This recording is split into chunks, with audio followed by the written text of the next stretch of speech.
Go Blue, everyone. On the back of a tumultuous head coaching search, an absolute roller coaster, trying to get you the best intel that we can the whole time. It's finally, it seems like almost over. Kyle Whittingham, according to John U. Bacon, we had a report from Ballas, we had a report from ESPN. Kyle Whittingham is going to be hired as the next Michigan head coach, an adult in the room, TJ. 177 wins at Utah. Really exciting stuff here. What's your take as when you heard that Michigan is hiring Kyle Whittingham? So I woke up to this. I was out very late last night and woke up to this, and I was ecstatic. I mean, this is if anyone follows me on Twitter, I said 5 days ago that the correct choice at this point in the search after the Kenny Dillingham situation appeared not feasible, with Alabama beating Oklahoma and the Kalen DeBoer door looking almost shut. Now, the Todd Monken name did float out this week. That actually did intrigue me. That said, Kyle Whittingham, in my opinion, is the correct hire. He would have been my third on that list. So I would put Todd Monken fourth, Kyle Whittingham third, Kenny Dillingham second, Kalen DeBoer first. But dude, I couldn't be more ecstatic because this is, in my opinion, the correct hire, given our options and giving the current state of the program. I feel like Kyle Whittingham is going to instill the culture and identity that we at Michigan love, which is physical, tough football, well-coached football, players playing above their talent level football. That's one of the strengths of Kyle Whittingham is he is one of those rare coaches who can get his players to play above their talent level. I'm absolutely ecstatic. I think Michigan did a great job here. Yeah, given the situation that Michigan was in, right? When you look at the whole picture, it's very late in the coaching search at this point. Kalen DeBoer beat Oklahoma, which, even though some in the administration were like, let's wait to see what happens in the Indiana game, I think that it was pretty much game over when OU lost to Alabama. I feel like that pretty much sealed it for DeBoer, even though there were still people who wanted to wait for DeBoer. Dillingham, for whatever reason, some believe that he wasn't a good fit for the Michigan program, which goes to our number 3, which I agree with you. I mean, this was basically our number 3 choice all along. I mean, for the most part, we said like if the top 2 got no longer were an option for whatever reason, Kyle Whittingham is a 20-year veteran head coach, inherited a program from Urban Meyer at Utah, but then took it to, in my opinion, really big heights. He's won 2 Pac-12 conference championships. Like, this is a coach who's going to reinstitute physicality. Right. His teams play tough. They play physical. And it's so Michigan. Like, everything about this hire is Michigan. Just this year at Utah, TJ, Utah was 10-2, number 5 offense in the entire country. That's right. Number 2 rushing offense. Passing better than ours, right, at 89, and number 60 in total defense. Although you sent me a stat that that some of the analytics said 20 to 23 for the SP plus. Yeah. For the analytics, their defense is essentially hovering around 20. But understand this though, something that I'm a firm believer in. Like one of the discussions, especially when it came to number 6 offense. Sorry, guys. Yeah. Well, I think scoring it was 5th, was it not? Let's look real quick. So it was the 6th total offense, but in terms of scoring, which, by the way, for those who don't know, 41.1 points in the game, 5th overall in the nation. So that's what I was referring to when I was saying 5th. But regarding defense, listen, Kyle Whittingham is a defensive guy. When it came to Jeff Brom at Louisville, a lot of people made the argument, well, the talent level he's playing with at Louisville, if he came to Michigan, his numbers would be better. He would be better as a coach. Well, I would argue that that's a bit of a step. My mic, John, is my mic having troubles? Yeah, I just gave you another right. on. Yeah, it's off and on. Let me come back. I'll be right back. All right. So yeah, I think that this is an adult in the room hire at a time when this program desperately needs an adult in the room hire. This is a hire that, because we need to remember, folks, that Ward Manuel is still the athletic director. There are a lot of coaches that are not going to come here while Ward Manuel is the athletic director, right? That is probably, and again, we're going into speculation here, probably a reason why Todd Monken, John Harbaugh, those types of coaches, Jesse Minner, are not going to come to Michigan while Ward Manuel is the athletic director. However, Kyle Whittingham is down to clown, right? And I think that given the situation we are in, he is maybe one of the best possible options that we could, like, I'm not sunshine pumping here, like, because you guys know I'm honest with the coaches. You know that I tell you straight when I think it's a good coach or when I think it's not a good coach. I think Kyle Whittingham is a legitimate head coach. I think a lot of the problems that you saw under Sharon Moore with timeout management, lack of discipline, lack of physicality, scrolling on OnlyFans during halftime, none of that stuff is going to happen with 66-year-old Kyle Whittingham. He's a Mormon. He loves his wife. This is a different type of situation and a different managerial style than we had the last 2 years. And I believe that it goes back to a Harbaugh physicality, toughness, and you see it in the stats here. This is a better ranked offense than Michigan has had in a long time, folks. And part of that is because of the rumored staff. So some of the rumored staff, Jason Beck is low-key one of the best offensive coordinators in America.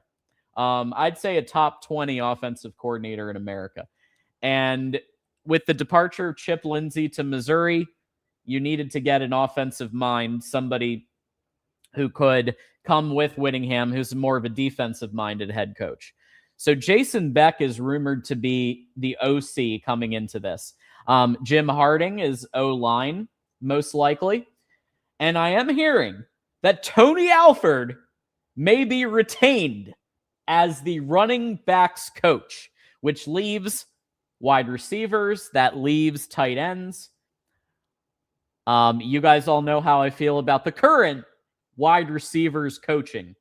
So I would like to see who do they bring in as a dynamic wide receivers coach for the university. Do they retain Kasula after the bad press that he's gotten? I don't know. And then we get to defense. Jay Hill. Jay Hill, again, tough physical defenses. He runs a 4-3 defense.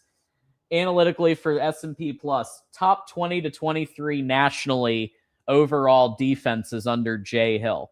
Like, this is a legitimate offense. This is a legitimate defense. What I'd like to see is a passing game coordinator that's above what Kyle Whittingham has had, right? So I do want to see, and this is something that's being discussed, that, hey, if you come here, you need to hire top-of-the-line coaches, assistant coaches, like, you need to have kind of your ducks in a row when it comes to the coaching search. So looks like TJ is about to pop back on. I just started going over rumored potential staff that Kyle Whittingham will have. And I started off with Jason Beck as the potential offensive coordinator, who's coordinated a top 6 or top 5 scoring offense in America. Right. And I see Garrison, but enemy Buckeye, trying to rain on the parade, saying he's not a good offensive coordinator. I would strongly disagree with that, by the way. He is Beck is widely regarded as a strong offensive coordinator. What do you mean? I completely disagree with that. If we were to pull Beck, who, like you said, has a very strong offense, and like, I know the passing numbers this year weren't the greatest, but he's had good they've had good quarterback development. They've had good quarterback play at Utah. Their quarterbacks are getting 20 plus touchdowns in a season. There was numbers. What was their numbers this year for the quarterback play itself? But regardless, I think offense. Listen, if you get, I think here, John, you have the offense line. So if you get Jim Harding, you retain Tony Alford, who you already have listed here. Yep. You bring in Beckett, offensive coordinator. You have a strong offensive core here. Who's going to be wide receiver coach? We'll see. I mean, it could be your good friend Ron Bellamy, John. I don't know. Y'all know how I feel about Ron Bellamy, so let's hope they shoot for the stars there. Hopefully they land a big boy, especially off of, I guess we can bring up Brady Marchese has requested a release from his NIL, which sucks. I'm not going to lie. There's no sugarcoating that. That's a hard L. But regardless, there's going to be some turnover. At the end of the day, it's just what it is. With the coaching change here, now we'll see if Whittingham could try and work some magic and get him back, though. I mean, because now he's going to have our opportunity. Let me also clarify to everyone watching. I don't know if you hit on this while I was away, John, but some are asking if it's a done deal. Yeah, click on the quarterback play. What do you have? 22 touchdowns, 5 interceptions, 63% completion. Pretty solid, bro. I mean, listen, not bad.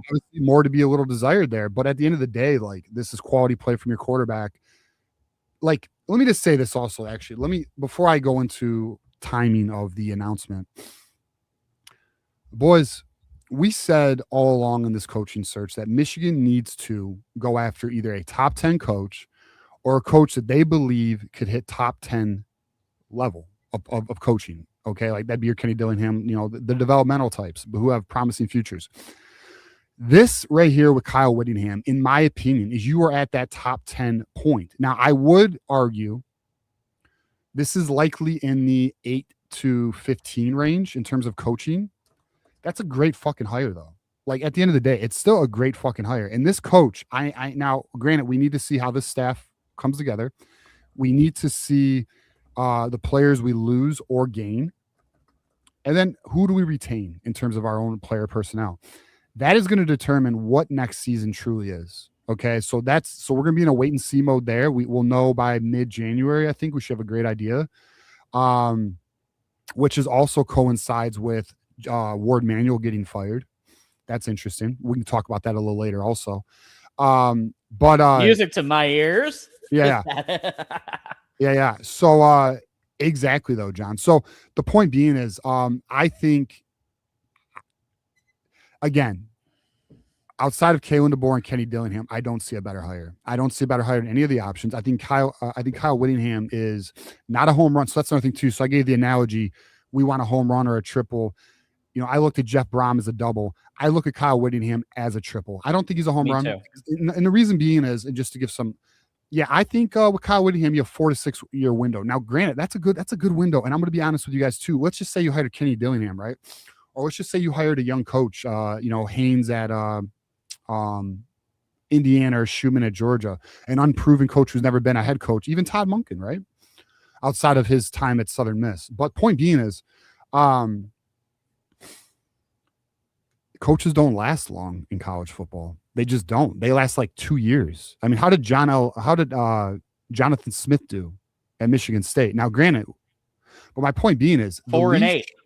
The leash is short in college football. So if you can have a coach that can give you a 4 to 6 year window, believe it or not, that's actually stability in today's game. Sure, it's not a 10-year, 8-year contract like some of these programs do, but the reality is 4 to 6 year window is actually stability. Some of these coaches are not going to be around. A lot of these coaches are not going to be around for 4 to 6 years. That's not how it works anymore.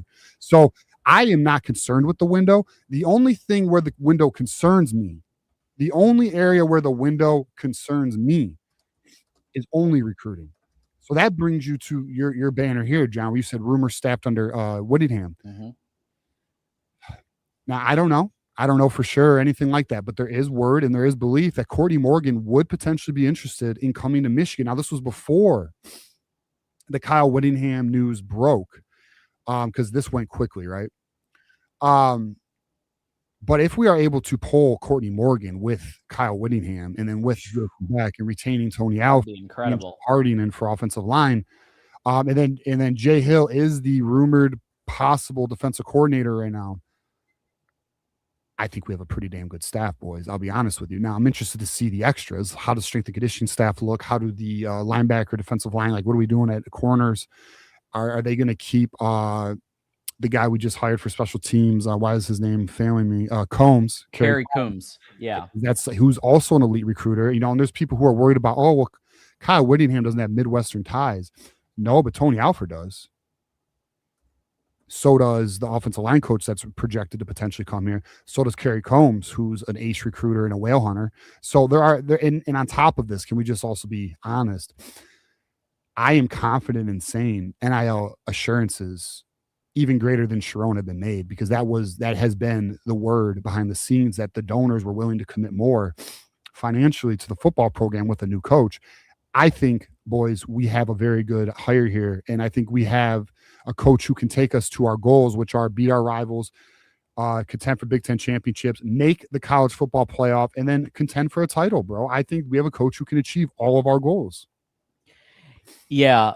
One thing to keep in mind is that we couldn't wait any longer.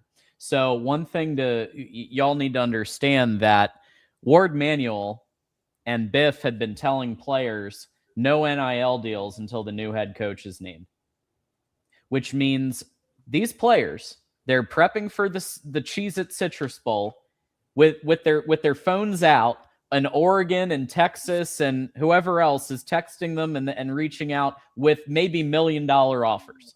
And Michigan can't offer anybody until the head coach is named. So I understand that people wanted to wait for DeBoer. I understand that people wanted to wait for maybe a Monken or a somebody. We just couldn't wait anymore. And Kyle Whittingham was willing to do the deal and come here.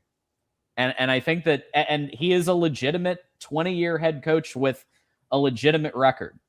So at that point, I think you gotta go for it, or you're gonna lose way more than just Marchese, right? And some of these rumored people who are looking to be let out, you'd be looking at a potential wholesale exodus. You wait much longer. So I think this is great that the hire's being made, announcement by tomorrow, and then we get rolling. Well, let's hit on that. Why tomorrow, John? Because it's chess. Yeah, because of the 5-day transfer portal window. That's right. It's done. So the fact that it's not like we know John Bacon, and I think I've seen Josh Hinsky also confirm it's completed. You know, I think I haven't seen Ballas say it, but I believe you said he did, John. It's done. It's done. But the thing is, right, with a new hire and the new rules, after 5 days after a new coaching hire, the portal opens for that team. So if we announce the hire on the 27th, then you have the 28th, 29th, 30th, 31st, and then day 5 is the 1st. Our portal would then open on the 2nd, just like everybody else in the nation. This is a strategic play. Nothing wrong with this. So, yeah, I mean, so that's, and also, like, we didn't want to, and just also transparency, like, we could have waited till tomorrow to do the show, but the reality is it's done. So there's no need to wait. We know it's done. Everyone knows it's done. So let's celebrate and let's enjoy it. I will be popping my first beer in about an hour and a half, but I got to wait later. I had a long night last night, but we're going to get to it, boys. Yeah. When John Bacon says something, yeah, it's usually true. So it is Whittingham when he says something like Whittingham to Michigan is done. Yeah, it's done. It's done. There's no wiggle room in that tweet. That's it. And not only that, but it looks like there's a next president coming very soon, according to Bacon. So he didn't just stop with, hey, we're getting Kyle Whittingham, but he's also talking about a president's going to be hired very soon. So there's a lot of change, a lot of new things coming. I will say that this is a great hire, but this is a 3-year, maybe 5-year hire. He's still in great shape. He outdid Joel Klatt on the Peloton. I remember that whole thing was happening, and he's a young 66. But then maybe in 3 to 5 years, Ward is fired at some point in there, right? Ward? Well, yeah, a guy named Ward Manuel. He's getting fired in a month. He's gone. He's gone in January. So, yeah. So then that opens the door to people who shied away for this search because Ward Manuel is so notoriously terrible. So I'm just saying, like, everybody, this is a great thing for the future of our university and for our football program. So we have 13 super chats already. Now, we're gonna do the $150 for an extra hour, and we are already, believe it or not, at 66 to go. So 66 to go for a second hour. Appreciate it. So why don't we hit some of these questions and super chats? Starting with AJ Cooper. He's Whittingham is old but tough, and Day is pissing down his leg right now. U of M resources with tough-ass football. I'll take it for 3 to 4 years. I'm so ready for physicality again. Holy shit, the last 2 years. Right. I swear, like, it just went down the tubes. And, like, one thing you can be assured of is that Whittingham has that Harbaugh-like physicality emphasis. Like mental and physical toughness. That's one thing we're getting. That I can tell you with 100% confidence that we're getting that. Yeah, and let me also just reiterate about, because I see age being discussed in the chat here. So here's the thing about this age discussion that I actually think is kind of interesting. So we all agree that if we hired Curt Cignetti, who's arguably a top 3 coach, I don't even know if it's arguable, I'm pretty securely top 3, definitely top 5 coach in college football, we'd be jumping for joy, who's 64 years old. He is 18 months younger than Kyle Whittingham. Okay. So you're talking like what, a season? So let's also make this clear. Kyle Whittingham isn't your typical 66-year-old. Okay. It's not. He's like a Pete Carroll. Like, this guy's extremely active and physically healthy, fit. Just like, this is a guy who takes his physical health very seriously. Like, that's one of the things about Kyle Whittingham. So to me, I'm going to be very honest. Like I said, the age thing, not concerned at all. At zero concern, except the recruiting. Like, I mean, yes, if recruits sort of come here, like, look, they're going to realize this coach is going to give us a 4 to 6 year window. But here's the truth. The kids next cycle, they'll see him through. Like, that's not the problem. Right. It's going to be the years after. But Michigan, I feel very confident Michigan's going to have something in place where they're aware. And that's why I'm going to be also honest. They need to go get Courtney Morgan. Courtney Morgan, in my opinion, right now is a very critical acquisition that they need to swing for aggressively. And the news is, and we talked about this on Tuesday, he's actually been on campus recently. And for those who don't know who Courtney Morgan is a top 5 general manager in all college football, former Michigan player. And is currently the general manager at Alabama. So that is somebody, and you may say, well, if we don't get Kalen DeBoer, why would we get Courtney Morgan? Believe it or not, the belief is that Courtney Morgan is actually interested in returning back to Ann Arbor. So we'll see on that, to be determined. Hope it happens, because if it does happen, it's big time. So, and I know Adam says right here, he goes, just like DeBoer, Morgan is going nowhere. Well, I don't know if you know this, Adam, but Courtney Morgan was in Ann Arbor this past weekend, and it wasn't for fucking cupcakes. Well, it wasn't just to have an alumni reunion. Yeah. So beyond just for cupcakes. He is also still talking to somebody. Daryl member for 7 months. Kurt is 64. Just saying. Yeah, I mean, these coaches are they've still got a lot going. It kind of feels like he's 20 years younger, this guy. This 60s.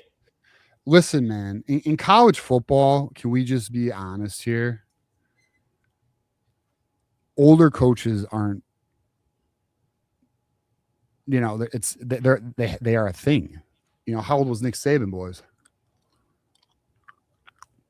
70s. Right.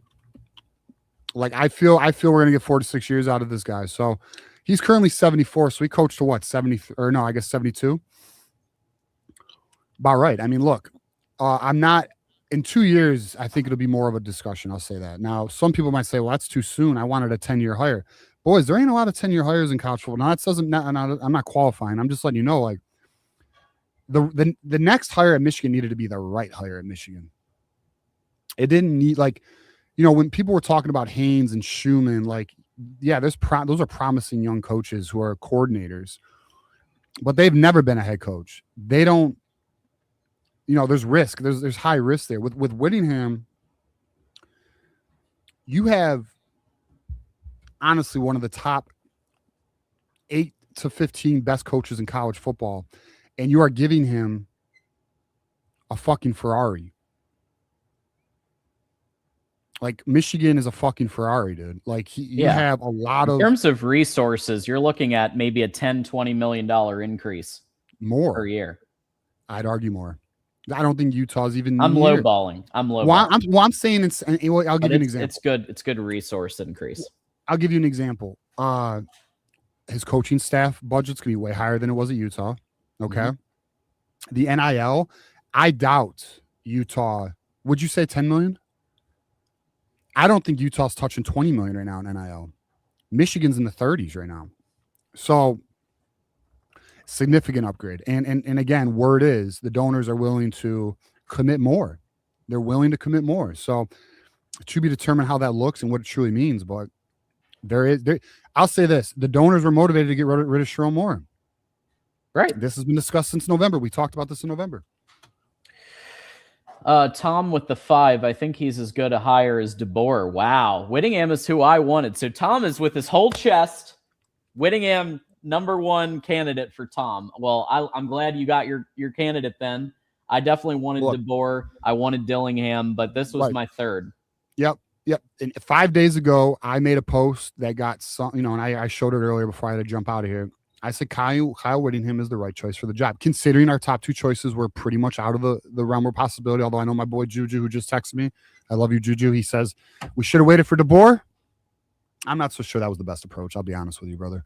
But we could talk about that at some point. But I think all things considered, and what I mean by all things considered, I mean our current targets, the timeline, and the type of coach Kyle Whittingham is. Like, so let's talk about that, John. What is Kyle Whittingham? Kyle Whittingham is a fiery ass physical football coach. Okay, like, he is all ball. And he is the type of coach that does it right. Like, he doesn't have this, and here's another thing too. Here's another thing that's fucking interesting about Kyle Whittingham, John. Does anyone know? Yeah, and I know everyone does know who Kyle Whittingham's mentor is. Urban Meyer. That's interesting. It was the DC under Urban Meyer's Utah. Yeah, so, like, I mean, how's that going to go? Because he still talks with Urban. So, I mean, it's I think, I don't know. I find that an interesting little bit of info there. But yeah, man, I'm very intrigued with this. I think now it just comes down to retaining our guys, hiring a strong staff, and then seeing what we got next season. I mean, it's I'll say this. Oh, another thought I had too, because I'll be real with you. So I took a shower just a bit ago, because I was like, all right, I'm gonna wait for the breaking news. Me too.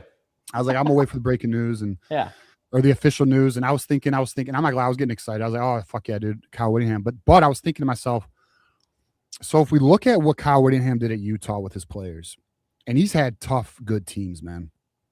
Ask any Oregon or USC fan what they think about Kyle Whittingham. Tough, physical. Love him. They're like, oh, Michigan guy. Everyone, all the USC and Oregon guys that I'm reading, some of the top accounts, they're all saying, man, Michigan just got a damn good coach. And we did. I mean, I know it. I don't need their approval, but I can appreciate their approval. But imagine now the talent level at Michigan, which is greater than Utah. Mm-hmm. What he's going to do with that. I almost feel, and I don't want, I guess I'll wait. I have an opinion, but I'm going to wait until I see the rest of this coaching staff. But I feel like it could be, I'll just say it. I think it could be similar to 2015 type look, like where the team just looks like a good team, but needs a little more. Like, I think because this portal, actually, it's going to be very interesting to see how aggressive they are in the portal, given they don't have much time. I mean, they got like, what do we have here? 7 days, John? When's basically a week until this. So And when then is the second? 7. Let's It's see. essentially 7 days. So like, it's a week. It's a week Yeah. till the portal opens. So here's what's interesting though. What if they get a new GM? Like, it's gonna, like, typically you're spending all month. Shit, you're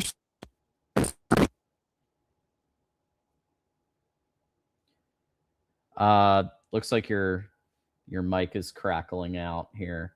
But basically very physical team. There's a couple of texts that I'm seeing from former staffers of his and everything else, just saying, hey, Michigan, you just got an absolute like A+ gangster, like physical tough coach. So that's what I would say. Let's go ahead and see here. Thanks everybody for the super chats.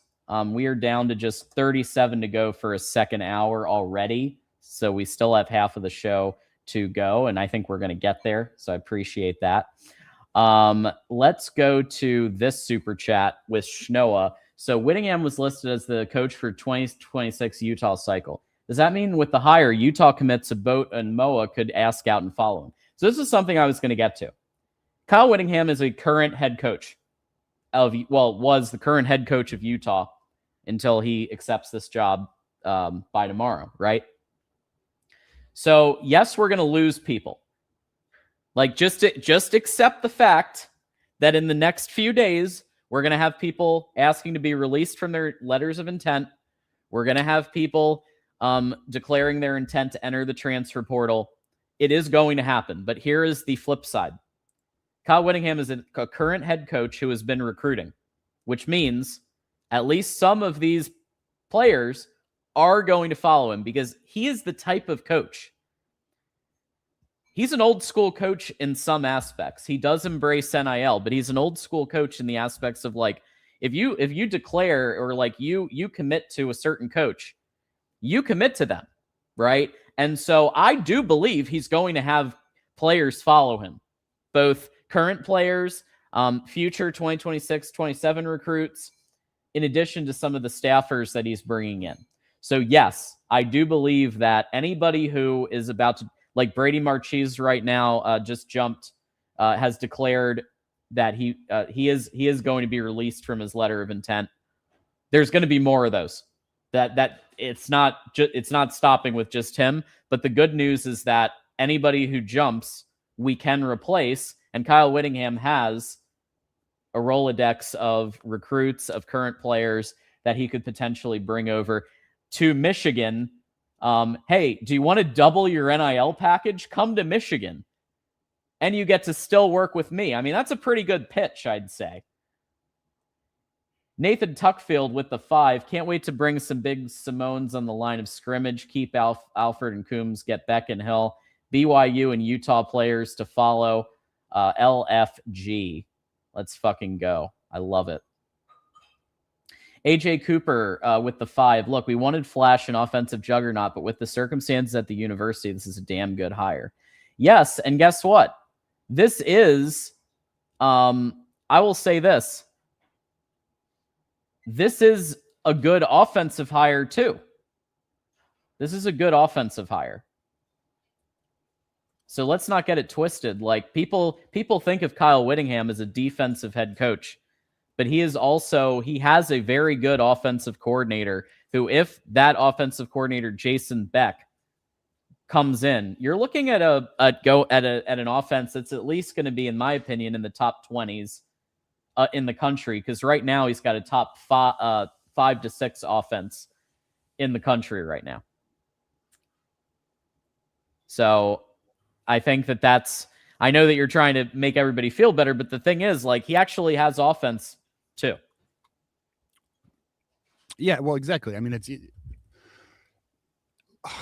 I'm curious how many people have actually watched Utah, like in the last 8-10 years. Because if you have, they play just like fucking Harbaugh does. Yeah, like they really do. We're kind of going back to Harbaugh in the aspect of, at least in the physicality, right? aspect. Well, and in running mentality, yeah, Running, in clean second in football, running second exactly. in rushing offense. Fundamentals of football, like just sound coaching, players playing above their talent level, like that's Kyle Whittingham. Everyone knows, even the Buckeyes. Like I've talked to a bunch of I don't know, a bunch. I don't know. I've talked to quite a few though, and they all agree this is a damn near top 10 hire, a top 10 coach in football. I mean, even they'll tell you, you know, like, but I don't know. I don't see how anyone doesn't like it. I mean, outside of the age thing, what's the issue? I mean, if you say, like, all right, and also, what was the option outside of Kyle Whittingham? Todd Monken? All right, I would hear that argument. I'm willing to hear that argument, but what else? You know, Juju's my boy, trying to tell me we should have waited till the Bama game. Brother, I'm not sure that'd be the best approach. I'm not sure that'd be the best approach. What if Bama wins? Exactly. Then we're in the same boat that we were just in. We have 7 days. We have 7 days right now to not only lock in our roster, but poll Utah's roster and BYU's roster. And you may say, why are you polling? Why are you polling BYU's roster? Because right now it's rumored that Michigan's going to get the defensive coordinator from BYU. Mm-hmm. And there's word from BYU, which I just looked at, they are monitoring some of their players because they love the defensive corner at BYU. So we'll see. It's going to be interesting. It's going to be very interesting because, as we just mentioned, we did take an L today, losing Brady Marchese. That sucks. That, in fact, does suck. But there's going to be casualties, man. It's just what it's going to be. There's going to be casualties, and it's about making the right hire right now. That's just what it is. So I'll say this also. For those who love Michigan, this is going to stabilize the program, and this is going to give Michigan an opportunity to make sure the next coach in 4 to 6 years, this program is fucking humming, and it will. Listen, I'll say this too. I am very confident Whittingham's going to get us to the playoffs. Now, I'm not guaranteeing anything for next season. I need to see the staff, need to see the roster, but I do feel we got a coach who's going to get us to the playoffs. And also, holy shit, for those who made the argument about Jeff Brom or some of the other names like fucking Biff Poggi or Tony Anise or whatever. Well, it's better than Sharon. I shouldn't talk like that because I do respect y'all. Who made those arguments? You're my boys. But it's an upgrade from Sharon Moore. A lot of people are an upgrade. Like everybody practically. Kyle Whittingham is in a different league than Sharon Moore. We are talking about a coach who can call a timeout. Like this is serious stuff here. He can throw a challenge flag. He knows. He's well-versed in how a game is played. Definitely didn't play Madden, but he definitely learned along the way, my friends. So, yeah, I'm excited. I don't see well, I'm curious if we get to a point where we do decide to take some calls, John. I am curious to hear anyone's argument against Kyle Whittingham, and if it's anything other than his age, because I don't see it personally. I don't see. Oh no, shit. So an individual now this is unverified, but an individual says Courtney Morgan has a son who lives in Ann Arbor. Well, that is interesting, and I guess it would play into why he was in Ann Arbor. Yeah. But it is also known that, listen, he's talked to Michigan about coming to Michigan even without DeBoer. So I would argue it's not just his son. But who knows? It's to be determined on that. I'm not guaranteeing anything on us pulling him either, but it would be major. I mean, we're talking top 5 general manager level, but we'll see. So I did want to chat. I know we've got a lot of super chats, and we have unlocked a second hour, so we're going. Nice. We are going at least 2 hours, and people are already starting to knock down hour 3 down to 140. So thank you for that. Couple of things for recruiting. So there are 2. This was actually one of the super chats, and I think you were having some mic issues at the time, but I wanted to ask you about this one too, because there are 2 top 10 or top 11 kind of top recruits, or at the very least, the number 6 wide receiver, Salisi Moa, the number 11 offensive tackle, Kelvin Obote. And those are his top recruits. And I feel like both of those would at least consider Michigan's NIL offer. So we are going to drop some people. There's no question. Like, we were always, folks, we've told you, we were always going to drop some people with the coaching change. That was inevitable. But the thing is, like, number one, you keep Tony Alford. That will help keep running backs and others in the class. Yeah. And then you bring in potentially a Utah recruit or two, or a Utah player or two. So what do you think about this question here and like the possibilities of some of the Utah recruits? I largely expect Michigan to gain from, like I said, BYU and Utah. I mean, I would fully anticipate that. You know, and another thing too that I think is interesting is what's not being discussed is, what about Whittingham's West Coast connections? There's a lot of talent in Cali. You know, there's you know, let's not forget, like, Utah, BYU, Oregon, the Samoans, bro. I would love me some more Samoans. We just got Malachi Lee, but yeah, we'll take more of that. You know, like, those dudes are a different breed. So yeah, I don't know. That was literally the next super chat about can't wait to bring some big Samoans. That's right. Those dudes are dogs, man. Those are warriors. Literally, they're bred for that. But damn, Wolverine casual, my guy. Shit. All right. Well, I guess we're popping beer tonight, boys. All right.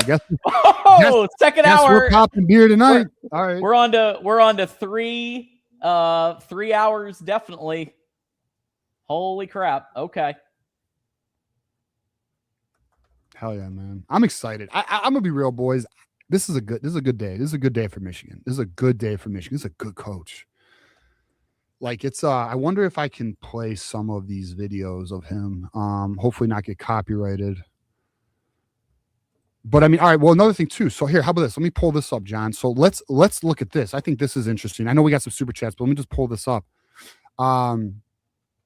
So before the season started, a lot of publications put out their coaching rankings, John. Here is where Kyle Whittingham ranked. So for those who are maybe on the fence or unsure, here is where Kyle Whittingham ranked pre-2025 season. Mind you, he did go 10-2 in 2025, had a pretty damn good year, borderline playoff team.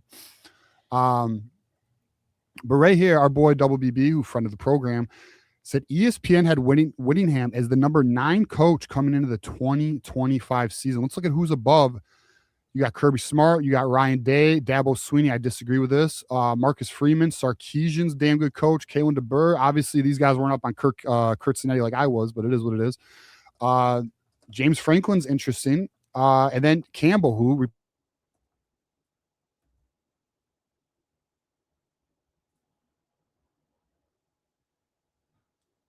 12, Sporting News 13, Athletic 13. My mic's still good, John? You're good now. You just froze for a sec. You're good now. Damn, man. What is going on with me? I'm on landline too. What's going on? All right. Anyways, it's got to be third day investigations again. Always trying to ruin our fun. Always ruining our fun. But regardless, the point being is, boys, we have what I mentioned. We have anywhere from an 8 to 15 talented coaching all of college football. How is that not a fucking win? That's a great win. You just had a coach who couldn't even call a timeout, who was DMing OnlyFans models at halftime. I said this at the beginning of the show, TJ, is that I said, we now have an adult in the room who actually knows how to head coach. He's a 20-year veteran head coach who knows how to call timeouts. He knows how to manage a game. He knows how to instill discipline. He's not he's a tough, he is going to instill some discipline in this program. He is. Yeah. 100%. Yeah, 100%, dude. 100%, dude. The boys, we're gonna be a football team again, like a real one. And the talent that Michigan has, in my opinion, I don't think Sharon was doing the greatest of jobs. I mean, clearly, I think we would agree. I mean, some players were developing. It wasn't that there was none. It wasn't that there was none. My boy Adam says, "Forget beer, drink bourbon." I used to be a liqueur guy. I'm tempted. I used to be a liqueur guy, bro, but What, John? Adam might have me might have sparked an idea. Breaking out some makers. There you go. Here. Go get it, John. I'll tell you this. I am going to pop my first bottle at 5 p.m. simply out of respect to my grind last night with the family. But it's possible we start early. Good news is, maybe we get like a fucking confirmation of like Courtney Morgan coming, then I might just have to start. But snap. and by the way, I owe Adam Lampreau $50. Actually, let's just pay him now. Son of a bitch. All right. Why don't I read this one while you go do ahead. that? Elijah says, breaking news, Kurt Signetti will not be a great coach in 2 years because he'll be 66 years old. Sarcasm, because even though Saban's best team was when he was 69, nice, 69. You're right, Elisha. Listen, age, there are some who are very much their age. And then there's Kyle Whittingham, who he keeps in very good shape. Check out the Joel Klatt, Kyle Whittingham stuff. It's great. There's no issue there. Now, do I want him to hire some youthful coordinators and people that the players are going to relate to? Absolutely. Well, that's and Tony Alford staying would also help there because look, the player, he might not be the youngest ever, but the players those running backs love Tony Alford. So I think we'll get some of that. Zero. We're good. Listen, we're about to bring in an offensive coordinator and a head coach who just had the number 2 rushing offense in the nation. Fucking Garrison. He goes, if y'all got Morgan, TJ would spark up. No, not in the house. Anyways, but yeah, dude, I don't know. We get Morgan though. Shit. Oh, and then if they hire a new strength and conditioning coach, fuck, bro. Don't get me going. We might be going on a weekend bender. We'd have to call Nick to coordinate. But anyways, yeah, man. I mean, I just we're in a net gain here, boys. I mean, I don't see the negative outside of sure we have a coach who's going to give us 4 to 6 years. Well, guess what? Any hire you get, you better hope can give you 4 to 6 years. You know, right? I mean, they might jump in 2. You don't know. Like a lot of these coaches, I mean, look at Lane Kiffin. Lane Kiffin jumps he's notorious for it. He jumped from Ole Miss when they were in the playoff to go to LSU for $100 million. So this sport is like that. I'm sorry. Adam, is this serious, bud? Do you want to do another one of these? So Adam goes, TJ, I want another bet. I just paid him $50, by the way. But he goes, I will bet you that $1,000 that Underwood does not play for Michigan next year. Son of a bitch, dude. We did it $1,000 bet earlier. Adam throws stat, and he does pay up too. Oh yeah. Adam's good money. Well, let me think on it. Adam. There's a reason why I need to think on it though. There's something I'm aware of that I need to think about. Or I need to look into. I love this one. Elijah says, bye-bye Wink, bye-bye Samaj, bye-bye Newsome. Yeah, I think Newsome is gone because Whittingham hasn't. Well, at least he's gone from being the primary O-line coach. Well, it appears that. Do you have the list of the coaches' names, John? Yeah, I got you. I'll pop it up again. So for those just joining Michigan Wolverines live, we did just make the announcement that Kyle Whittingham is going to be Michigan's next head coach. The official announcement should be coming any day, either probably tomorrow. We'll get the official confirmation, but the staff that is rumored to be coming with Kyle Whittingham. So we're still not sure about. So the GM, they may retain Sean McGee.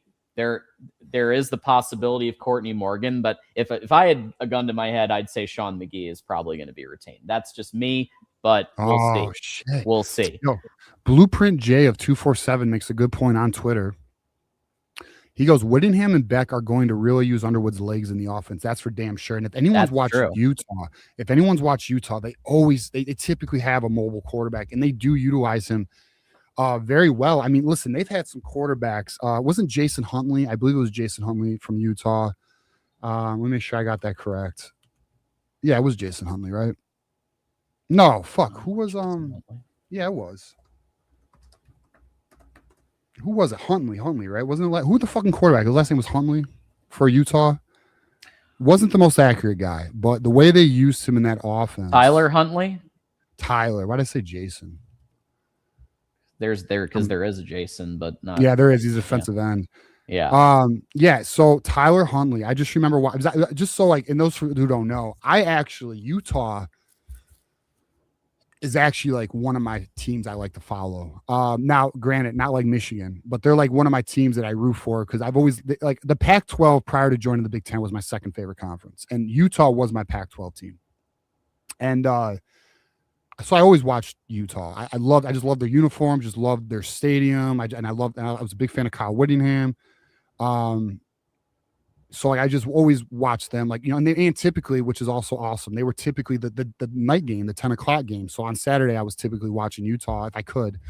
And I just remember the way they would utilize Huntley. It's like he wasn't the most accurate passer by any means, dude. But their offense was still effective because they schemed the offense to his ability. And they would utilize him very effectively in the running game. They would make defenses uncertain. Even though like it's one of those things where it is almost now. Listen, Huntley clearly not the runner Denard Robinson was, but in terms of arm ability, it was similar. And I don't know. It just I was intrigued. I've always felt like Kyle Whittingham got the most out of his players. I just always did.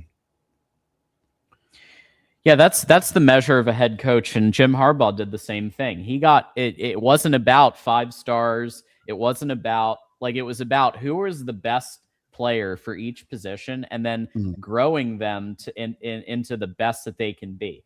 And that was the case with. I mean, we saw all these diamonds in the rough having great years with Michigan and then going to the NFL.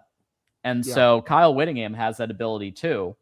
And I think that what those of you who are nostalgic for the Jim Harbaugh era, nostalgic for the physicality, the discipline, the just the program management development he had, and the development. We're getting a coach that in 2015 beat Harbaugh.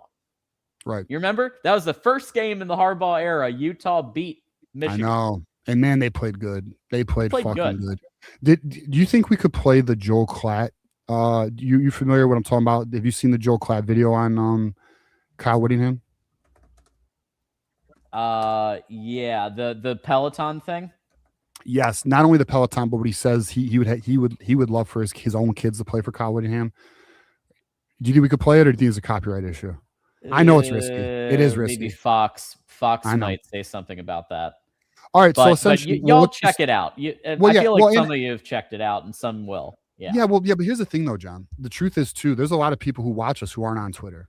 There really is. Like they don't see the things or on social media. Or they're driving or whatever. But a point being is, I see my guy here is like it's probably copyright.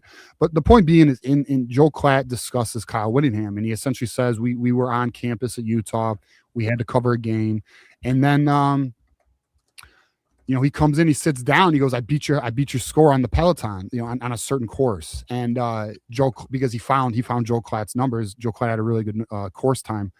And Joel Klatt was just laughing because like Kyle Whittingham is that competitive. Like he is an ultra competitive.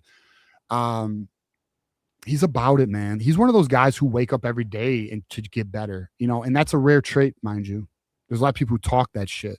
There's a lot of people who I even find myself where I talk that shit and I find myself sleeping in on a fucking Friday today. You feel me? So like, listen, there are people who are really about it.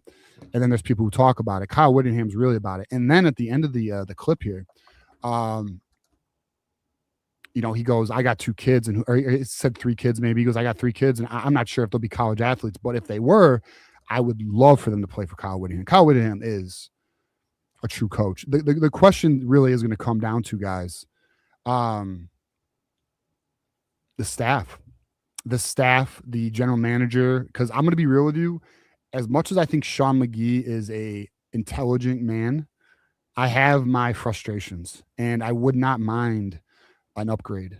I think an upgrade is feasible. I mean, feasible is not the word. I think an upgrade is something Michigan.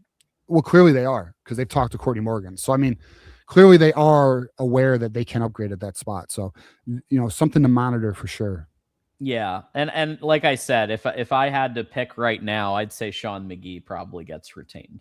Like, I understand that Courtney Morgan, they've been talking, and he's been at Michigan for various reasons, but I just don't see him leaving Alabama, especially if they continue to go on this playoff run. So We'll see though. I think Sean McGee might stick around, and a lot of players, a lot of families really like Sean McGee.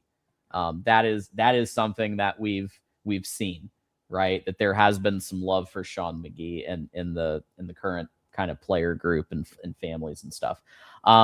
Anyway, we have a lot of super chats. Let's hit some of these other super chats here. So Elijah says Jason Beck will be the next Michigan head coach. So I think the head coach opportunities in a year or two, or 5 or 7, or whenever it is, once Ward Manuel gets rightfully fired, I think things open up a lot. I think that's why it's been a little bit of harder than it should have been, and why some people are shying away from Michigan. I genuinely do believe that that's part of the issue.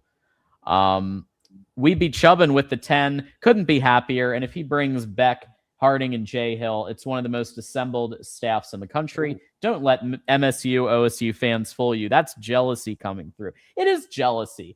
And they're scared, and they know it, because this is a guy who trained under Urban Meyer. This is the physicality that they love.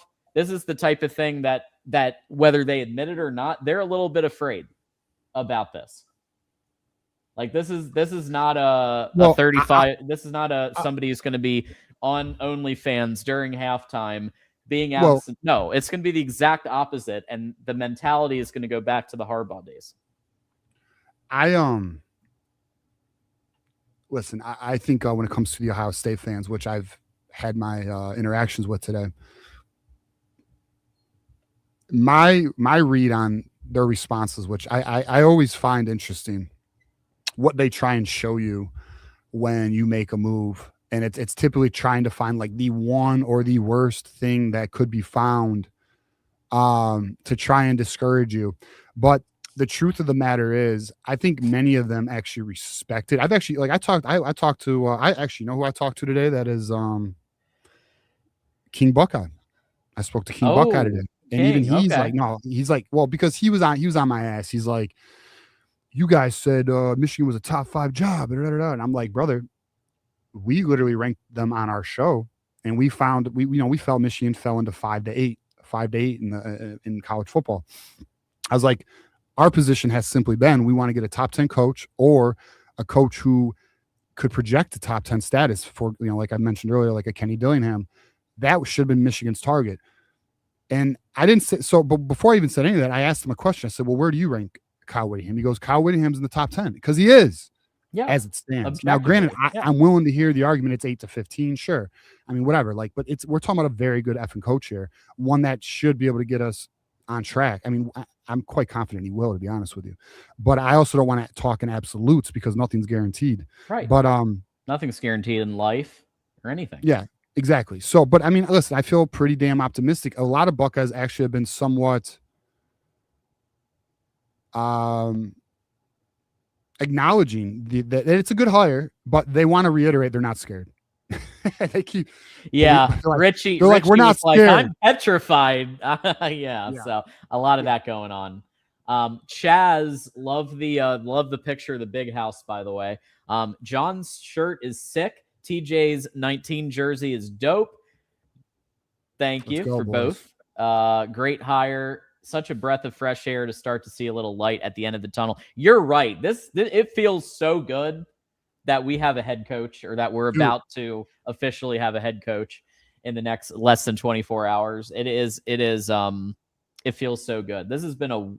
These 2 weeks have been just like the roller coaster. And all we're trying to do is just give you the intel as we hear it, the best intel we can, right? Whether it's smoke about DeBoer, smoke about about Dillingham, then Dillingham apparently doesn't do well in the interview, and then all we're trying to do is just give you what we're hearing, and that's what. And now it looks like we can move on to who's going to be the staff, which I'm excited about. Like, head coach done. Let's talk about the staff now. Who's going to be on the staff? Who's coming from the previous Sharon era, and who is coming with Whittingham, and who's going to be new, maybe isn't part of either, and is a new hire, national hire. What's up? Apparently, and I had someone ask me this earlier, But apparently Biff Poggi's media tour accelerated this process. I'm not surprised about that.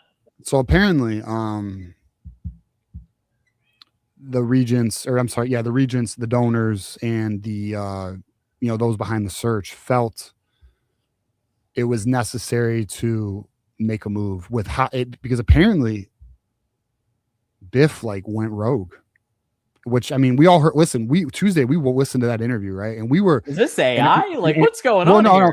Well, I was like, man, it sounds damn good. I was like, AI is getting. If it is AI, it's getting scary good because it sounded just like him. But the context of what was said was off. It was like, all right, that's a weird fucking thing to say, Biff. If it was, but it turned out to be true. Let's also I want to mind you. I want to mention, guys.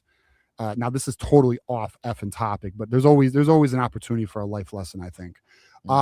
Boys, many of us on that show disregarded that interview because we didn't like the content of it, but the reality was it was real and it was true. Use as an opportunity to reflect other things in your life, because I mention this all the time on the show, boys. A lot of people react emotionally because they don't like what they hear instead of taking things logically. And making sure you are accurate in your response, right? That's so just, opportunity there. We're all learning, we're all growing. Point being is wild to hear that Biff was an accelerant. How fucking crazy. He wanted the job and because of his aggressive approach, truly lost any shot at it. That's so crazy. I'm wondering if maybe he was told, and again, I don't know this, but I'm wondering if maybe he was told that he wasn't getting the job, and then he started the firebomb of, oh, it might be 25 people not coming back to Michigan, right? That I think started the train on, hey, we're just gonna try our, what did he say? We're just gonna try our hardest, but I don't think we're gonna win, or so. It was something not quite like that, but basically hey, he doesn't think we're gonna win. So I just some weird comments about it. For sure. Yeah. Elijah, Ohio State's quote-unquote greatest team lost to Sharon Moore. Remind them that they struggled against a coach that hated coaching during games, which we now know about. Whittingham was a top 10 coach without elite resources behind him. So imagine, he's going to be able to go to some of these recruits, some of these current players. Hey, the NIL that we offered you at Utah, we're going to double that if you want to come with me to Michigan. That's a pretty good pitch. Right? Pretty good pitch.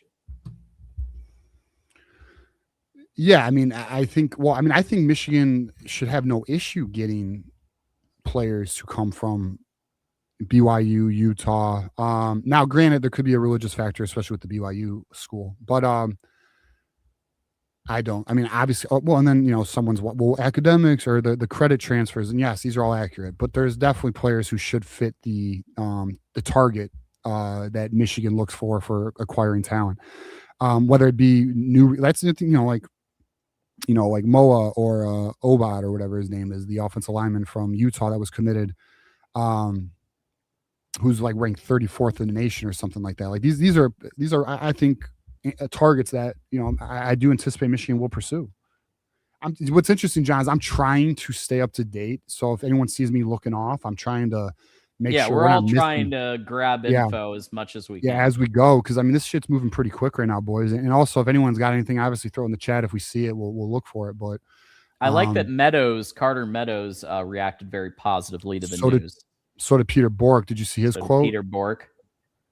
I did. Yeah, he seemed happy. Yeah. So I'm sorry, John. I'm sorry. But Carter Meadows' quote says, "I'm feeling good. It was a long process. We waited for the outcome. And based off what I know about Coach Whittingham, I'm confident." And then Peter Bork essentially said, and I got to find it now, son of a bitch. Let's see if I have it here. Peter Bork, essentially, where is it? All right, I got to look for it, John. I'm sorry. Okay, let's go ahead and move on to the next super chat while you're doing this. So let's see.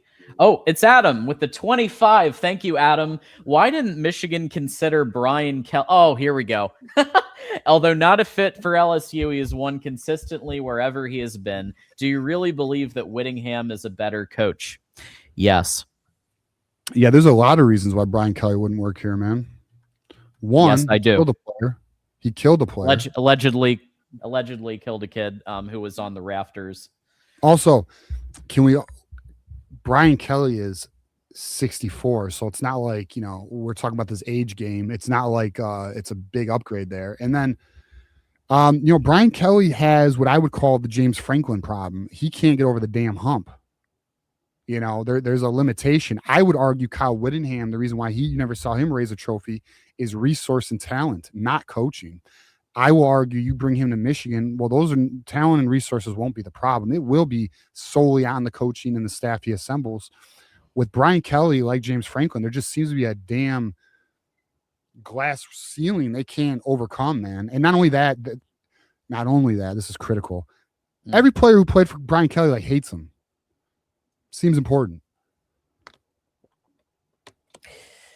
Yeah, I think that the key parts, number one, Michigan is doing very extensive background checks, so that could be an issue. Number two, at every stop, he's pissed pretty much everyone off, right? Yeah. Right, and so you need to be somewhat likable to be the most successful head coach you can be for recruiting and everything else. Brian Kelly is the opposite. Right? He turns people away. When he went and left Notre Dame and went over to LSU, only one coach followed him. When Lincoln Riley left OU to go to USC, most of the staff followed him. That's the difference between a likable head coach and Brian Kelly. And I know that also, discipline's important and instituting a culture of toughness is important, but you can't be completely unlikable and be a head coach. So yeah, he's a perennial 9 to 10 wins. And with everything that he brings to the table on a negative fashion, I just don't see it. I do believe Whittingham is a better coach. I say that with my whole chest. So this is good news too. Malachi Lee approves of the hire. And then to the Peter Bork, and I know Saban, by the way, I'm quite confident Saban Hyder has not spoken on it, but I'm pretty sure as long as Alfred's retained, which he should be,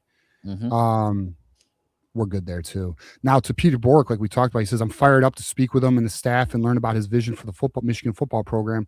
So obviously Peter Bork is going to, learn and I feel confident Peter Bork actually fits this system so good. What's interesting is from my understanding, and I forgot what they call it. Shit. But apparently, actually I'll wait. I'll see if I can find it before I speak on it. Let me see if I can find it. But go on, John. Let's go with Michigander, one of our mods, loyal members here. Go Blue, hail to the victors. We will be back on top again. Expect Kyle to be here 7 to 8 years. So big.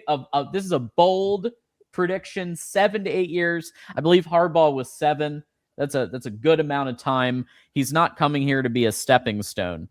Look, if he wins, I'm all for it. If he can get us to the playoffs a couple of times and beat Ohio a couple of times and bring back the Harbaugh level of program building. Look at what Harbaugh's doing now. Harbaugh's off in the Chargers. He's got them he got them to the playoffs the first year. It was a 5-win team the year before, and now he might be getting them to. I think they might be going to the playoffs again, or they have one more game pending it, but they're very close, right? That's the type of program building that we had with Harbaugh. And now we have a coach in Kyle Whittingham that can do that in that same fashion. So let me read Malachi Lee's comments. Malachi Lee says, very excited to get to work with Coach Witt. He's a great builder of men, which is what Michigan needs right now. I got to sit down with him during the recruiting season, and he is just awesome. Definitely can't wait to get to Ann Arbor. So that's fucking huge, especially if anyone's aware that Texas was pushing for Malachi Lee. Mm-hmm. So now if you could potentially get in, so you keep Malachi Lee, and if they can go get Obit, which is the number 34th ranked player in the nation who is committed to Utah, potentially if you could flip him to Michigan, shit. We'll see though. That's all speculation. But we are looking at the top of Utah's class, and because here's the thing, the top coaches from Utah are coming to Ann Arbor. So that's already you're seeing these rumors starting to leak. I would assume, I'll be real too. If you're a Utah fan, you're sick. Although what's interesting, actually, I could be wrong, because actually I'm seeing a lot of Utah fans saying like they're happy for Witt. They're going to root for Michigan now, and it's interesting, man. It's so interesting to observe like another fan's perspective. I mean, they just love the guy, so we'll see on that. Yeah. Let's go to Cody, who's another one of our longtime members. Thank you so much, Cody, for the 5. I'm excited about Whittingham, but what I'm more excited about is who he's bringing with him. Beck and Hill could be great additions. God bless and go blue. Yeah, they absolutely, I think, would be good at great additions to the staff. I'm extremely excited about Beck. Hill, I'm intrigued by. He's someone I need to learn more about. I'm going to be very honest. It's not like I watch a shitload of BYU football. Like, I'm one of those guys, like, when it comes like West Coast schools, I put the game on and like I watch, but like I'm not diving in like that. And I'm typically like with people or doing something, you know what I mean? So I do got to learn more about Hill, but I'm excited. I mean, I'm intrigued, especially, when you look at his S&P Plus rankings being around 20. Now, granted, we want top 10 defenses at Michigan. Okay, we're not selling ourselves short here, but like, Wink Martindale literally had like a top 20 defense around 18, 19. If you can get let me put it to you this way. If you can get an offense that's scoring 40 points a game or 38 or 37, if you can give me a top 20 defense, I'm going to be in the playoffs and I'm going to be happy. Now, it doesn't mean it's perfect. Doesn't mean there's not work to do, but it does mean we are fucking far away from the Sharon Moore era. I'll tell you that, because it was a shit show, man. Like it was getting that way. I mean, it always seemed off. We all knew it. And everything just came to light. So that's just what it is. So yeah, I'm pretty ecstatic about it. This sounds like a Buckeye fan here. Sean with the 5. Day's pissing down his leg. He literally beat him in their only matchup. Michigan delusional fan base strikes again. Brother, you lost to Sharon Moore. Sit the fuck down. That's the biggest L of your life. Lost twice to Sharon. Twice. Because once is an interim head coach and once is a full head coach. So then you really need to ask yourself, how good of a coach is Ryan Day really if he lost to shitty ass Sharon Moore? Right. Sharon Moore was texting OnlyFans at halftime, still beating your ass, bro. What are you talking about? Get out of here.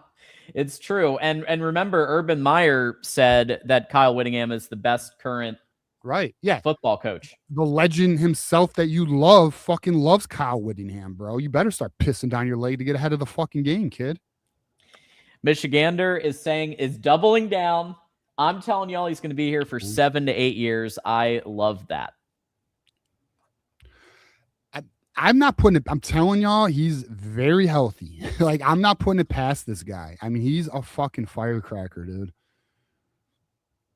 I'm going to stick with my 4 to 6 year target, but we'll see. I mean, you never know, man. You never know. Yeah, I think even 4 to 6 years I think it's good stability. Yeah. There. So Chaz asks, I heard Whitty is strength and conditioning coach. Is this true? If so, it's nice to see Tress take a hike. Let me look at, that's one thing I don't know. Who is the strength and conditioning at Utah right now?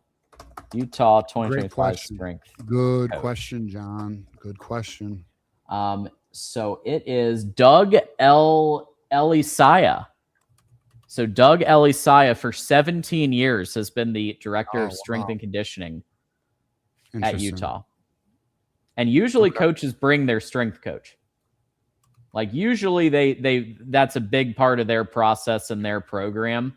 So they usually bring their coach. By the way, I believe that that's an upgrade over Tress. Like if he does bring Doug, I think that's an upgrade over Tress. Definitely. I mean, we'll see. I don't know. So wait, who do you have for strength conditioning coach? Doug Elisaya. Why am I getting a different? Oh, I see. That's interesting. Oh, we got a Samoan. Yeah. Bring him in. I'm sold. I believe in the Samoans. There he is. Hey, and he's only 48, man. Yep. Alicia. Alicia.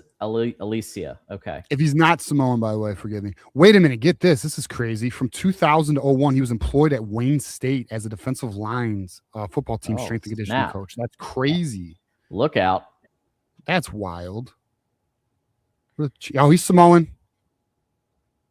He was named the American Samoa High School Athletes Association Scholar Athlete of the Year when he was younger. All right, we're good. Bring him.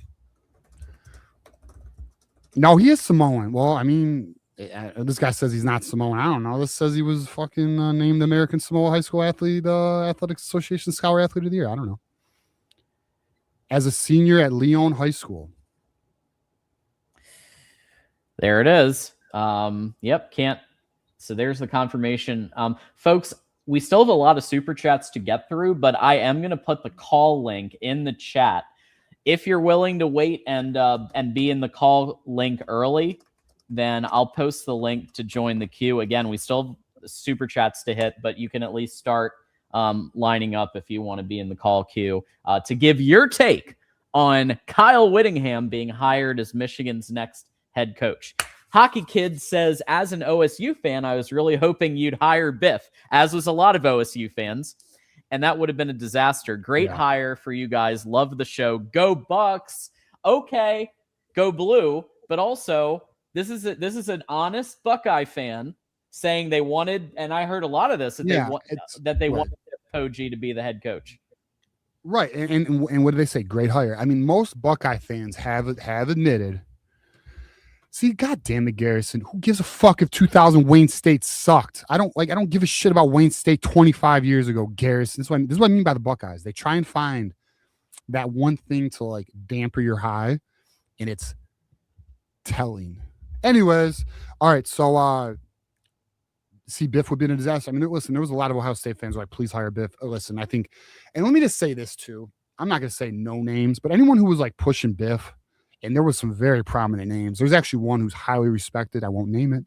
Yep. What are you doing? Like, what are you doing? Like, what are you doing? Don't do that. That's bad. Some major donors and others that really, for whatever reason, wanted Biff to be, and I understand players and parents wanted him. I heard from some families and some players that they would be fun. They would be cool with Biff, but it's like, this is who you want. Is an experienced head coach who wins a lot of football games. Biff does not win a lot of football games. I mean, he won the the three he was interim for, but that's it, right? Get this. I started like 3 at Charlotte. Not to cut you off, John. Just as we get info, we're pulling it. Yeah, check this out though. So this year, Jim Harding, who is the offensive line coach at Utah, who is expected to travel with Whittingham. They were a Joe Moore Award-winning semifinalist. So, like, that physical play is anticipated to return back to Michigan, boys. I'm fucking excited. I love it. Oh yeah, I love hearing that. And he's a development. He developed first. Yeah. I mean, I'm excited, dude. I'm just fucking amped up. I can't wait to see. Pete Thamel. Utah's Kyle Whittingham has agreed to a 5-year deal. 5-year deal to become Michigan's next head coach. The deal is expected to be announced later today. So today, so they're gonna announce it today. But it's done. 5-year deal. Hey, but look, I told you what I tell you: 4 to 6 year window, 5-year deal, right in the middle. Your boy don't miss. What's that? I wonder what the numbers are though. Where's he rank in college football? Is there any figures, John? No figures yet. Interesting. No but 5-year deal. I'm sure we'll get some figures and some information on it because it is a public university. And I want to let everybody know who needs to make a beer store run or whatever. In 29 minutes, the festivities will begin, boys. So me personally will be popping some Blue Moon. Looking forward to it. We're about to have a good time tonight, boys. And not only that, like a bunch of shit's about to be trickling in now, like coaching things. Like this is about to be exciting. See, this is what I love about doing these shows like this because we are all like, I know very okay, motherfucker, Steve. I think this is a good opportunity to address some of the ridiculousness of some of like folks, like we are not Nostradamus. we're not in the business of being psychic and predicting who the head coach is going to be 2-3 weeks. All we do is put the names that we're hearing and our preferences, and we report on that. And we did believe very strongly, because the intel was all going to DeBoer and Dillingham for a week, right? So but we did say that Whittingham was kind of a choice number 3 for both of us. So even during that time. All right, let's lay it out. Let's lay it out for those who can't read. Okay, so I'm talking about you Buckeye fans.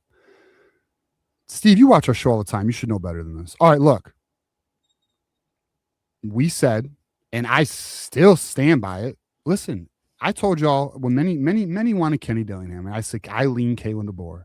Kalen DeBoer has been and still is my preferred number 1 choice. Okay. Kenny Dillingham was the clear 2.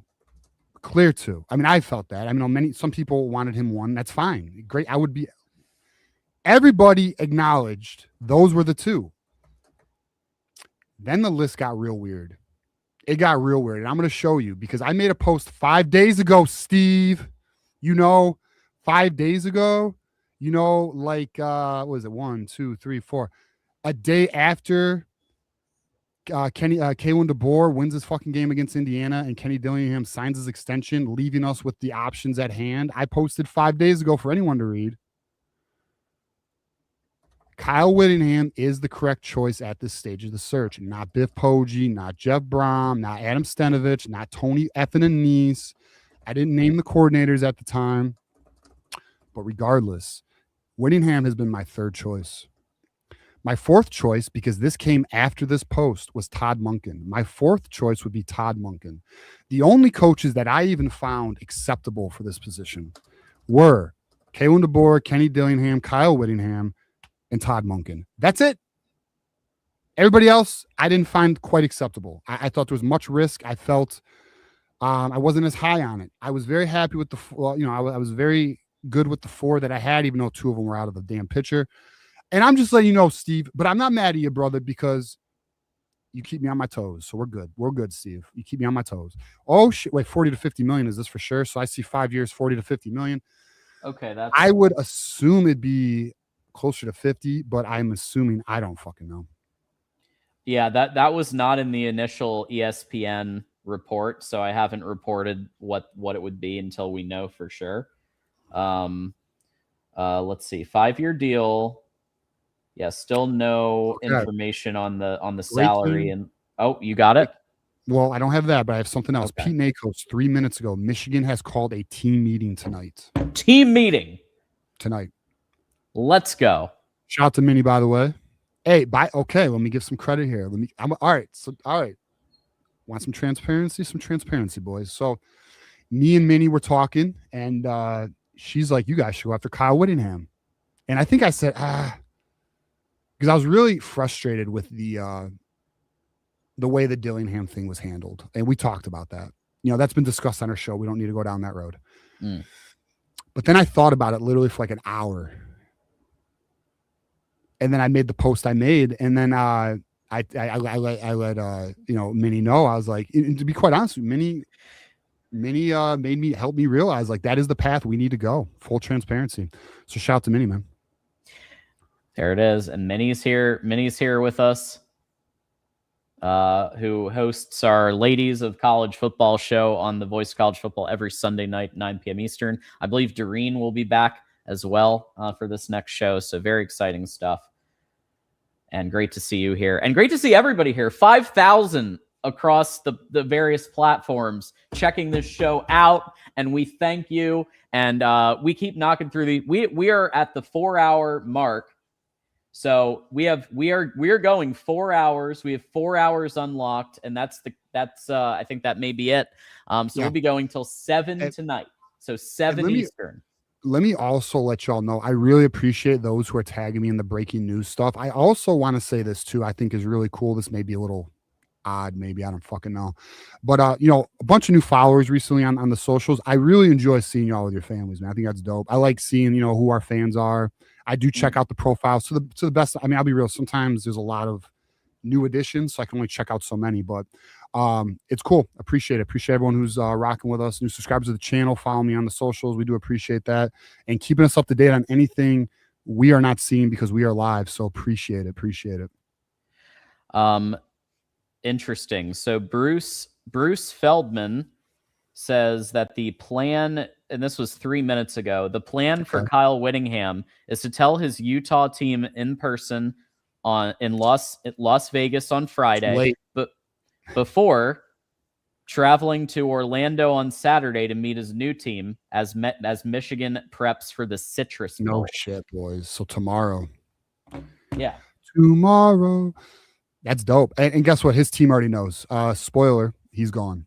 But yeah, that's cool. I mean, that's the respectful thing to do. Have a meeting with his Utah boys. I wonder, man, I wonder who we would get from Utah. You know, there's some boys, a 10-2 team that ranked 15th in the nation that had a top 5 offense this year. I'm quite confident there's some talent to be had. Quite confident. Marmar, protect your mattresses at all costs. Well, what does actually, that mean? I don't think we need to anymore. What do you mean? I don't get it. What do you mean mattresses? I'm lost. I don't know. But I think I know what he means, but all right. I'll lay off.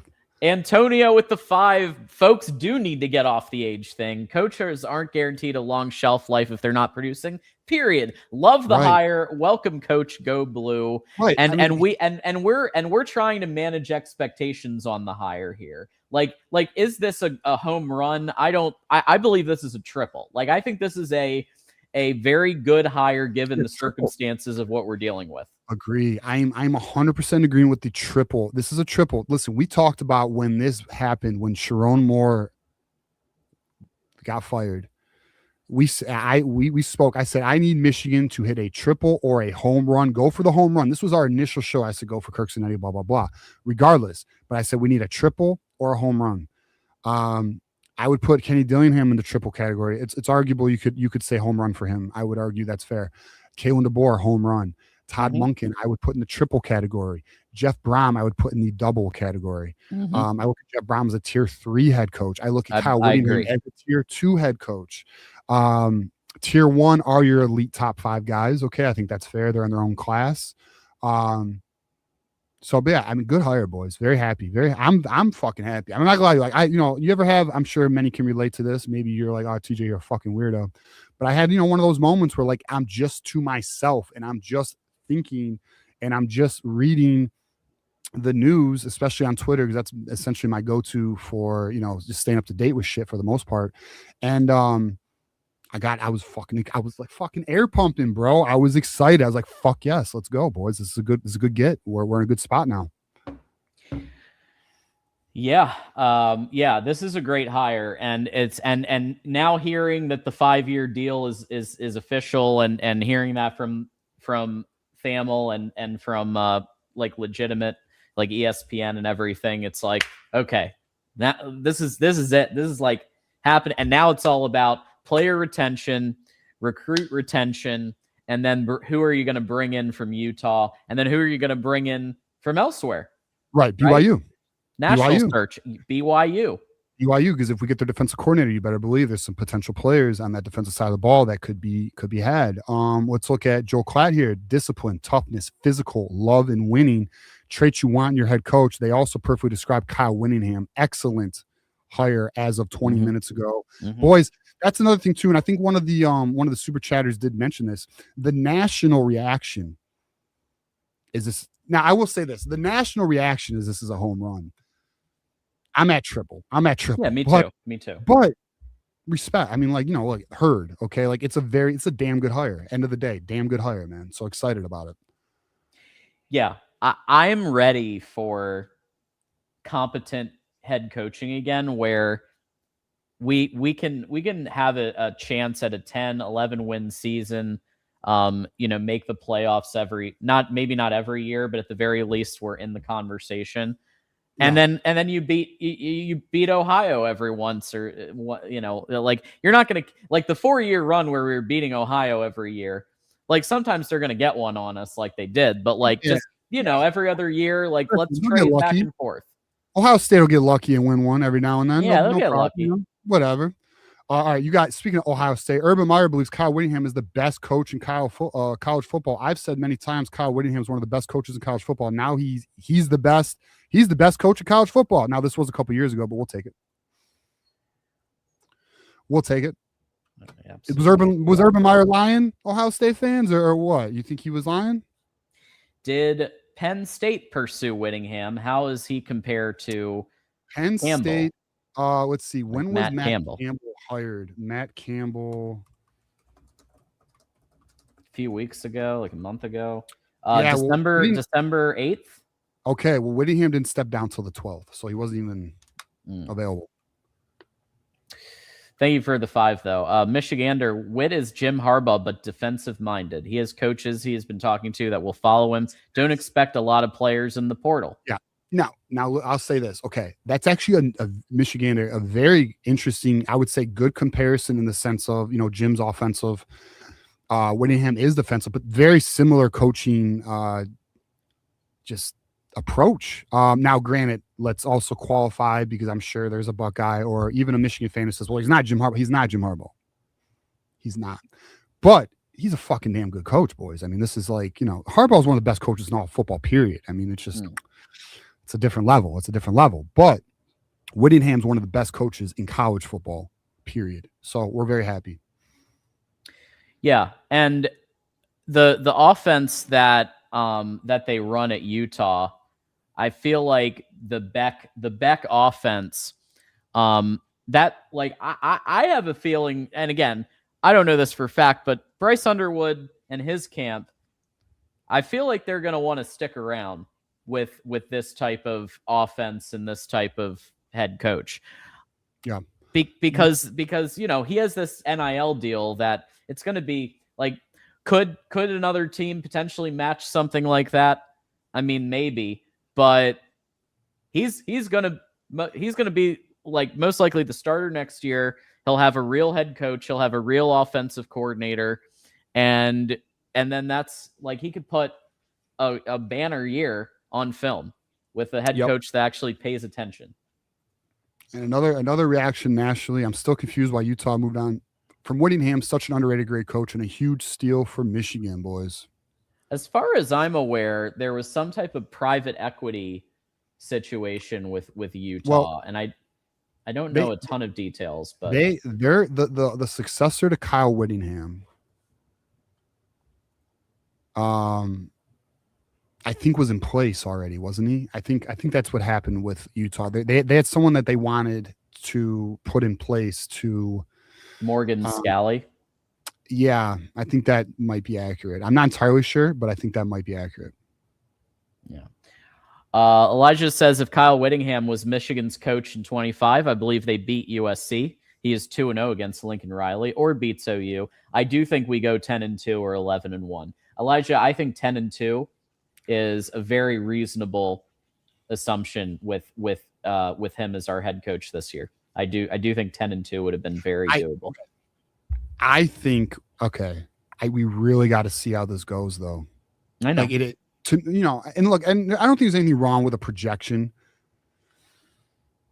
but for me, for this past year, that just 2025. My bad. Yeah. I was talking. All right, I'm my bad. Yeah. Imagine instead of Sharon Moore, you have Kyle Whittingham as Michigan's coach. I 100% agree. I 100% agree. 10-2 is right, that's one more win. You're right. I 100%. Well, I think let's look at it. I mean, I do think. Shit, how do we not know he doesn't get the boys ready for that Oklahoma game, though? I mean, I don't know. I mean, I think 10-2 is fair. I think that's a safe call. Safe call. Oh, snap. Even Dot, notorious Buckeye over at Menace. Great hire. This is the one I was scared of. No lie. So this is what I'm talking about. We'll say this, Dot. Appreciate and respect the honesty, brother. Appreciate and respect the honesty. See, that's what I mean. To play Sharon 5 more times. Hey, shit, he got you the first 2 years. Yeah, you're welcome. We gave you this year. No, I mean, look, it's been consistent from even the rivals. They think it's a good hire, man. They do. You know, I mean, but their point is, well, he's 66. All right. He is, but it is what the fuck it is, man. Yeah. Is what it. Hey, J-Lo's still hot at 50. All right, it's all good. Our daddy, $5. If he's able to pull Jay Hill, we're a playoff team next year. Wow, playoff. See, I'm still in wait and see because I don't know who the staff is. I don't know what the player makeup is going to be. But I think that as opposed to Biff Poggi or as opposed to Braum, I think there's a greater chance of being in the playoff than with those two. 100%. I am far more confident with this hire than Braum. Braum, man, listen, I thought, Braum is a kind of good coach. He's in that tier 3, that 17 to 25 range, in my opinion.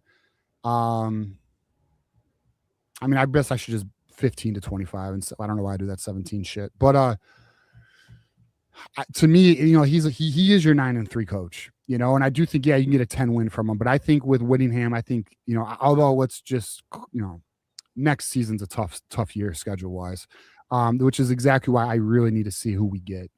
But I listen, this is an upgrade over Braum, in my opinion. Oh yeah. I was really worried there for a second because Braum had like his 24 hours of smoke. Bro, I was watching that Boca Raton Bowl and watching Toledo hang around. And I'm like, this is going to be our head coach potentially. Like, I'm out. And so were a lot of fans and people. Yes, I think a lot of people were like, all right, even though, oh, it's a meaningless bowl game. Well, shit, it looked bad. But I was screaming from the rooftops that Jeff Braum was not who we should hire when that noise was picking up steam. And it's interesting how quickly it died, though. So here's what's also interesting. You know, all right, no names again, but there are individuals who believe the fans' voice means nothing. Well, there is a belief that Michigan did trial balloon some names to see the fan base's reaction. And obviously, clearly, the fan base does matter. The voice of the people do matter to an extent. And listen, if the people unify, people can do anything. But that's another conversation for another day. They need to sell season tickets. They need to sell butts and seats, right? I don't even think it's that. Michigan, I think it's really Michigan wants. I'll say this. This is kind of scary, but this goes for all universities. The decision makers at the very top, they don't know ball. They don't know ball, bro. Like the regents, I mean, listen, they might watch football and you could talk football, but like they don't know ball, bro. And you know, I mean, you ever heard of fucking former? Like I was speaking with somebody who is pretty respectable. It's amazing the former players, like, you know, like all these like former NFL players now and are like doing like the media, even college, right? Former college. It's amazing how many don't know what the fuck they're talking about and they played the game. Like their takes are just shit. It's kind of crazy, man. Yeah. Hoosiering with the 5. Utah currently 6th in total offense, 2 notches higher than Indiana. What? Say it again. What? 2 notches higher than Indiana. How about that? Yeah. I know you love you some Signetti, but that is pretty cool. Yeah. Because we haven't had an offense that ranked that high in a while. It's been years. I think when we won the Natty, our points per game was like 12th in the nation. I want to say it was like 35 maybe, or yeah, it was the Natty year we were up there, but yeah. Yeah, that's our boy here. This isn't a super nationally. Yeah, it was 14. Yeah, I knew we were close to that. Yeah, that's why. That was another reason I felt confident we were going to win that damn game. You know, because we were, you know, anyone remembers, you know, leading up to the game against the Washington, the Kalen DeBoer team. The Washington fans were like real cocky about their offense, you know, and I felt we'd be okay. I didn't anticipate like blowing them out in the beginning, but I thought we'd be okay. Michigander says, I don't expect a lot to leave our 2026 class. Well, we lost one today. We lost one. We lost 3 so far. Yeah. And we always knew that there was going to be some of this. When the second the Sharon Moore news dropped, we knew there'd be some of this. The question is how much, and I feel like this hire will limit the damage as opposed to others that could have been chosen, like like a Braum, I think you would have been looking at a lot more people leaving with the wrong hire. Vaughn has the 20 burger for us. So if Kyle Whittingham is bringing his OC, 9-3 will be the new standard. I don't know about. Well, why? Well, all right. So let's read. This player is a double to me pros. He's a disciplinarian. He knows the cold. Cons, crappy OC, no Midwest ties. Bryce will likely leave, and KW best years are. This is a very doom post here. Why? Hold on. Crappy OC. You have an OC who has a top 10 offense. Yeah, top 2 rushing offense in the nation. Yeah, and not only that, they've actually done really well in developmental of quarterbacks. I mean, listen, are we talking about Ryan Day level? No, we're not talking about fucking Ryan Day level offensive, but he's like top 3, if not number 1, right? I mean, I would disagree. Now he goes, no Midwestern ties. Well, it depends who they keep as positional coaches. Okay. I mean, Tony Alford has Midwestern ties. Their offensive line coach has Midwestern ties. If they keep Kerry Combs, it's deep Midwestern ties. So this could be interesting. Again, it comes down to the staff here. Also, Courtney Morgan. If they were to get Courtney Morgan, well, I'm gonna tell you right now. Don't worry about recruiting, because we're gonna be just fine. Courtney Morgan is that guy. He is that fucking guy. So, for those of you just joining us, because I know we've had people come in, Kyle Whittingham has agreed to a 5-year deal to be Michigan's next head coach. It was just announced about 10-20 minutes ago, just reported on ESPN. So very exciting stuff. And we will go back after the super chats. We'll review the roster again. But this is a coach who just went 10-2 at Utah. He's 177-88 in his career, and at Utah he had a top 6 offense in the country this year, and so very good stuff. Thank you all for joining us. Ari Daddy with the 5. Losing Brady Marchese hurts, but give me a great coach over a good player any day.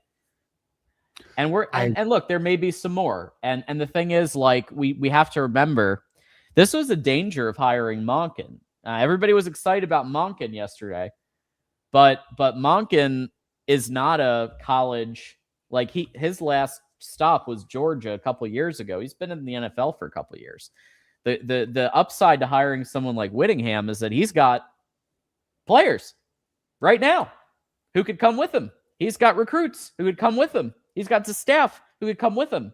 So he could just go right in there. And so I think we're going to be okay. I think we're going to have some attrition, but then we're going to have some growth too. So check this out. So in 2025, the offense ranked 5th in points per game, and the defense ranked 18th in points per game. And then, I've heard some, like, oh, I'm concerned about the defense. Well, the year prior, the defense was 25th in points a game. I will argue in the past, like 2019, Utah has had top 10 defenses in the past. I wouldn't, again, anticipate with Michigan's higher level of talent. I think they'll figure it out. Now, again, I got to learn more about the projected defensive coordinator, who is Jay Hill, right? Yeah. So Jay Hill is the one that is being. So I guess the question is, let's look into it now. Let's look up Jay Hill. And that's not confirmed, by the way. That's just the rumored pick right now, based on what we've heard so far. We got Mark Rogers, voice of college football, chiming in. Great hire, huge upgrade, tough guy, true pro. I'm with you, Mark. This is about as, I think, given the circumstances of what Michigan is dealing with right now. Once DeBoer beat OU, I think DeBoer was effectively out, and then Dillingham was kind of the 1B, but then his interview on that Friday apparently didn't go as well as expected. And ASU just locked him down. Like the next morning, they locked him down for $7.5 million a year. So So then it was time to go for somebody like Whittingham, who's a 20-year veteran head coach who has won a lot of football games, 177 football games in his career. So let's rock through these super chats fast and furious here. Let me just, go ahead. In 2024, BYU's defense ranked 13th nationally. And in 2025, BYU's defense ranked top 15 or better in scoring defense nationally. In advanced metrics, holy shit, BYU ranks, second in defensive eye. I don't know what the fuck that means. Number 1 in yards per plate allowed, according to advanced metrics and sorts. Number 7 in total defense nationally allowed per game, and top 10 in scoring defense. Interesting. I believe that one of the reasons why, like one of the conditions that Michigan had for Kyle Whittingham is you need to find a top defensive coordinator and offensive coordinator. Yeah. It seems like the BYU DC would be a good pick. I kind of love this Alex Smith idea. I think that's fun, but I don't know if Alex Smith doesn't have any coaching experience, does he? That'd be kind of fun. Yeah, it would. No, he's in media now, isn't he? He's in media now, isn't he? Yeah. Salted Rock. Remember Kelvin Obote? So number 3 overall recruit at Utah. Yeah, and he's somebody that would be most likely in the conversation to come here. Because if you think about it, if he was committed to Utah, imagine what Whittingham could offer him at Michigan. Probably double, triple. I don't know. Who knows? But I think it would be a better package, a more appealing package. Well, I mean, listen, if you commit to Utah and Kyle Whittingham was your head coach and the offensive line coach is projected to go to Michigan, I mean, yeah, I think it's quite fair to ponder the possibility.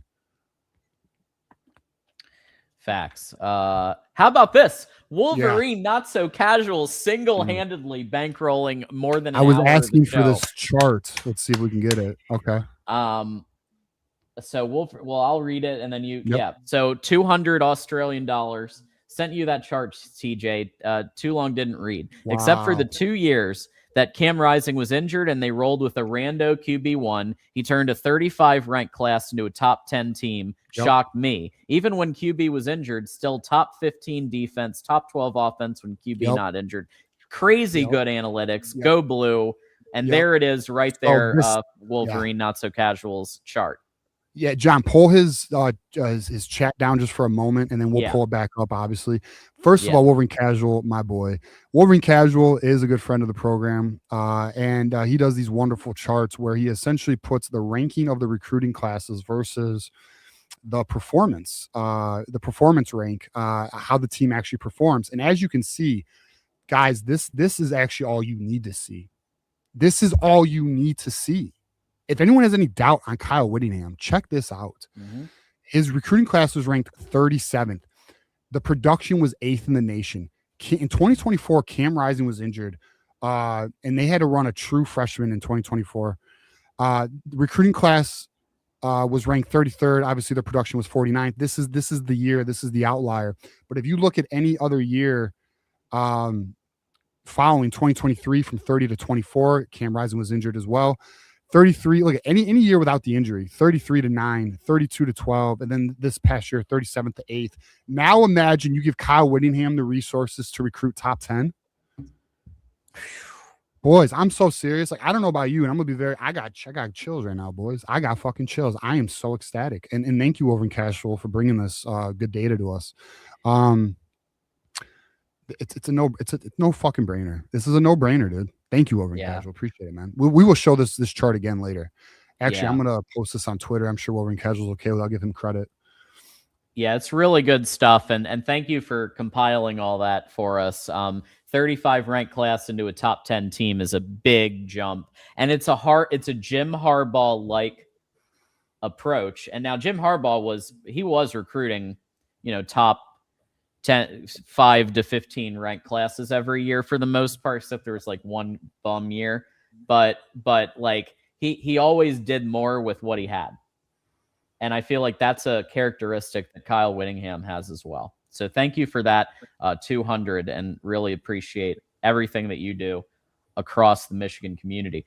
Touchdowns and tokes with the 5. Any news on how the current players feel about the hire? So we've heard from some we've heard some Carter quotes Meadows, from some recruits. Malachi Lee are all for it. Peter Bork is excited to meet Kyle Whittingham, but we have not. I mean, I don't know. We will look. I will see if there's more that's possible. And there's a lot of stuff coming right now, so there's some things that's possible we missed. But so far, it sounded good. I'll shoot a text out now to some parents and see if we can get anything. All right. Cole says Utah does not have half the resources Michigan does. Witt and the staff will recruit better than ever. Also helps he's one tough SOB. Facts. Thanks, Cole. This Digzella beat on them hoes with the 5. He won more with less in Utah than more shitty ass in 2 years. Fumbling talent. Welcome to UM. Bring that Dusty May winning attitude and go blue. Thanks, Digzilla. And go blue to you too. Michigander, Buckeyes get them tears and excuses ready. Facts. Still need a QB coach. Let's see who gets picked. I'm very curious to see who they go with for the QB coach. Yeah, very. Wolverine Not So Casual also says, have you seen the clip, GIF, of Witt screaming game, set, match, checkmate, checkmate at the end of the 21 Arizona State game? Gets me fired up. I saw that. I love it. Yeah, let's take a look at it. I got it here.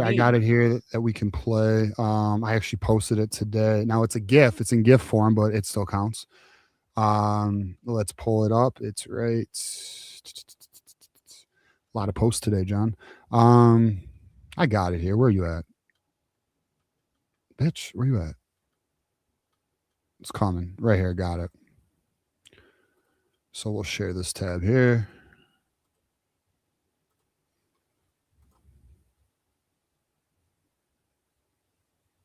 This is the what is Wolverine Casual is referring to when he yelled game, set, match, checkmate at the end of the. I'm telling you, boys, he's a fiery ass coach. You're gonna love him. You're gonna love him. Yeah, I mean, I'm a huge fan. Let me hit on my post here too, because it's relevant. I said to the Michigan fans who don't like Kyle Whittingham, I don't think you've watched his teams play or know anything about him as a coach. Some of you just Googled him and made up your mind after you saw his age. He's a damn good coach, period, because he is. I mean, and I'm gonna be real with you. I'm even more sold after Wolverine Casual's little chart there he did, because it's everything we think we know of him, and it's essentially someone who gets more out of his players. And when you give him that's the thing I was trying to hit on earlier when they were talking about Jeff Brom. Like, even though Jeff Brom showed some of that with his recruiting rankings to production, dude, it's Kyle Whittingham's in a different sphere, bro. I mean, this is what he does. He's a true coach. You know, this is what a true coach, what a Kurt Cinetti does, what a Jim Harbaugh does. This is what some of your best coaches in football have done, from Nick Saban to Urban Meyer. You know, like, these are just good coaches, man. Yeah, this is what we need. We need that fire, that passion. He might be 66, but he's a young 66. Antonio, Witt rolling up on game day in a Harley is dope. I'm with you there. That's pretty cool. Nathan, and I want to play it. Okay. I think we might get copyrighted. I don't know. Would we get copyrighted? Maybe. If it's on a broadcast, if it's on game day, yeah, because ESPN's notorious for that. Biff knew what he was doing. He was putting pressure on them. Give him a statue in Schembechler Hall. I wouldn't go that far. Yeah. I wouldn't go that far. I am glad that it did force things along, though. Wolverine Not So Casual says Whittingham is younger than Biff Poggi. So there's a factoid for you. So I was told an interesting thing that I'm gonna wait until more things until the portal maybe is done. I'll hold there. I got a bit of info that I think is interesting that we could discuss later. I don't want to discuss it till after the portal, though. Just remind me if I forget, but I don't think I will. Okay. Ryan says Biff should be removed if that's all true. Tony Alford should coach the bowl game. Well, what he did was fucking dumb. I'll just say that. I mean, I don't know. I don't know why he felt that was the right approach. And maybe he was playing some 4D chess just to move the process along. He pissed off some decision makers, you know. So it's And I'm quite confident now that his comments are why the Whittingham thing is done today. I'm very confident that's the case because all right, so this goes into the thing that I want to wait until after the point. It's related to that. So I'm very confident that this is what led to that.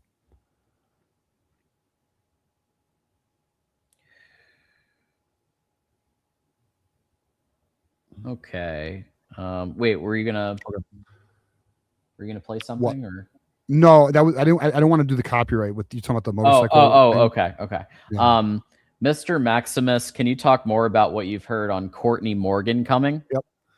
So Courtney Morgan, who again, for those who don't know, is like a top 5 probably top 3 general manager in all college football, better than Sean McGee. It's not debatable. He was at Michigan previously. He went to Washington to follow Kalen DeBoer. He did not get along with Jim Harbaugh, and he didn't get along with Ward. Well, Jim's gone, and Ward's gonna be gone in about a month. So that's the word, by the way. That's the word, by the way. And that's a big win.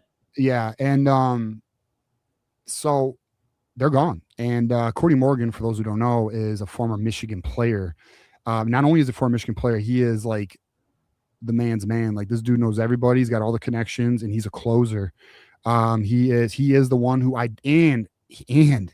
cannot be overstated. Excellent talent evaluator. Like we're talking, he's the one who found Mason Graham, boys. He's the one who found Kenneth Grant. He's the one who got them to Michigan. He is a very good talent identifier and closer. And he knows the game. That's the other thing too, is he's very versed in how this is all played and works. And he's just that dude, man. End of the day. Now, talk more about what you've heard about him coming. Michigan has been in contact with him. He has expressed interest of a potential return. Now, one would argue that, well, now that Kalen DeBoer is out the picture, he's not coming, but it was actually, there's belief that even if it isn't DeBoer, the door is open. Potential door is open. So I don't know how Courtney Morgan feels about Kyle Whittingham. Obviously, like this is newer events, but there's also word that he was in Ann Arbor very recently, and there's more than one person who's confirmed this to me. So I'm going to go on a ledge here and say it's probably accurate. And yeah, we'll see. Yeah, we'll see. To be determined, boys. I mean, at the end of the day, to be determined. But I hope Michigan throws a bunch of money at him and gets him here. I'll say that. That would be absolutely out of this world if that were to happen. I think that the best course of action is assume it's McGee. If Courtney Morgan, right. if they get Courtney Morgan, I think we all pop open champagne or bourbon or whatever else. And it's 5 o'clock. It's beer o'clock. There we go. Actually, and my parents got me a new cooler too, so I got to show y'all what they got me. But it's a Michigan cooler. But there's a Bama fan in here who says, well, he was visiting family. Now, look, there may be truth to that, but I'm telling you, conversations have been had with him leaving Bama, even if it's not DeBoer. So the Bama fans, you can take that how you want. Like I'm not bullshitting, you know. Well, feel free to fill up if you want. I'm gonna keep knocking through these. Also, well, I'm about to go. I'll go right now. Let me just close it. This is also not me guaranteeing we're getting Courtney Morgan. I'm just letting you know there's a lot of shit happening behind the scenes, boys. You know, a lot of calls are made, man. So to be determined on the outcome. But I will be back. All right. T. Hambone says, all I got to say, Michigan is drunk. This will be one of the worst hires in Michigan history. I do not think that's the case at all. I'm back. What the fuck, Hambone? Yeah. Why would you think that? Shocker. Rich Rod? Hoke? Yeah. Yeah, Rich Rod and Hoke were both worse objectively worse. And we just had a coach that got fired due to inappropriate relations with a staffer and was texting OnlyFans models at halftime. And you're saying that this would be one of the worst hires in Michigan history? Sharon? I didn't even name Sharon. I forgot he was Brady a coach. Brady Hoke left a concussed player out there. Like, are you kidding? Who hasn't, John? I'm just messing. But I mean 10 years ago, who hasn't? But anyways, so I mean, fuck that. Brady Hoke's day, concussion just meant not 100%. We still ball, dog. You know what I mean? But anyways, I mean, dude, I've played with a concussion hockey. I know this. I mean, I'm well aware of that. You know, like, and I'll be real, like, your adrenaline's pumping. You don't really know. I mean, you know, but you don't know. You know, like you're good. You're good though, and you feel good at least. And I'll say this. I think it's a crazy take, Hambone. I think Michigan's gonna have. Thanks for the 5. Yeah, I appreciate it. But I think Michigan's gonna have. I think we got a coach that's gonna get us back in the playoffs. I really do, brother. I just do. Yeah. So I don't. I would just ask to remain open minded on it. I guess that'd be my position, and we can follow up mid season next year because maybe you'll be a believer by then. I'll be back. Wolverine Not So Casual said Hill turned 100 ranked defense into top 20 defense 2 years running over 3 years. Yeah, I think Hill would be a really strong choice for D coordinator. Nicholas says, any news on Bryce about this? Get ready for 9-3.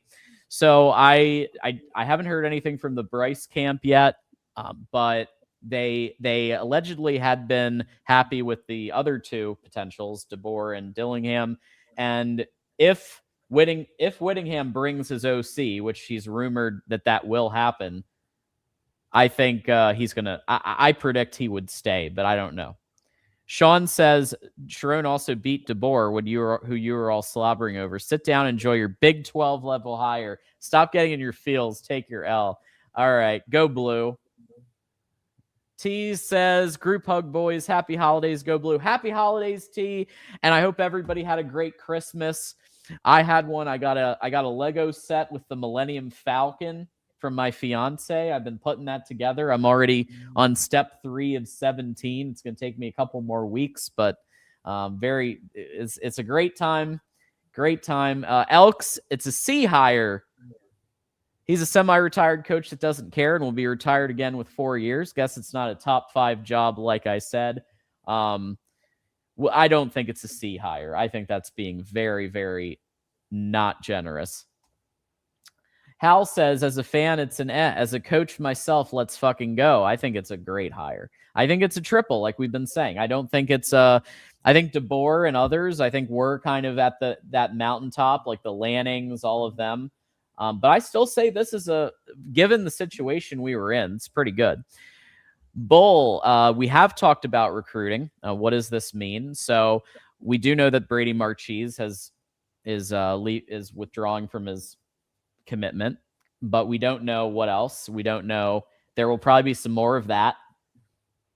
But we also have to remember that the 2 top recruits that Whittingham signed is Salisi Moa and Kevin Obote, the number 6 wide receiver and the number 11 O tackle in the country. So I think that either or both of those may be enticed to come to Michigan. Teddy says it's hilarious that Suckeye fans paid money just to post their comical super chats and clown takes. It's great, but that's America, baby. That's just how it is. You know, everybody coming in, and if a Buckeye wants to donate and contribute and give a take like that, hey, we love it. We, of course, always say fuck Ohio. Always fuck Ohio. JH with the $279 Canadian dollars. Why Biff and Kasula? No Alfred for interim. That's what they decided. That's what the Ward's decision was to put Biff in charge, and then Kasula was, I'm assuming, was Biff's decision to put him in charge as offensive coordinator. Ryan, I wanted Whittingham before he even stepped down at Utah. Great hire. Time to get back to being the bully. Yeah, tough physical coach. Love it. Billy says, Courtney Morgan, come on down. To do my best Roddy impression there. Yeah, I don't know. I still say expect Sean McGee and then be pleasantly surprised if it's not. But I still think Sean McGee is very loved by coaches, players, families, etc.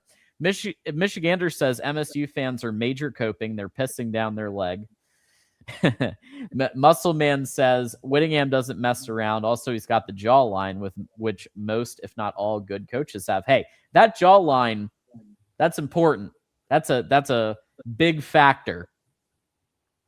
Matthew has become a YouTube member. Thank you so much. I'm not sure which level, but thank you so much for that. You get our emojis now. We're going to do a watch party in 5 days for the Citrus Bowl, the Cheez-It Bowl. So we will do that. Billy, love that Whittingham's teams are tough and disciplined. Yes, they definitely are. Matthew says, have you heard of any other player wanting to leave? I understand there's going to be some fallout. Love your show, guys. Go Blue. We are asking some people as we speak to see what they think, and we'll see what comes up. We're knocking through these super chats, so it's going to be time soon for calls. So go ahead and get in line if you haven't already. Get in line and become get in that queue. Is Lamar Morgan safe? I don't know. Cooper, at what point will we know the roster and staff? I think we're already starting to get some names floated. So we have rumored staff. So Sean McGee or potentially Courtney Morgan. I think that's still a long shot as GM. Jason Beck, rumored to be the OC. Jim Harding, rumored to be the O-line coach. Tony Alford, rumored to be retained as the running backs.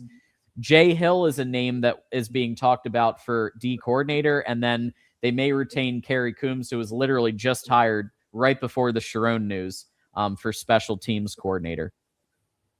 89 Dr. Funk. Do you think Witt keeps Biff on staff? Seems the Mish Regions probably didn't appreciate Biff crashing out on the Texas pod. That's to be determined. I don't think that's going to happen, though. But who knows?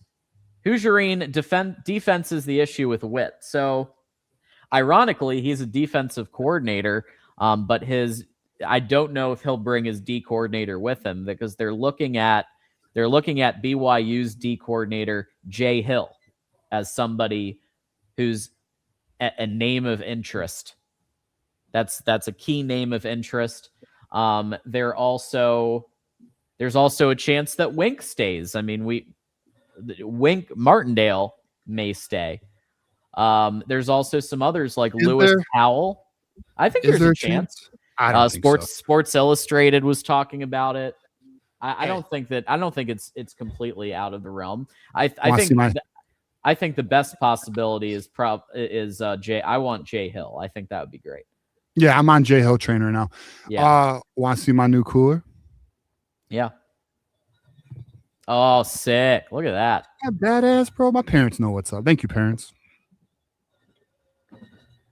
Boom. And of course, all right. Festivities begin, boys. Let's ride. There all it right, is. So let's go. Tony with the Bart Simpson or the Homer Simpson avatar says, this guy sounds like a Bridge head coach to me. So perfect avatar for what you just said. Very Homer Simpson. So listen. All right. Very Homer Simpson.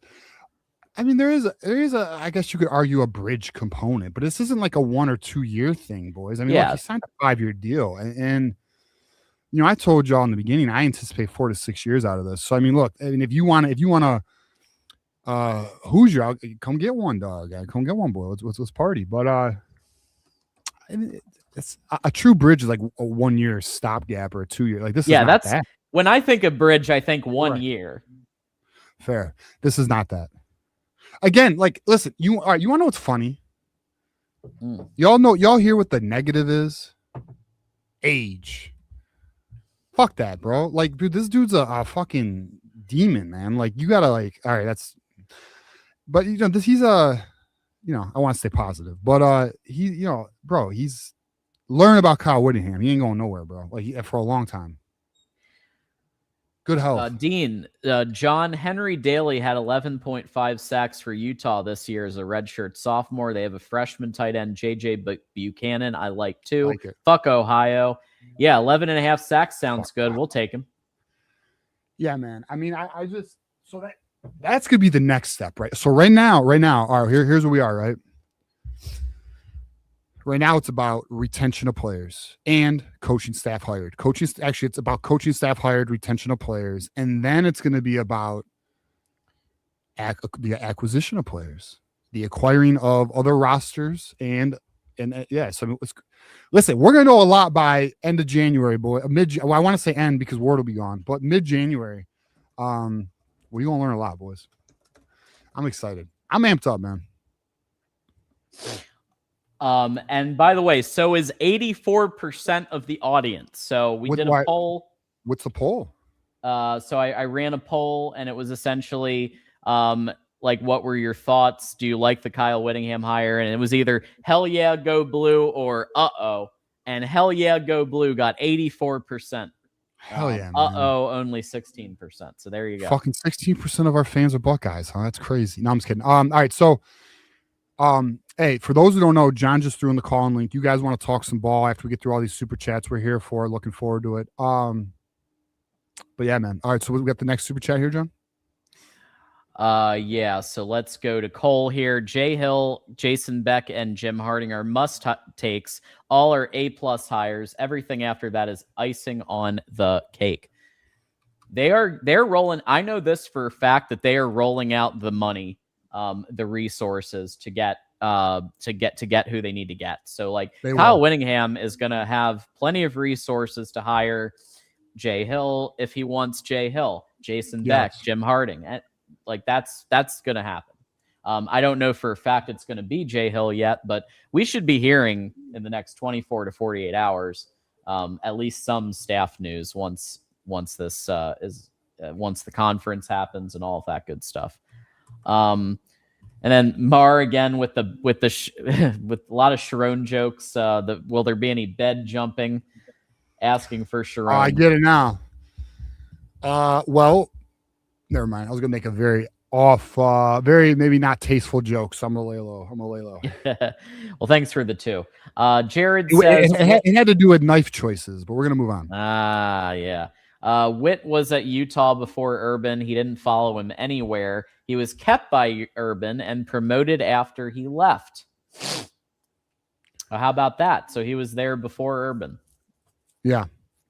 And you know, and like I said, very interesting dynamic with Urban Meyer being a mentor to him. I wonder what type of, like, I don't know. Does he help? Does he I don't know. Does he assist Whittingham, or is that done? I don't fucking know. I mean, I guess relationships might outlast, I don't know, maybe outlast the rivalry here. I'm not sure. Very interesting though.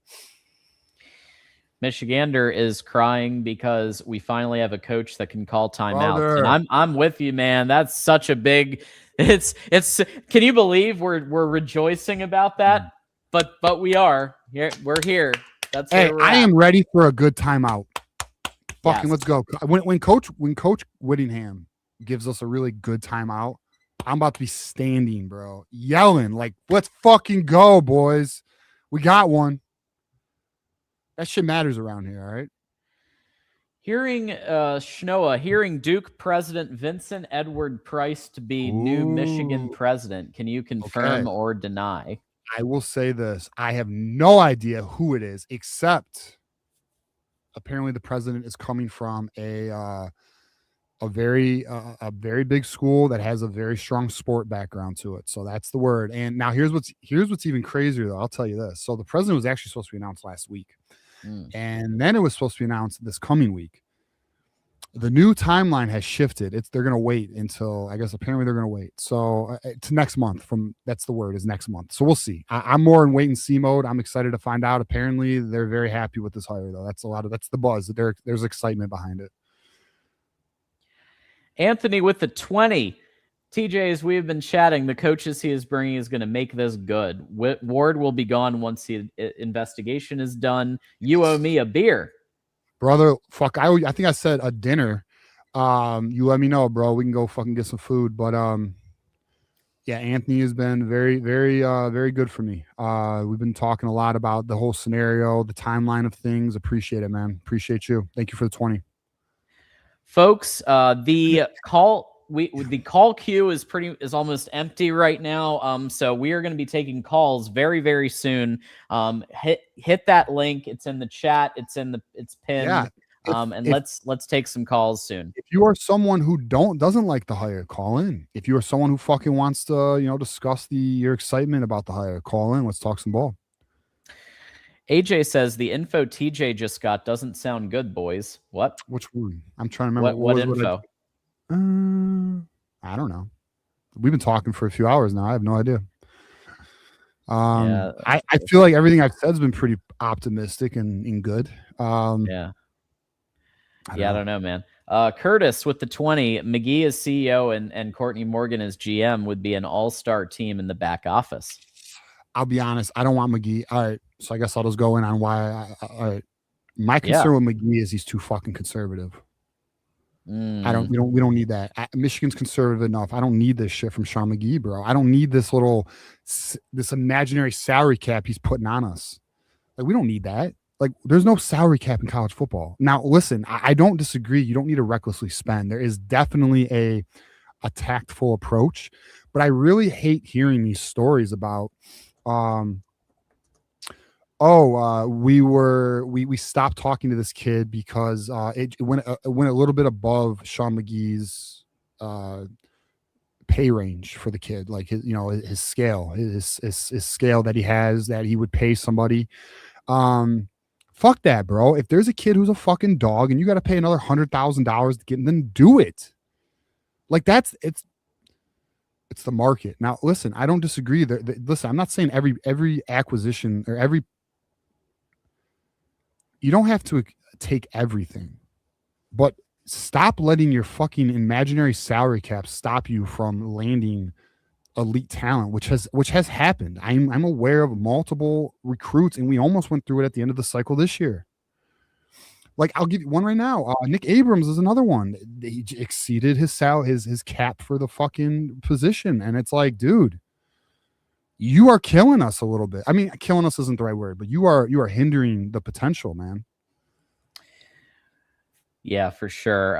No, he is pretty conservative, so we'll see what happens. Lee says MSU fans are comparing Witt to 4-8. Jonathan Smith, by the way, 4-8 every year.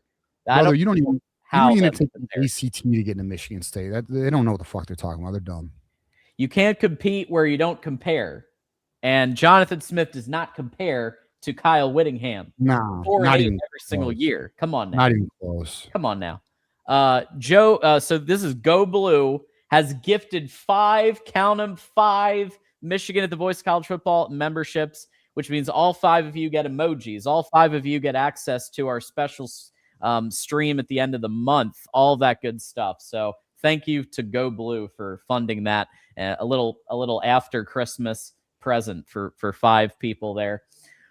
Lord Grimm says, the amount of times I was trying to tell these idiots in the fan base how huge of a hire Whitty would be. You don't get a golden goose like him drop out of fucking nowhere for free and let him be taken.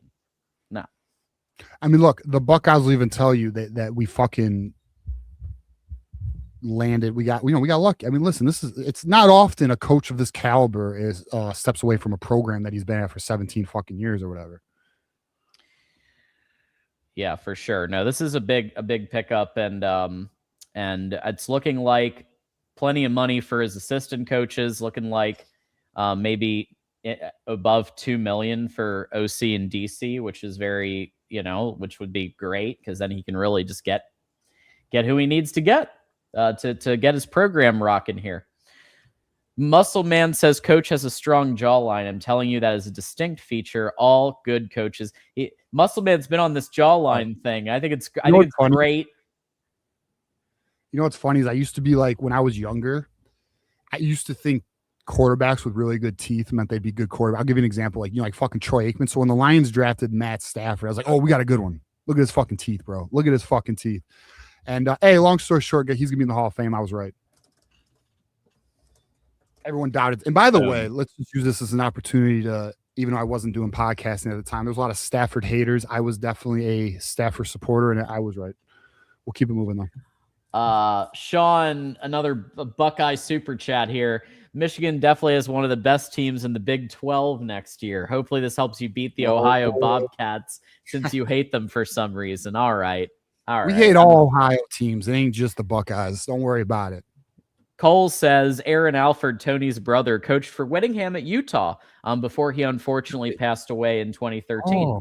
Great way. Oh, shit. Wow. I didn't know that. Very interesting, bro. Damn. Go Blue to Cole. Thank you for that intel.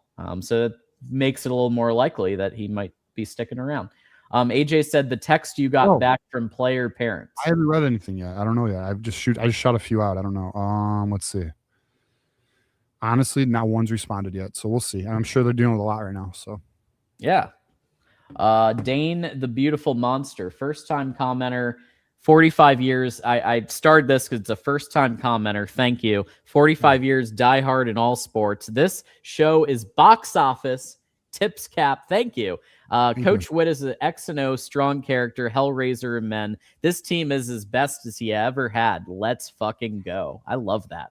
It's interesting. I mean, the talent level, he's never had these type of tools and resources. So like, what can a coach of this caliber do? Like, see, that's the other thing too, is like,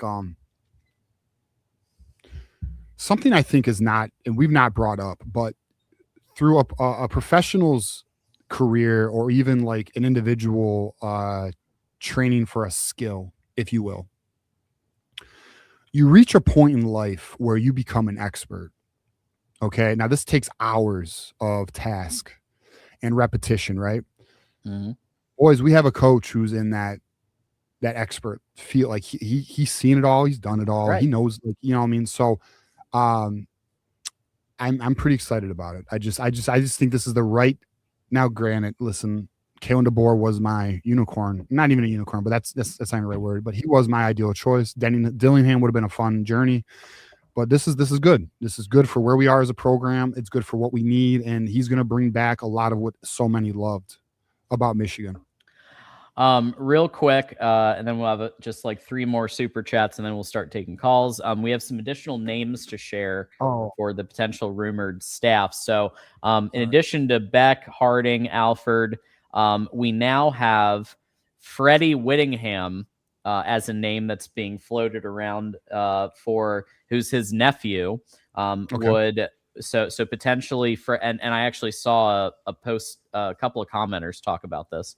So he might be the tight ends coach, and then Lewis Powell for D line coach. Somebody who, if we look at the D lines, kind of, so he is at Utah right now. He's the current Utah D line coach, and he has a lot of physical D lines when he's coaching them. So it's very cool. Okay. If y'all want a quick laugh, tune into 97.1. Not sure how that sports radio show exists. Word Manual hired him, so that keeps it toxic and a bad hire. Unreal. Rico can talk sports. For those who don't know, 97.1 is the Detroit local radio station. It really is a shit show. And I'll get into why. But right now you have the Valeni and Rico show, which is from 2 to 6, both Spartans. And they are very biased. I mean, listen, I will give Valeni some respect in the sense that he's a ball knower. Like, he is definitely, he knows, often he is very knowledgeable, but he's a fucking shock jock, dude. I just remember, like, this is very off topic, but it's still on topic. I just remember he was like, "Oh, the Pistons need a tank. The Pistons need a tank." And then while the Pistons are going through their fucking tank, he's like, he's losing his mind. You called for it, you fucking moron. I mean, sorry to swear in case you're watching this with any family, but you called for this, man. Like, you are now hitting object on the very approach you wanted this team to take, because, to quite honest, you're a soft bitch. And well, you're a Spartan too, so it makes sense. But like, at the end of the day, like what are you doing? You got to ride it out, bro. If you commit to a path on a rebuild, by the way, how the Pistons doing? How the tanking go, Valeni? Oh, we're number 1 in the East, you moron. Like, they're dumb, dude. And Rico, to the point of the super chatter, Rico, I'll be real with you. He shouldn't be. He's not good. He just follows Valeni. Like, he's not very, I don't know. So yeah, I mean, the only people I like at 97.1, and now listen, I like Mark Ryan. I think he's good. I think, I like the morning show with Acosta and Jansen. I think Gator and Doug Karsh annoy me at times. And I know that's saying something, because Doug Karsh does do play-by-play for Michigan, but like, his softness is a little much for me at times. Like, I think he is the most, like, he will wear a helmet just across the street. You know what I'm saying? Like, he's like that type of guy. And regardless, so that's where I'm at on it. I'm a big fan of Bob Wojnowski. I think he's Wojo. I think he's fucking hilarious. I just think his character is hilarious. But anyways, long story short, Valeni and Rico, they suck. Dane actually super chatted the same comment from earlier. So 45 years, diehard all sports. The show's box office. Witt is X's and O's, a leader, Hellraiser men. This team will be the best he ever had. Thank you for the super chat and comment, and thanks for being here. I agree with you. This is going to be a great year now. AJ said, "Lol, the one you said you were holding until after the portal." Okay. Well, then fuck it. I guess I'll just say it because my boy is here who Okay, so there was, I don't know. When was I told this? Let me look because I want to be accurate. So I was told, and my boy's watching right now, the one who told me, he knows. Shit, I don't know. I'd say a few days. I'd say maybe before, like Tuesday, maybe Monday. I don't know. The plan was actually they were going to wait for DeBoer, and Whittingham was actually the fallback option. And this was before the Jeff Brown smoke got real hot. So that was what I was told was actually the plan. Now, what is appearing to come out is because of the Biff interview and what he's been doing, Michigan felt it was best to accelerate this process and get the guy they can get now. They can't wait because the DeBoer thing was nothing more than you hope he loses and then you shoot your shot. Now, DeBoer never said no, right? So like he never turned Michigan down, and his agent was still in contact. But at the end of the day, like, so that was what I was going to say. Till after the portal, it's out now, so it is what the fuck it is. It had nothing to do with the parents' reaction or anything like that. Muscle Man says, "I've been hearing that Jason Beck, Jay Hill, Jim Harding are all coming, and Alfred will be retained. Is this correct? Thought I saw this in a Chris Ballas article." I'll say this: multiple pieces of smoke. Yeah, I will say that there's that information's in a few places, but it appears that's where everything's trending right now. So yeah, I'd say you're on path right now. And Elijah says, "Please pay Wink to leave, please." I think you'd be happy, Elijah. Yeah, I think most likely he's gone. Yeah. Let's get to our first. Yeah. Hold on, John. So since he's gone, we might as well use this one more time. Hey, there it is. That was a good time. We hung out with Wink. Yeah, we hung out, had some steaks. Talked some ball real quick. He told us, he said, he was walking away and he was like, we were like, hey, tell Sharon what up. He's like, fuck Sharon. We were like, what? We get it. We get it now. We get it now. Now, it all makes sense when he said fuck Sharon, bro. I'm just kidding. Didn't happen. I mean, we did kick with him for a quick second, but it didn't happen. Let's take our first caller of the night, and we'll take Drufus, who's calling in here. Drufus, go blue, boys? Go blue. Feeling good now. Feeling like the light at the end of the tunnel. We're finally hitting it.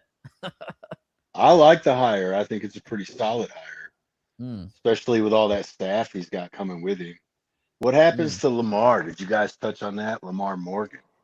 Does he stay? Yeah, Does he go? now. Well, I mean, it's interesting because Lamar is a very strong recruiter. I am not sure. I mean, right now we don't have any corner or safety names right now. So right now, I mean, his name appears to be the only one. But I mean, I'm sure things are going to really progress this weekend. It's too early to call at the moment. Yeah, I've been listening to the show and the whole, I threw it out there. Lamar safe, and I can just picture him hiding in a corner, being quiet, not saying a word. Well, Lamar doesn't get seen. Yeah, hoping he makes the chopping block. Yeah. What about special teams? Where's that at? Yeah. Well, that's a great question. I mean, there's a part of me that thinks Rock would carry Combs because you want that Midwestern. He's an ace recruiter, man. He is he's a 5-star hunter. Okay. So Kerry Combs is a 5-star hunter. He's a big whale hunter. I don't know. I mean, now special teams wise, schematically, his numbers are not impressive, but I don't know. I mean, I don't know. I mean, recruiting wise, he's a win. I'll say that. I don't know. It's interesting to see. It's going to be interesting to see how it plays out because I don't know. I don't know. I mean, there's a part of me that thinks it'd be a good idea to keep him just because of the Midwestern ties. You got Tony Alford with Midwestern ties. You would have Kerry Combs. Must keep. Tony Alfred's a must keep. Yeah, the offensive line coach Jim Harding apparently has Midwestern ties. Did I hear you say earlier? I think it was an hour or so ago. Did I hear you say something earlier about a players meeting? There was a players meeting. Tonight. That is going down tonight. No. Okay. So is that like a players only called, or is that like a No. coaching? No team. No. No. The Team- school's team one. doing a team meeting. It's to announce that Kyle Whittingham will be the next coach, and he's going to meet with the team tomorrow, apparently. And then he's going to be there for the Citrus Bowl, correct? Yes. Also interesting. Mm-hmm. He's Going to Orlando. Because according to Biff, there's only going to be 25 kids that are going to be there. Yeah. Oh, You know what I mean? Oh my Like, God. Yeah. We ain't going to have a team when we get down there. Well, I think he meant 25. Yeah, I know. Because people are getting it twisted. Like, I think he kind of meant you got to lock down your head coach, or 25 could leave the team. Was kind of, so I don't know. I think people that got a little bit misconstrued. Not saying you did, but I'm saying some people who are listening to this, and they're like, oh, so he's saying 25 are going to opt out. He said 3 yesterday. All right. Savion Hyder does have a quote. Oh, Ooh, nice. He says he knows Whittingham always wins and gets guys to the league off of development. I mean, that's not a lot, but it's something. It's where it is. So we'll see. That's good. Now, news. listen, the key for Hyder though is it's Tony Alford. Tony Alford stays. Hyder's here. I mean, I had a little back and forth with Hyder the other day, and he seemed like he was in good spirits. So we'll see how it goes. I agree. Him and his mentor, who was Coach McCann, seem to be very. They've handled it publicly well. Touching on I think you said Alex Smith. We do need a quarterbacks coach. I agree. I mean, I hope that who do you get? I mean, For a quarterback coach, I Yeah. mean, who knows? I don't know what Whittingham's connections are, but I would assume that they're very well aware that they have Bryce Underwood as their quarterback, and they're very well aware that they need to get someone listen, they were already with Sharon. All right, when Sharon Moore was here, they were actually about to name a quarterback coach. It was Mora. What was his first name? Was it Jim Mora? No, not Jim Mora. Was it Mora? Am I fucking up right now? Well, I'll answer because Jason Beck is a OC and QB's coach. So most likely that'll be the same. It'll carry over. Yeah. If I remember right, what that Utah team that we did a home and home with when Harbaugh was coach when he first got here, they beat us, right? Shula, that's what it is. Not Mora, it was Shula. My bad, boys. Thank you. I knew Mora, Shula, we're close. All right, it's been a long week. I remember those games, running backs up, and That's right, Mike Shula. he was the head coach during that tenure, wasn't he? Yeah. Talking about Whittingham. Who? I'm sorry. Kyle was at when we did the home and home with Utah, when Harbaugh was first hired on. Didn't we do a home and home with Utah? Yeah. So Utah went. Yeah. So Harbaugh was the second one. So I think that it was in 2014. It was Hoke, and then 2015 was Harbaugh for the home and home. Yeah. We lost both of them, if I remember right. Yeah, I think we did. Yeah, I know we lost 2015. Yeah, because I thought Utah played amazing that game too. I mean, yeah. I remember their quarterback. I don't remember his name. Yeah, he ran up and down the field. That kid was a dog, bro. It makes me excited, because helmet and shit. I was like, boy's a dog. Well, go Blue Boys. Call in if you're in the chat. I gotta go, fellas. All right, Drew. Man. Appreciate you. Later, brother. Later, Drufus. So just to for those of you just joining us, Michigan Wolverines Live Special Edition. Kyle Whittingham has signed a 5-year deal to be Michigan's next head coach. We've been talking about the staff that he may be bringing, and we're so as far as OC, Jason Beck, O-line, and again, these are all rumors.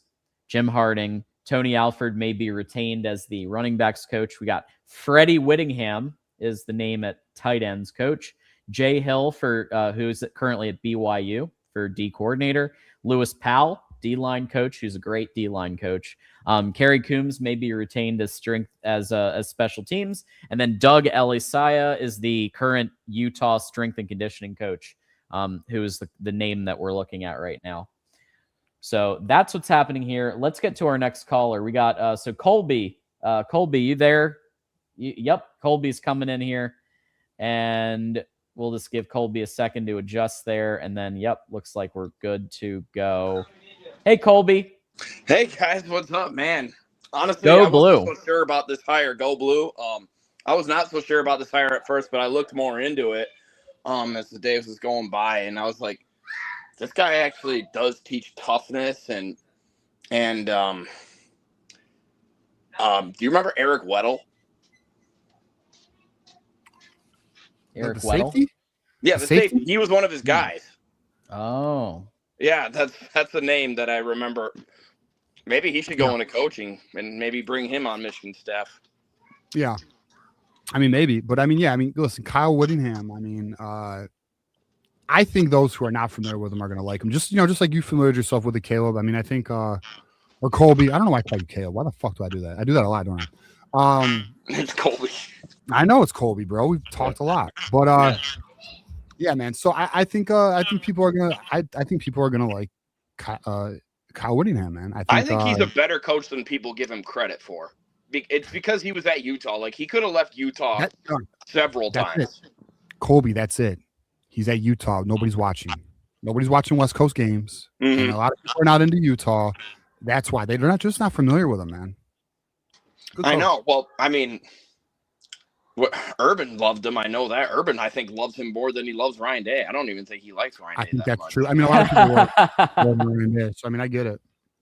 Because I remember when Michigan first played, when they first played Utah, it was Harbaugh's first game, and they were like asking. Remember when Ohio State was having that quarterback controversy, like who's going to start the first game? Is it going to be JT Barrett or Cardell Jones? Well, they were like, yeah, we talked to Kyle Whittingham, and we know he served as an assistant to Urban. And they asked him, do you know who the starting quarterback is going to be for Ohio State? He's like, yep. Can you tell us who it is? Nope. So that's one of those things. So they're still pretty tight. And yeah, like I said, there was this other guy. I think he was an offensive tackle. He does know how to develop offensive tackles. His name was Star Lutele. I don't know how to say his last name. It was like 2013-ish. Mm-hmm. That was another guy. Like they've always had really good teams, but again, it's Utah. Like he could have left after 2008 when they went undefeated and they beat Alabama. He could have gotten maybe some Big Ten job like in Illinois or Wisconsin or whatever was available at that time. I don't know. He could have done that. He could have left several times, but I think that shows how loyal he was. Yeah, I do just want to share Markel Dabney saying nice. Let's work after the news drop. Very cool there. Yeah. How many guys do you know that are in their 60s named Kyle too? I mean Kyle's usually a name where it's like guys that are like our age, like in their 30s or 20s. Yeah, that's true. Not a lot of 66-year-old Kyles out there. No. Good point. Hey, he's a trendsetter, bro. Did you see Joel Klatt's interview but his podcast and his story about how Whittingham kind of kicked his butt on the bike or whatever? Yep. Peloton. Yep. And then said he would want his kids to play for Whittingham. Yeah, he did say it. By the way, that Muscle Man comment, that was me with the jawline. Now, the reason I brought that up is because I've seen all the coaches, like they have that strong chin, that manly chin. Like, there's a few outliers. Like, okay, Andy Reid and Mike Holmgren don't have it, obviously, but like Jim Harbaugh had the strong chin. Marcus Freeman had it. Saban, Lane Kiffin, and they've all turned out to be pretty good coaches. I mean, I guess. I mean, I'm sure there's somebody with a strong jawline that sucked it up. Oh yeah, for sure. It's an interesting thought, though. We'll see. I mean, look, I don't think there's really a lot to it other than Whittingham is just a solid ass coach, man. I mean, good guy Ryan Day has a glass jaw, and he's pretty all right. Yeah. No, so Whittingham's a good guy too, from what I've heard. Like no scandals under him, no nonsense either. Well, it is Utah. That too. They're a bit behaved out there. Yeah. Well, a little more reckless here. They're either behaved or they go on Dateline. Yeah. My sister watches a lot of Dateline. So, Colby, what's your thoughts here on next season, right? I mean, actually, hold on. Because we spoke before, Colby, and like you said, you weren't the most enthusiastic about Whittingham, but now that you've done some research, you said you kind of changed. He's growing on me for sure. What's your excitement level for next year, though? I can't say how many wins or losses we'll get, but I think we'll look a lot more disciplined if that answers your question. I don't see us getting blown out to the good teams. You know what I mean? Like, I think we're going to put up like fights against like the Indianas and the Oregons. We might not beat them, but we'll definitely look a lot more disciplined and look like we know what the hell we're doing. Yes. Discipline, mental, physical toughness. That's what we can expect at bare minimum. I'll say this. You want to know something that we haven't spoken about that I think we played around a little bit, but one thing you don't need to worry about is his focus. Like, you don't think Kyle Whittingham looks at this as an opportunity to bro, this is Michigan. He's leaving Utah to literally take a blue blood program and see if he's here to win a national title, boys. He's not here to just fucking I've always had respect for the guy too. I really have. I just wasn't sure. I was like, is he too old to take the job? But then it's like, Signetti's 64 and he's been at Utah all this time. He went to BYU, which is another thing that impresses me. BYU's produced a lot of pretty good coaches and athletes. I mean, they're not really known as a blue blood, but they've put Brian Billick from the Ravens. He went there, and then there was a couple other. But, like, BYU is usually, like, the cradle of quarterbacks, if you think about it. Jim McMahon went there, Steve Young, Max Hall, and then who was the guy that got drafted pretty recently? What the heck was his name? The guy that got drafted from the Jets, what was his name? From the Jets? Yeah, like in 21 or 22, like right in the same round as in the same year as Trevor Lawrence. God, what was his name? Oh, fucking yeah, bro, who likes to like smash people's moms and shit. Yeah, yes. What is his name? What was his name? He's already gone. How sad is it? Yeah, he was the shit at BYU. What was his name? Zach Wilson, my man. Zach Wilson. I love this chat, dude. I don't know. BYU, right? Was he was BYU? Yeah. Anyway, no, BYU, like they produced like some really solid quarterbacks over the years. They just, like I said, Jim McMahon, Steve Young, that's all. But there was a guy before Jim McMahon that went there that almost won the Heisman. I can't remember his name either. And they even won a national title in '84 under Lavelle Edwards, and people forget that because it's BYU, but like they have some solid football, and that's where he came from. BYU, dude. I honestly like. I don't know. Like, there's some people who don't like it because again, like it's not even like against like Mormons. They just like it's like the Notre Dame thing. Like just because it's a religious school frustrates people. Like I don't know. I appreciate BYU because I just love their stadium and the background and like I'm like I don't know. It's football, man. Like I don't know. It's fun. I love that shit. Like I love like the uniqueness to each program. I find that very, yeah, like my guy here's like, I like Utah. Me too. I like Utah.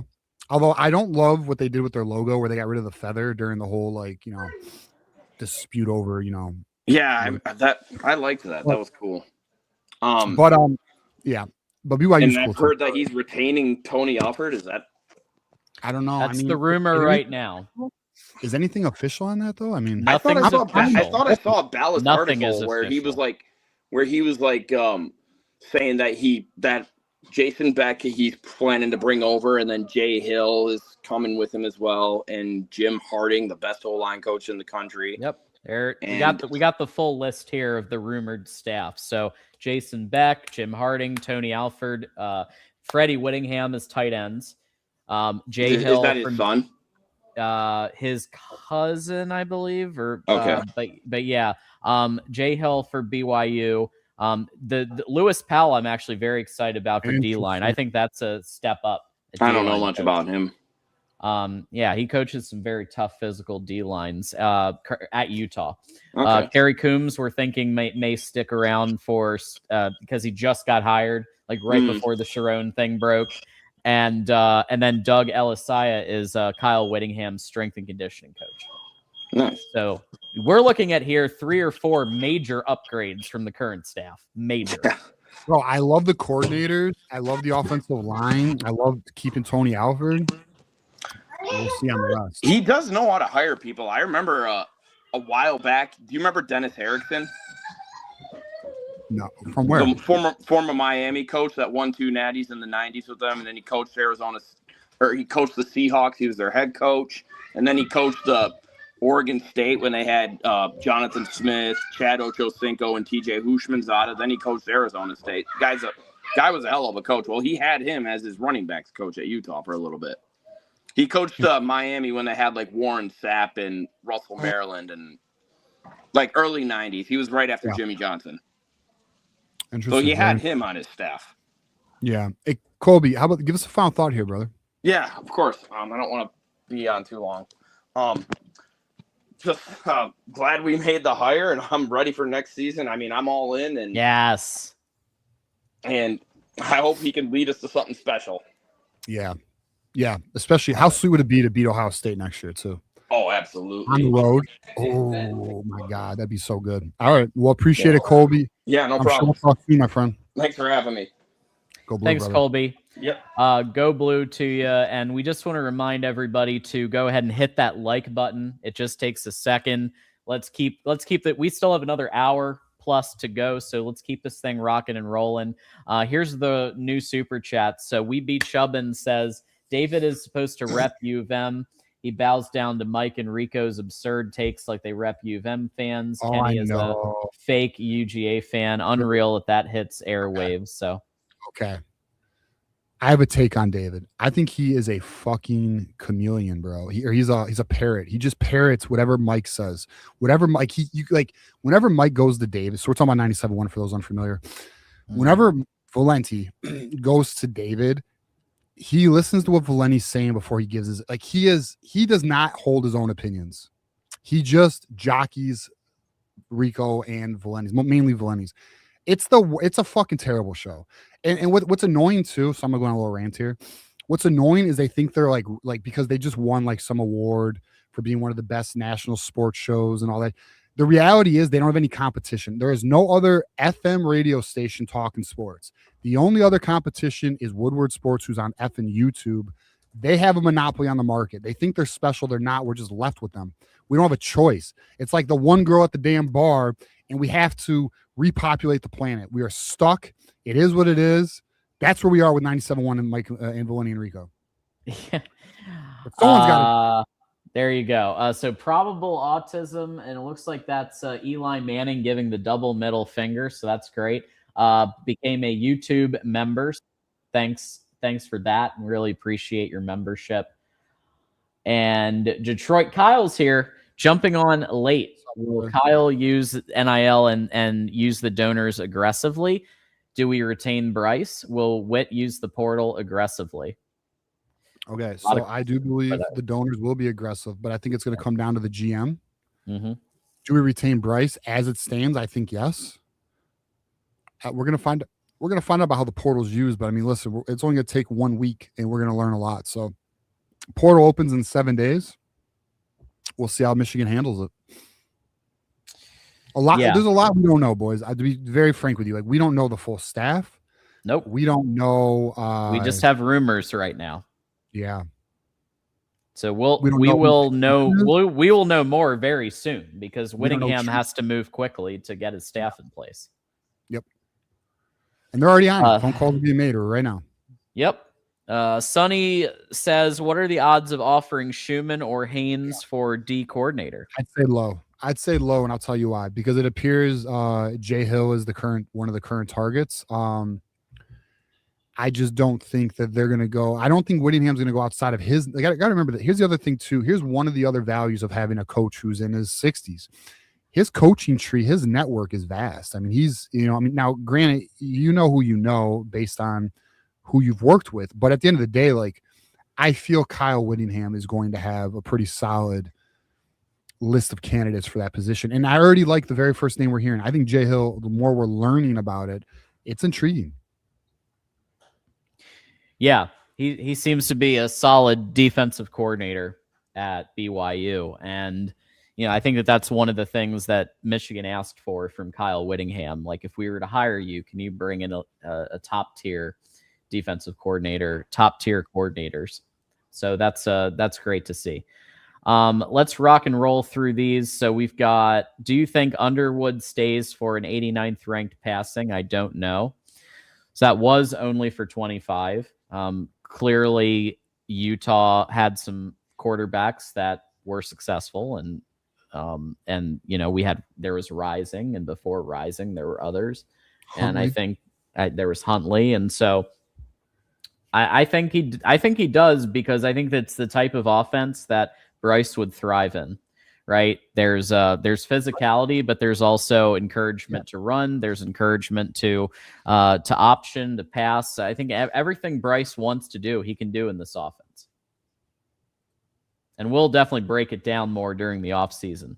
I think we're gonna have a lot of offseason topics on looking at Kyle Whittingham's offense and defense under this new staff, right? Hugh says, thanks for all the info the past few weeks. Thank you for the thank you. It's great to hear a positive comment. We're just doing our best over here. We're grinding. We get them. Yeah. Appreciate Dane says, Coach Witt is physicality and fundamentally sound. Yep. I agree, Dane. What will be brought. You're going to see clean, polished football. Like, again, finally. I mean, it was a real eyesore these last 2 years. So to get a coach who's actually teaching the fundamentals and the boys are playing good ball, that's going to be nice to watch. I know we're going to appreciate it because we just went through it with Harbaugh. Like, I'll say this. Let me say this too. If this was 8 years ago, people would be going nuts. Mm-hmm. Like it'd be a major get, right? It's simply the age is the only, I guess, pullback. But like for me, like I mentioned, you're looking at a 4 to 6 year hire. It's not as big of a concern for me, especially because he doesn't act 66 either, by the way. Let's just also clarify that right now. He acts like he's like 55, just so we all know that. Yeah. Hit the like button. Thank you, Lance, for encouraging everybody to hit that like button, and let's get this thing out there. We still have another hour to rock and roll with y'all. Lucifer's captain says, is there any player from Utah or BYU that would transfer here? Also, go Wings. I think a lot of them would consider transferring here. Yes, I think for sure. I'm sorry, John, go ahead. You finish your thought. I have something I want to share after your thought as well. Well, yeah. So I mean, first of all, you've got the quarterback Dampier. I think he'd consider coming, even though there is Bryce Underwood. You've got JJ Buchanan is a freshman who had a pretty strong season for a freshman, and I think he's somebody who would consider coming. You can also look at some of the top recruits that he brought in 26. I don't think Dampier would consider coming, considering Underwood starting. I think that's one of those. I would bet on it because it's like the Miller Moss situation. These kids don't want to compete with Bryce. Bryce is a $3.5 million quarterback. They don't want that smoke, dude. They just don't, because they know the donors are going to want him to play. They just are. And not only that, the growth from year 1 to year 2 should be like very solid, very good. So I want to, by the way, shout out Go Wings. They're also first in the East. Let me play this video by J.D. Piquel talking about Bryce Underwood. This is not a copyright issue. So I want to go back in time here. I will say it says Michigan just hired a 10 to 15 coach. By the way, who told you that? I told you that 8 to 15. Didn't I tell you that? He goes, in college football, bully on the block blueprint is staying intact. Let's hear what J.D. Piquel has to say about the hire, boys. Really quickly. I want to go back in time here really quickly. Remember when Jim Harbaugh took the LA Chargers job, and all of us, myself included, said Sherrone Moore is your guy. He keeps the culture intact. You just won the national championship. Keep a good thing going. Go with Sherrone Moore. But if Michigan had turned heel and hired Kyle Whittingham after Jim Harbaugh had left, nobody would have batted an eye. Everyone said, oh my gosh, just hired a top 10 coach in college football. Even now, probably still a top 15 coach in the sport. And the thing that I love about this hire personally, I still know what I'm getting when I look at Michigan football. There's still an identity there, dude. It's going to be physical. It's going to be the baddest dude on the block, which is how they're going to build that thing. It's going to be a line of scrimmage. It's going to be punchy in the mouth and not apologize for it. Like, that's still Michigan football. And the reason why that's important, that's what got you to where you are right now, if you're Michigan, when it comes to the success you've had over the course of the last couple of years, one of those being a national championship year. Like that's that mentality, that blueprint, that's still very much intact with Kyle Whittingham. Last thing I'll say, the last time that Michigan hired a dude who ran the baddest program on the West Coast was the head coach of Stanford at that point in time. That was Jim Harbaugh. It worked out okay. They won a national championship, multiple Big Ten titles. Kyle Whittingham cut from the exact same cloth. Now, does it check the box for you when it comes to offensive guru? He's going to keep all the offensive skill players intact? Not from a resume standpoint, but you talk about relatability, you talk about a player's coach. Kyle Whittingham, never met the guy, but you talk to people that do know him pretty well and people that have played for him. Not a bad thing to say about him. So Kyle Whittingham to Michigan. Is it the hire that we all had bookmarked when that job became available? Absolutely not. But I love everything about this from a cultural standpoint. I love everything about this from a physicality standpoint. Michigan fans, the bully on the block mentality is not going anywhere. It's actually a good point, because if anyone's, again, watched Pac-12 football, which, again, used to be my second favorite conference until we destroyed it. But Utah was the bully of the conference. They were the most physical team. This is why USC used to have a tough time. Oregon. It's why, like I mentioned earlier in the show, the USCs, the Oregons of the world, the fans, they will all tell you, damn good coach. We got more super chats, John? Yeah. Let's see. HK, JK. Utah's O-line coach is from Northwestern Ohio, Maumee, Ohio to be exact. He played football at Toledo. Nice. And his wife is from Troy, Michigan. So got those Michigan and Ohio connections there. And that's the Midwestern ties we're talking about with recruiting. Let's see. Dampier didn't sign NIL deal with Utah. Well, I'm sure he did. I don't know. I'll just say this. Listen, I'm gonna tell you now, I don't think Dampier. I'd put money that it's not an option. I'd put money. No one's coming here. No one's coming here to battle Bryce, bro. They're just not. The only quarterbacks who will come here are going to be quarterbacks of the future, like your Peter Borks.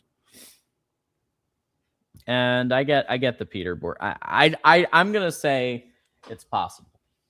I don't know. I'd put $100 on it right now to anybody, not you. I'm just calling. Anyone who wants to put 100, it's not happening. Underwood will be our unless John Underwood transfers, which we don't foresee happening. But if that's the only way, in my opinion. Lee says, did Bryce really do enough this year where another team would even pay him more than Michigan to bring him in? Yes. And I'll give you an example. I'll give you an example right now. Oregon is trying to do that very thing as we speak. Oregon is trying to get Bryce Underwood as we speak. And they're willing to offer him what we're offering them. There it is. Let's see. We've got any word on why Courtney Morgan was on campus? Well, the Alabama fans will tell you because he has family here. But I know for an absolute fact that he's talked with Michigan about more than just Kalen DeBoer coming. So take it for what you want. We'll find out. Let's see. Do you think Kyle brings players from Utah? Yeah, I think I do think so. Some. I don't know how many, and I know Michigan has its. Yeah. Essentially, these kids got to be sophomores or lower, or a grad transfer. That's the only way Michigan will get these transfers. And AJ with Joey Galloway already taking shots at his age on national television. He looks terrified.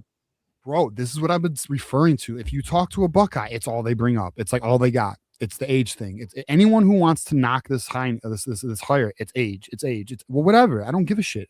Give me a coach. I can have her 4 to 6 years. Jonathan Smith. How old is Jonathan Smith, John? I don't know. I don't even know why I asked you that because I know you don't know that. I don't even know that. Jonathan 40. How'd it go, dude? 2 years. Everyone thought that was a good hire. Oh, from Oregon State. Let's see. Jonathan Smith is how old? 46. What did it do for him? 2 years, man. Nothing. Gone. The right hire is what matters, not age. And by the way, to our callers waiting, we're gonna get to you guys. I see you guys. This was the last super chat. We are up to date, and we can now take Sydney. So Sydney's been waiting patiently. We'll take Sydney. Sydney, go blue. Brother. Go blue. Go Blue, man. I just got to first off say, you guys' channel is like my Bible. Like, as soon as Sharon Moore got fired, I was like, oh, God, what is TJ? What is John? What is they saying? What are they saying? You know? Oh, thank So you. I just want to say thank you guys for your, your contributions because, TJ, you say it how it is. You don't sugarcoat it. I like it. It's the realness. And John, I respect you as well. So love you guys' channel. Thank you.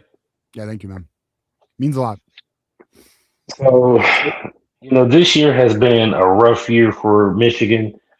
I'm a diehard Michigan fan.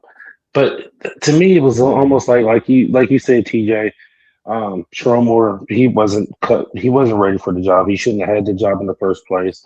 And honestly, when you look back at it, and I was just telling one of my friends this earlier, I was like, it's funny how the team looked more together with Biff than it did when Sharon came back.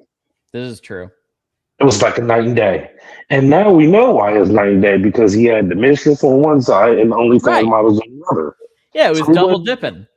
He wasn't worried about the football aspect.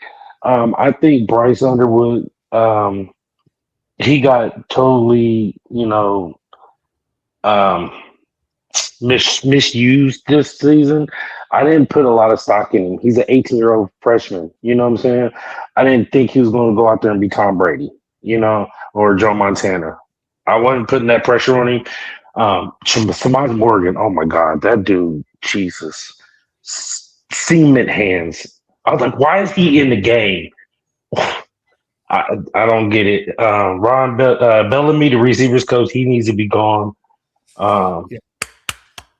I love that one. I love that. Yes. And don't get me wrong. I love him because he's a former Michigan player. Yes. He was a good receiver, Yes. But he was a good safeties coach for us too. Yeah. So well, all right, so here's my concern. Here's my concern with the Ron Bellamy thing, though. So I know many want Ron Bellamy replaced, and we have not heard a name that would be used to, a new name for wide receiver coach. Here's a concern I have, though. There is word that Andrew Marsh wouldn't be very unhappy if Ron Bellamy was gone. Very unhappy. So dude, that's a young star. It's a young star you don't want to upset, dude. So I don't know. It's possible Ron Bellamy's back. I'm just gonna say it. Plus Travis Johnson, we just lost Brady Marchese. That's a hard loss. That's not good. So now I'm looking at Travis Johnson. I'm looking at Andrew Marsh. I'm wondering what we do in the portal. But I think Michigan might walk very carefully there. But to me, and let me get you guys' thoughts on it. Like when you see Brady Marchese. He wanted out his letter of intent, which is okay. I mean, we didn't have a coach.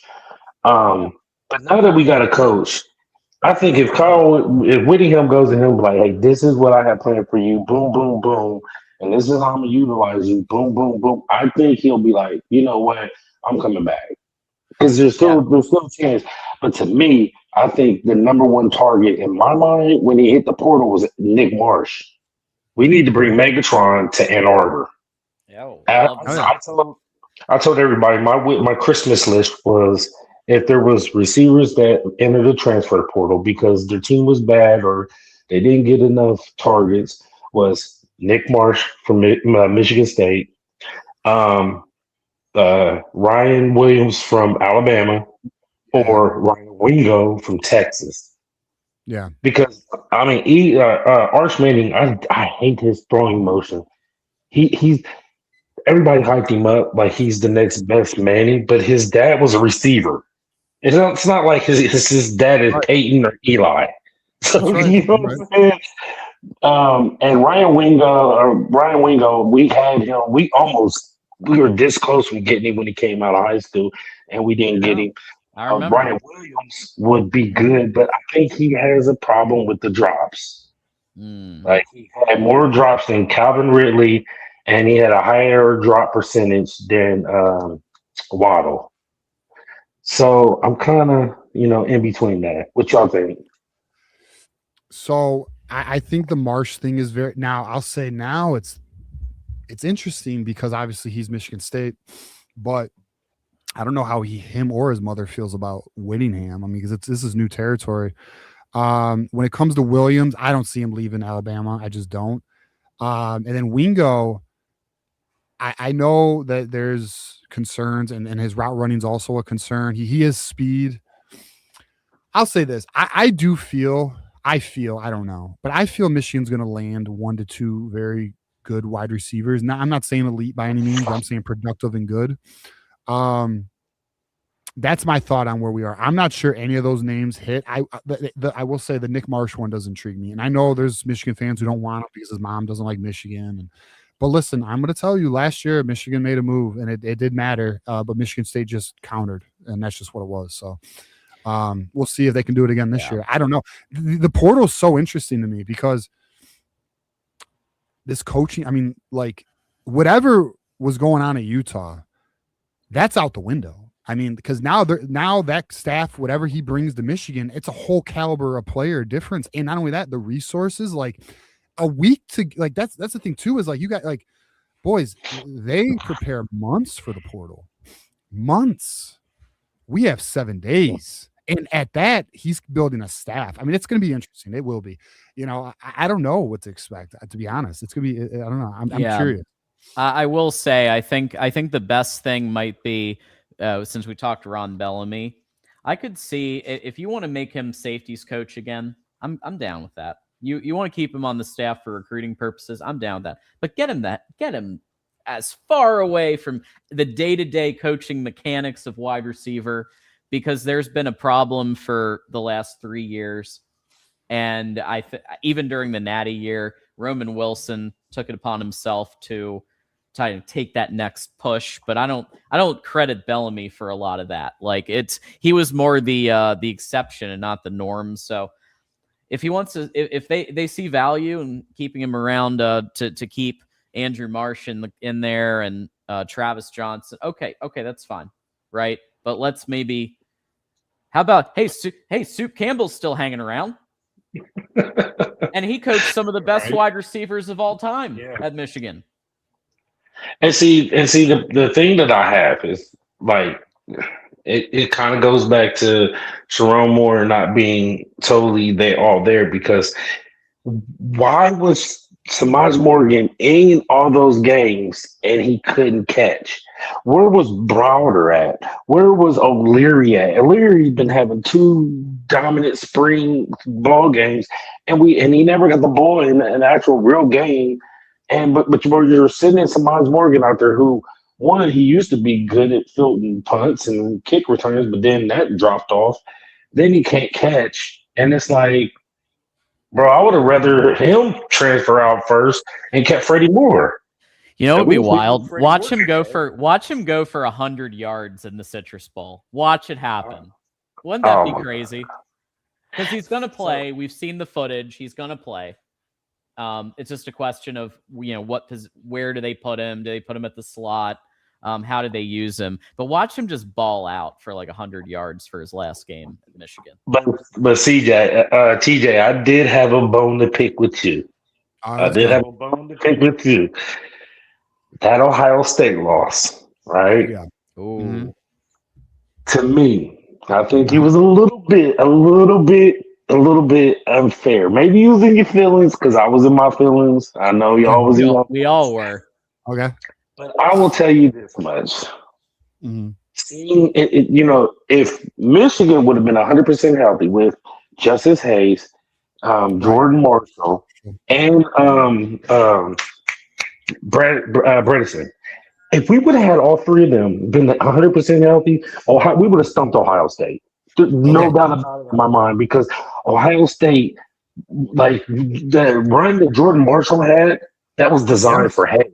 Hayes would have took that to the house. Agreed. All day. Agreed. True. You know what I'm saying? But Well, I was gonna say I'm confident. I've actually said this. I don't know if I said this in post game, but I mean I've said I do believe if Justice Haynes and Jordan Marshall are in that game, it's possible we win. I'll also say if Jordan Marshall doesn't get injured when he gets injured, it's still a game. When he was playing, it was a game. Yeah. And that's crazy when you think about it, because look at our situation. Like, look Because at what this team did. Look at what the talent on this team did this year, despite its coach. Like John, you constantly say, look at what Michigan does despite Ward. Well, look at what the football team, despite Sharon, man. Like, Sharon's over at halftime, texting with OnlyFans models, and we still won 9 games this year. That's insane. And to me, it's like if say Justice Hayes is out, if Jordan Marshall was 100%, we would have won that game. That's possible. I do think it's possible. Hawkeyes will think we're crazy, but I think it's possible. Because here's the thing: if Ohio State like that when we got that interception, right?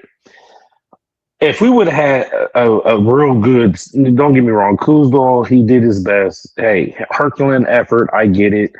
But if we would have had Jordan Marshall, we would have scored. Now that ball game it's 14 zip.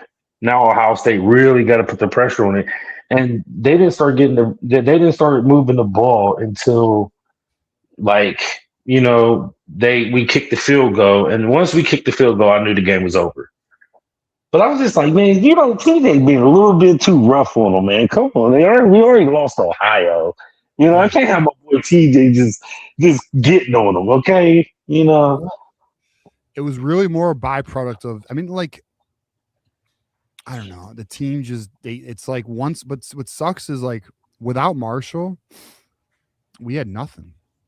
Yeah. And we should never be in a position where one player determines our outcome. Like that's a byproduct of the GM, the staff. Like it's, and then now Andrew Marsh got shut out. Yeah. Oh my God. No targets. Like, oh. Yeah, man. I just thought it was a poor showing. Now granted we weren't blown out, but I don't know. It left a bad taste in my mouth. It really did. I ain't gonna lie. Shoot, Sydney. Sharon literally did text an OnlyFans model at halftime of that game. Can you be upset with me for being upset with them? Okay. Him, yes. But yeah, I think overall coaching is what I've focused on. Yeah, the coaching was horrible. But to me, I just think if we would have had 100%, all of our players 100% healthy, ready to play, it would have been over. But Bredesen played so much of a key role because he was that blocker for Bryce. But when he got hurt and then we didn't have that block, Eli Owens is good, but he's like a underclassman. You know what I mean? He's not a Bredesen. Bredesen, he would pick up blizzards from a mile away.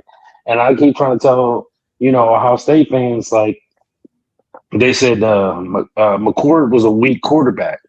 And I said, why you say that? Because he lost to Michigan. I said, well, play that game how you play it. All right. Now let's go back down to that last play of the game. We know the ball is going to Marvin Harrison Jr. The running back ain't getting the ball.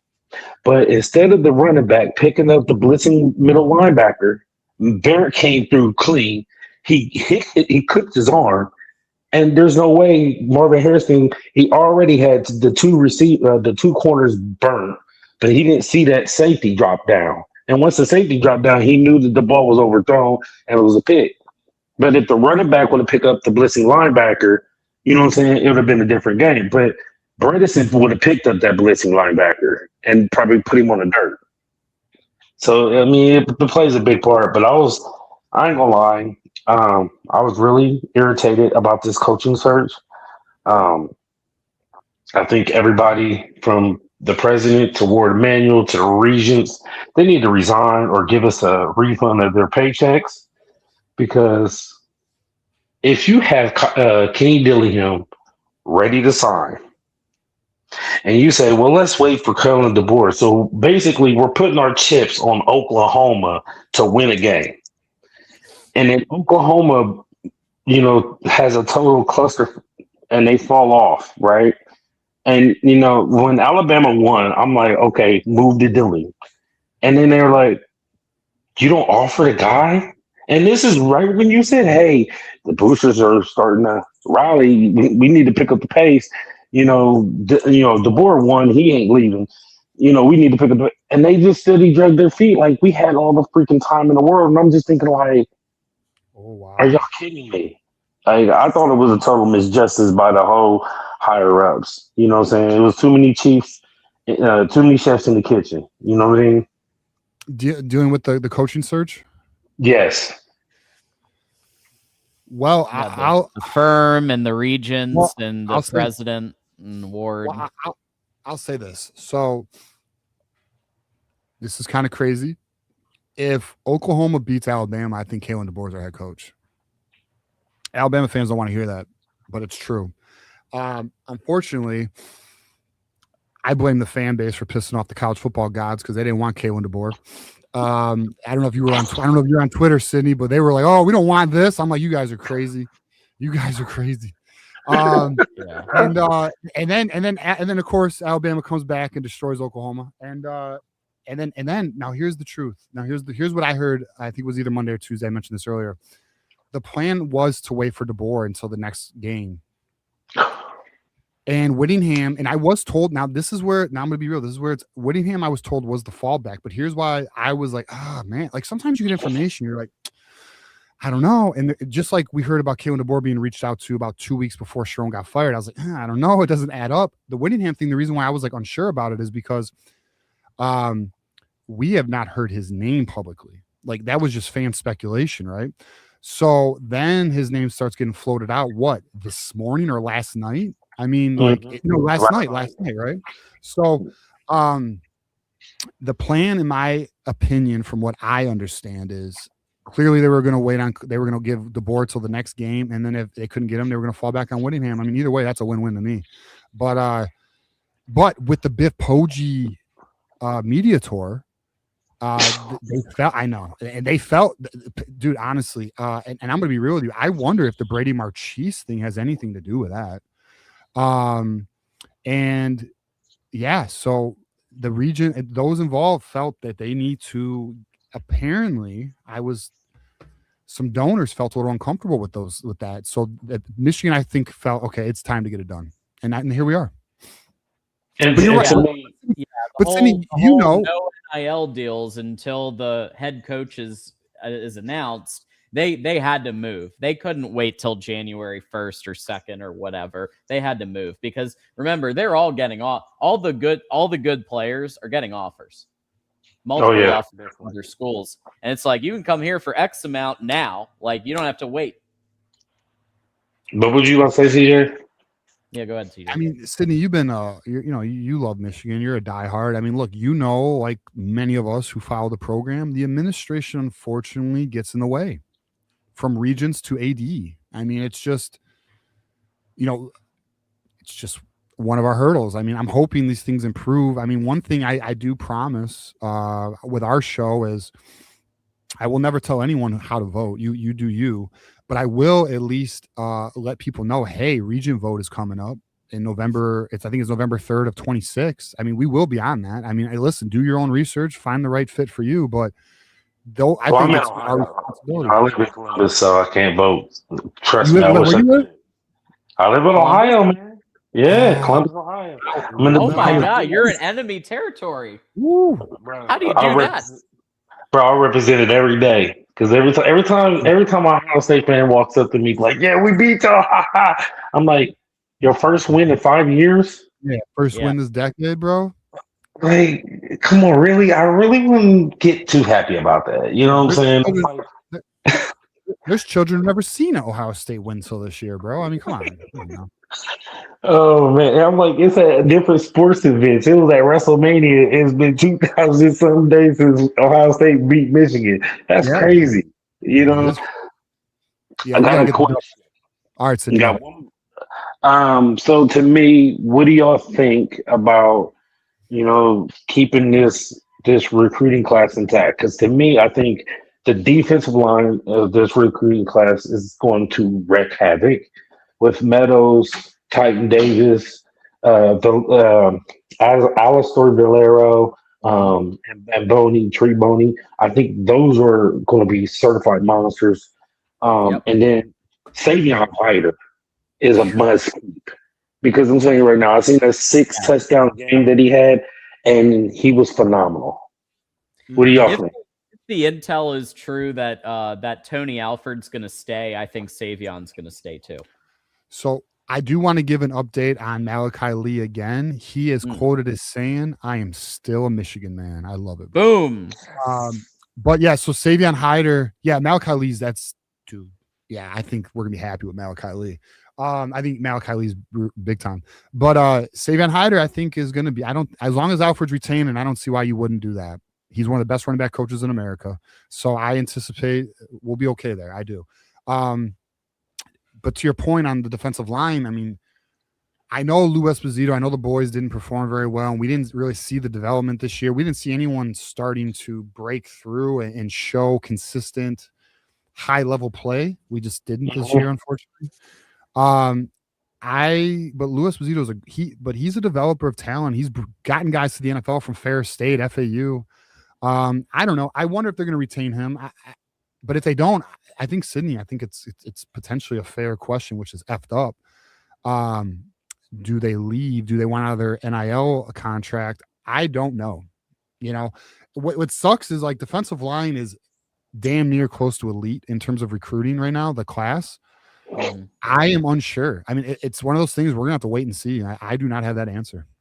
Yep. Because I'm telling you right now, the one thing that if you look at the last 3 years or the last couple of years that Michigan beat Ohio State, last 4 years, that wins that over Ohio State, the one key factor was Ohio State's offensive line could not keep up with the defensive line. Whether it was Kenny Grant and the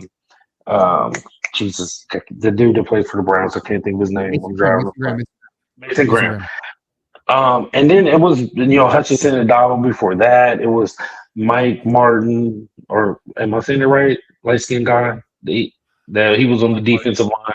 Yep.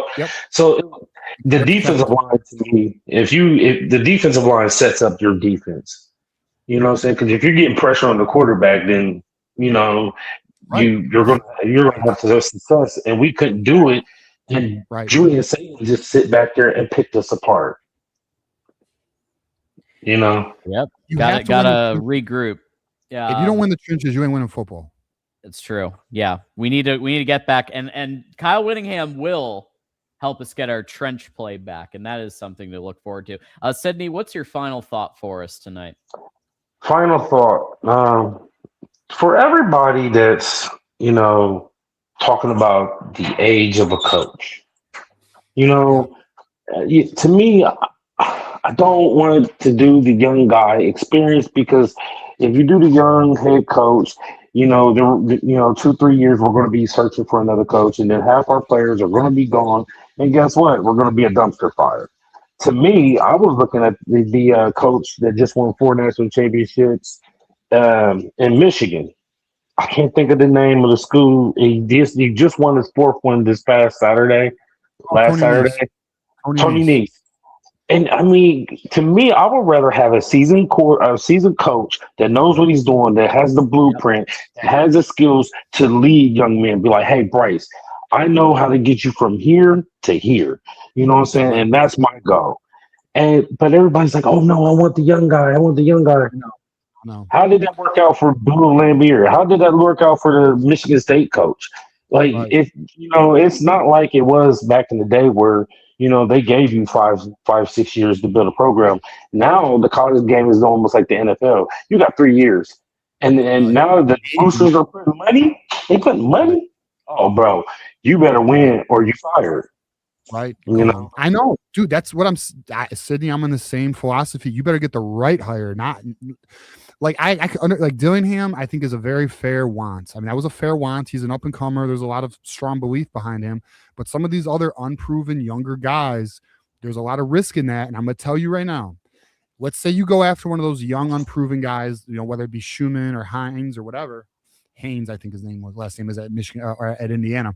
But, well, if he fails, we could be looking at an 8-year downturn, boys. Again, you got to rebuild the program if you're trending down, and we don't want that. We want the right now. We need the right hire to stabilize the program and allow us to compete for the playoffs. It's just what it is, man. And to me, it was just like, everybody wants a younger coach and everything. And I get it because you want the longevity, but you got to look at the coaches that are legends. Jim Tressel, he wasn't a young guy. That's right. When Paul Schembecker took over Michigan, he wasn't a young guy. When Fitz Chrysler took over Michigan in the early 1900s, he wasn't a young guy. You can't have your cake and ice cream and eat it too. Yes, we got spoiled the last 4 years, but still, I would rather have a seasoned guy that's going to bring in a system and restore Michigan to what it should be and what it is, like the basketball team, like the women's basketball team, like the baseball and the hockey teams. Michigan's football team should be just like that. And it's just I agree.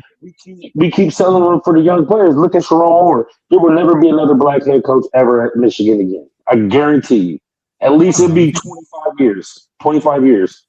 I don't know. I would say the reason here's why I'm not sure about that, because if a Marcus Freeman type becomes available, I think that would be something. Yeah, I mean, move on that immediately. I'll say this. I'll say this. I'm really not sure on that, Sydney. But I will say what Sharon Moore didn't help anyone's cause. I mean, it was. I mean, fuck. Look at Mel Tucker. I mean, another one where he just didn't help anyone's cause, right? I mean, shit. Yeah. You're given these opportunities. These are like what's not realized is regardless of like race or anything, a head coach position at a power school, power 4 school, but especially a blue blood, dude, these jobs are like, I mean, as crazy as it sounds, sacred. I mean, think about this. Michigan is about to hire its 23rd head coach in over 100 years. This is not a common job, man. Not a common job. You know what I mean? Right. So, I mean, it's one of those things like you don't take these opportunities for granted, man. You just don't. And to me, it's the longevity of the program. And I think when you look at how the program is now, we're in shambles. I think Kyle Whittingham is going to bring us together. I do agree with you said, I want to say it was a couple of days ago last week, that Biff Poggi needs to be like a player development. He needs to be still in the building, but not a coach. You know what I'm saying? Yeah, well, I'll say this. I think Biff Poggi burnt some bridges with his recent media tour. I don't think he'll be here anymore. Yeah. He rubbed some people the wrong way with his comments and all that. So I don't know. We'll see. But Sydney, I think we got your final thought here, but don't be a stranger, brother. Please call in more, man. Yeah. Well, look, I'm definitely looking to, I got to become a member. So I've been trying to put it on. I had Christmas, so you know what I'm saying. But I really want to say one thing before I go. I wish you and your guys' families a Merry Christmas, Happy New Year. And we're gonna be back, and I think this year, the schedule is going to be tough, but I think we're going to get I think we're going to be in the playoffs and get a natty. Let's go. No, appreciate it. Merry Christmas to you, bro. Have a great New Year, all right? Yes, sir. Hi, Sydney. All right, Sydney. Have a good one, brother. All right. Oh, yeah, good guy. Good guy. Yeah, for sure, man. Yeah, the people enjoyed, man. The people enjoyed it. Yeah, great call. Yeah, I just love the authenticity, bro. I just love that shit. And I mean, like the caller, like, dude, just a fucking raw, real Michigan fan, just talking ball, man. I just love it. Lou, you're up next, big dog. You ready? We'll get to you after these super chats, okay? Yeah, gonna hit a few more super chats real quick. So Jason Beck has an outstanding resume. Dude, I'll say this. Looking at this, I'm gonna tell you, between Jason Beck and Jay Hill, I am very intrigued by everything I've been reading. So excited. I think there's reasons to be excited. Now, granted, we got to get them though. Now, these are all names that are being early. We'll see. We got to get them. Like, it's not done, so we got to get them. So it looks like before Utah, he was at New Mexico and for a year, Syracuse for 2. QB's coach before that. Bro, you know so what's funny? QB's he's quarterback. He was a quarterback, and he coaches quarterbacks along with OC. What's funny is I saw a Buckeye who was like, well, after he left Syracuse, they got better. I don't give a shit. He just had a top 10 offense in the nation. I mean, like, listen, Grant, does the passing game got to improve? I don't disagree. But here's the reality. Let's be very clear here about passing games. You better have the athletes, and they ain't cheap. And Utah ain't got that kind of money, dog. So, like, you got to get like I mentioned Ferrari earlier about Michigan. The wide receivers, you got to get the Ferraris, you got to spend. And in my opinion, you give him the resources we have here. And listen, you got Bryce Underwood. They didn't, and I know like some of the fan base are like, did we really invest in this quarterback to not surround him with the talent that should be around him? I don't believe Michigan plans to operate like that. No. Dane says we're about to Ocean's 11 the portal. Our brand feels ripe all of a sudden. TJ, recruits and transfer portals will circle back to us. New regimes bring optimism. I love this take. I think it's great. I hope so about the regarding the recruits circling back. I'll tell you right now, really hope we get Brady Marchese back. Really, damn well, I bet you Georgia's been on his fucking shit all week. I hope. We'll see. I mean, it's tough, but it could happen. Yellow Blackbird says Devin Gardner went over the film of the OSU game, and Chip had Marsh open multiple times, and Underwood didn't even look at him. So, yes. Marsh was open, but then it was Sharon's decision to turtle up in the second half. Like that did happen also, and that doesn't exactly help confidence. So even if Underwood is having trouble, you don't just shut the pass down and try 5 pass attempts. Like you don't do that. Like that's probably why he doesn't have confidence in the first place. Is because he keeps doing that. He did that at Oklahoma. He's done that repeatedly throughout the year. Okay, I will say I did get a parent. Yeah. Jude's back. Jude, don't leave because I want to talk. We want to talk some ball. Everyone who's waiting to come up, please don't leave because I'm looking forward to talking to y'all. So a parent just responded to me. Essentially, they feel it's a good hire, but they're curious on the staff. The staff is the question mark right now. They want to see where the staff goes. Yep. That's a fair point. Aaron says, with all due respect, you're not winning that game, the OSU game. This guy's delusional. TJ doesn't even believe that nonsense. Get your boy. In regards to the hire, KW is a great hire. He actually has integrity. This is a Buckeye. Okay. It all makes sense now. But again, another Buckeye, great hire. OHNO. Honestly, a lot of Buckeyes. I'm like, all right. One thing I'm going to try and bring to the Michigan-Ohio State rivalry is just like honest transparency on like, listen, shit talk is always going to be alive and well, and we're always not going to like each other. That's never going to change. But just as I say, the thing I respect about Ohio State is their desire to win, which I think is respectable. I mean, even as a rival, as an opponent, I think it's respectable. But I mean, listen, they can be honest and say, listen, Kyle Whittingham, it's a great hire. Like, just be real about some shit. Now, at the end of the day, our teams will do the talking on Saturdays. But end of the day, I'm looking to bring that transparency between the fan bases. And last but not least, encouraging one of our mods, 355 likes. Keep it up. Keep that like button going. I love that. So we are getting close to our 4-hour mark. So what we're going to do is we're going to go 5-minute timer.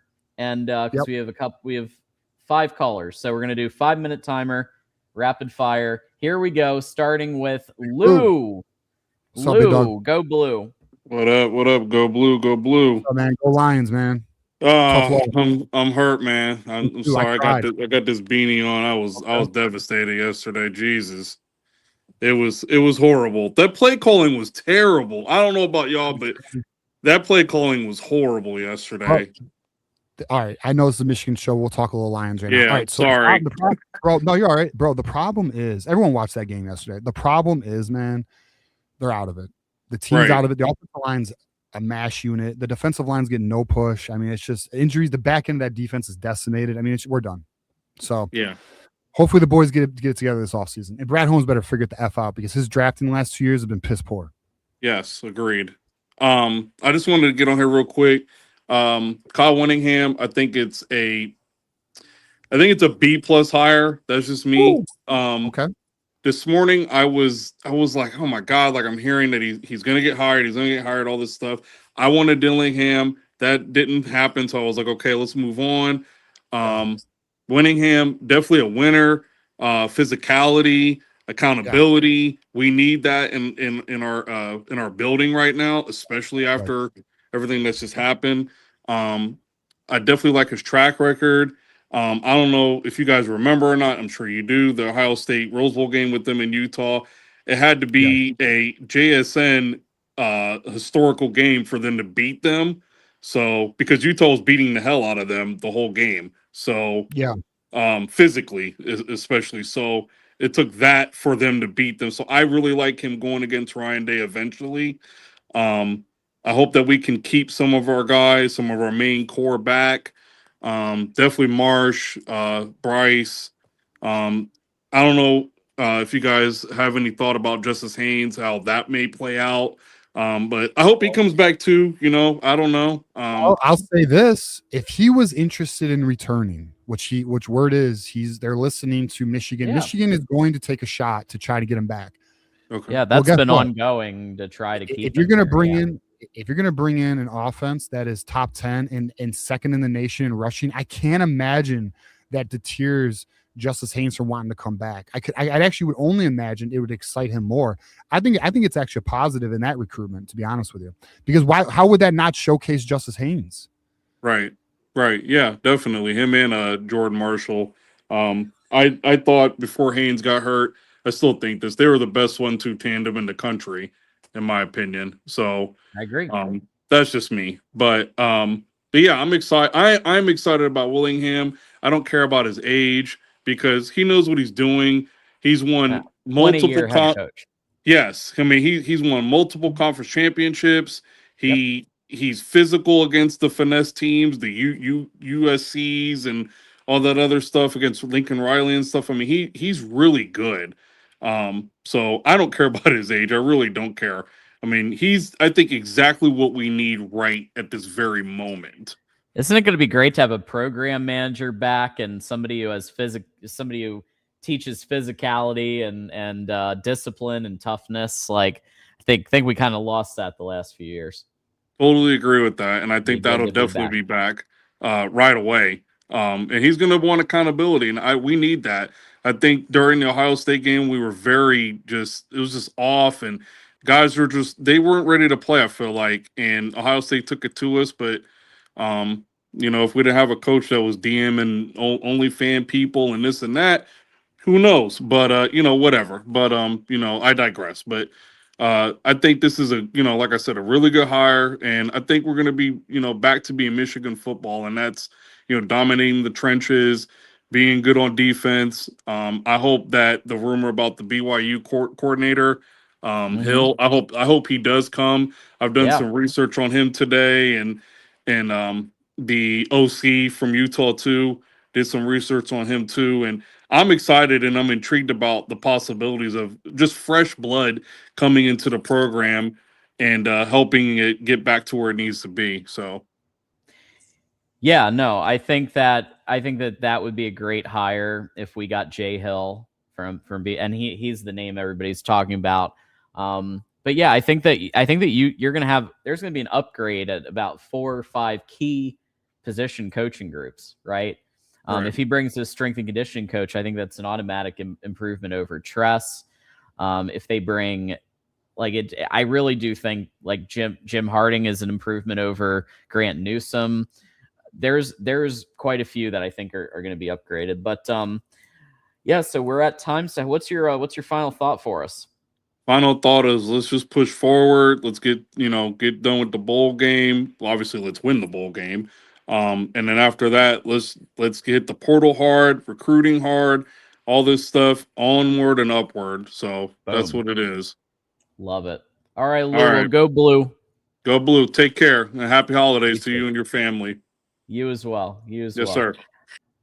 All right. T. Hambone says, let's keep it real. This is a mid-safe Band-Aid hire. Michigan will average 4 losses per season. They wanted a grown-up in the room, not necessarily a championship coach. Why can't he be both?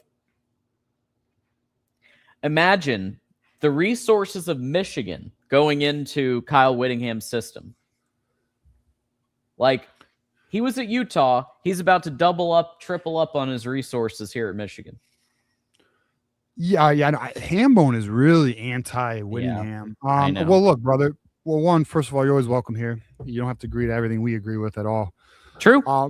Very true. But I disagree. I think he goes, Michigan will average 4 losses a season. Bro just went 10-2 again. He's done that a lot. Yeah. I just disagree. Why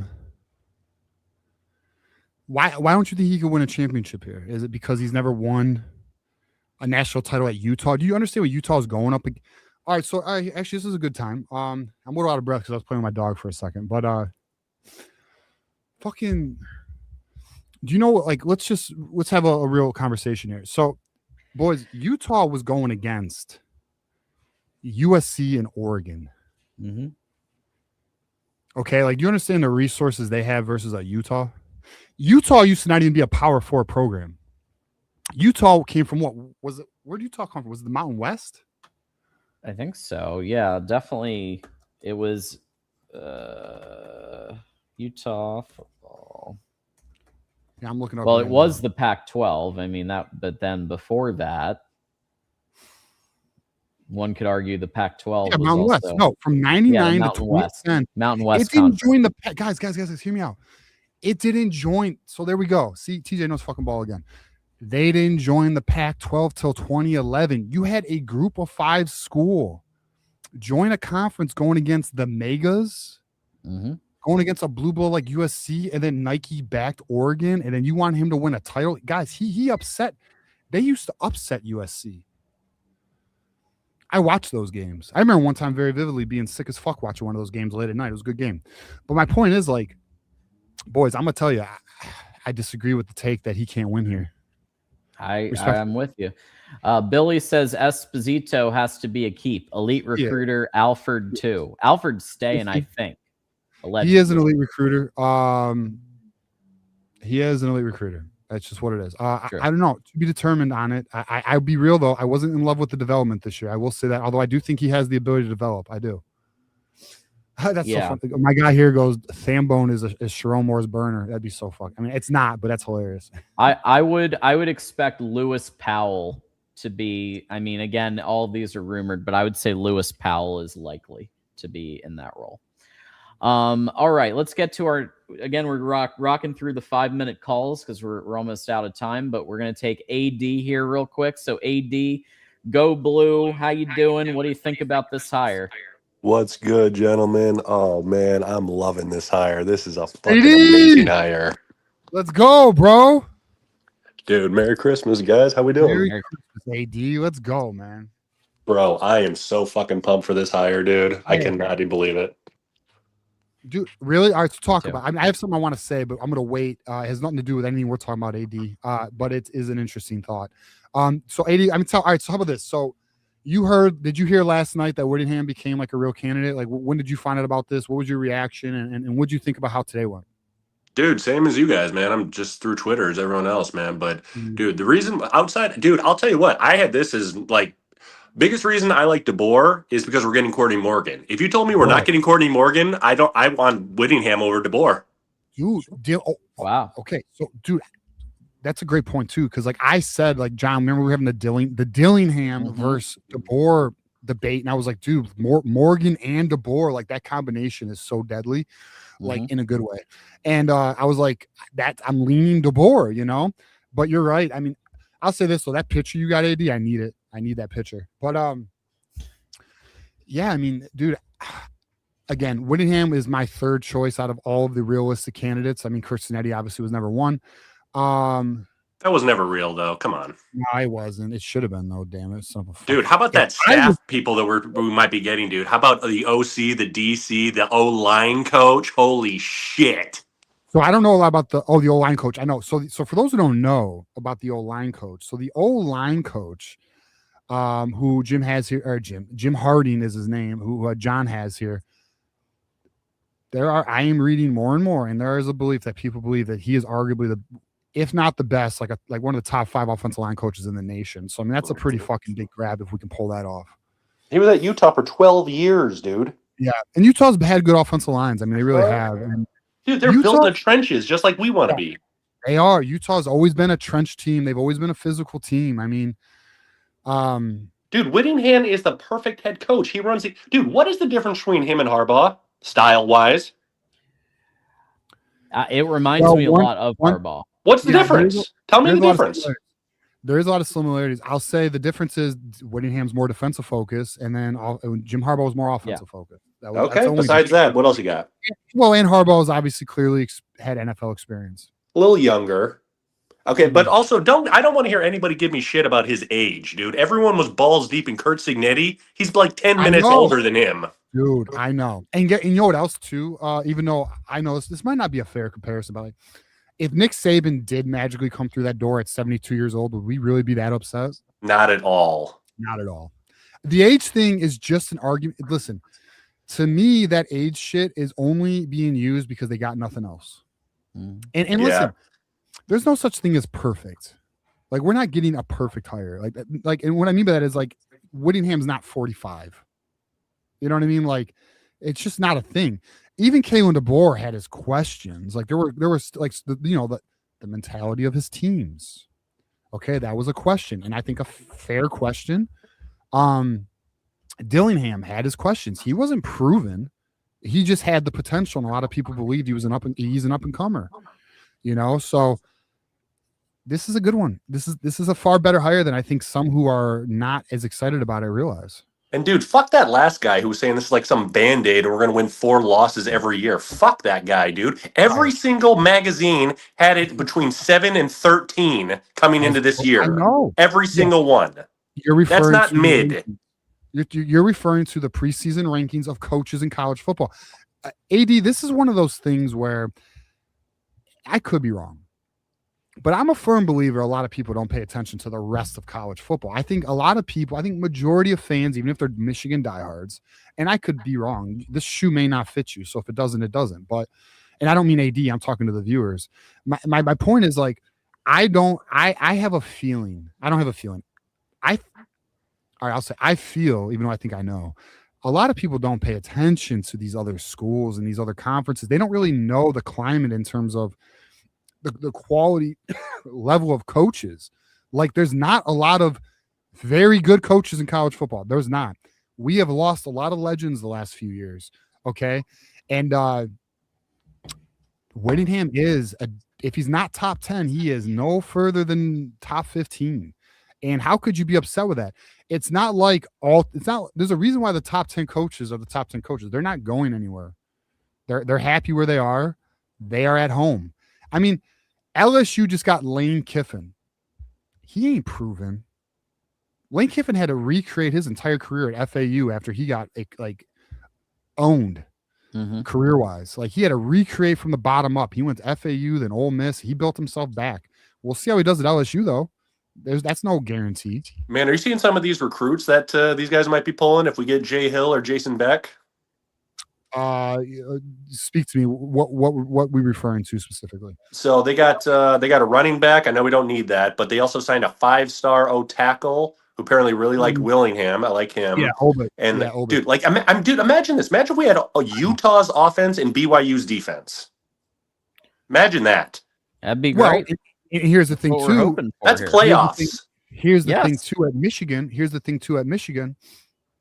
Like, all right, AD, did you see the chart that Wolverine Casual made showing his recruiting rankings versus performance? Have you seen this chart? No. Wait till I show you, AD. You're gonna control your excitement when I show you this, okay? So check this chart. For those who haven't seen this chart, I think this is all you need to see, in my opinion.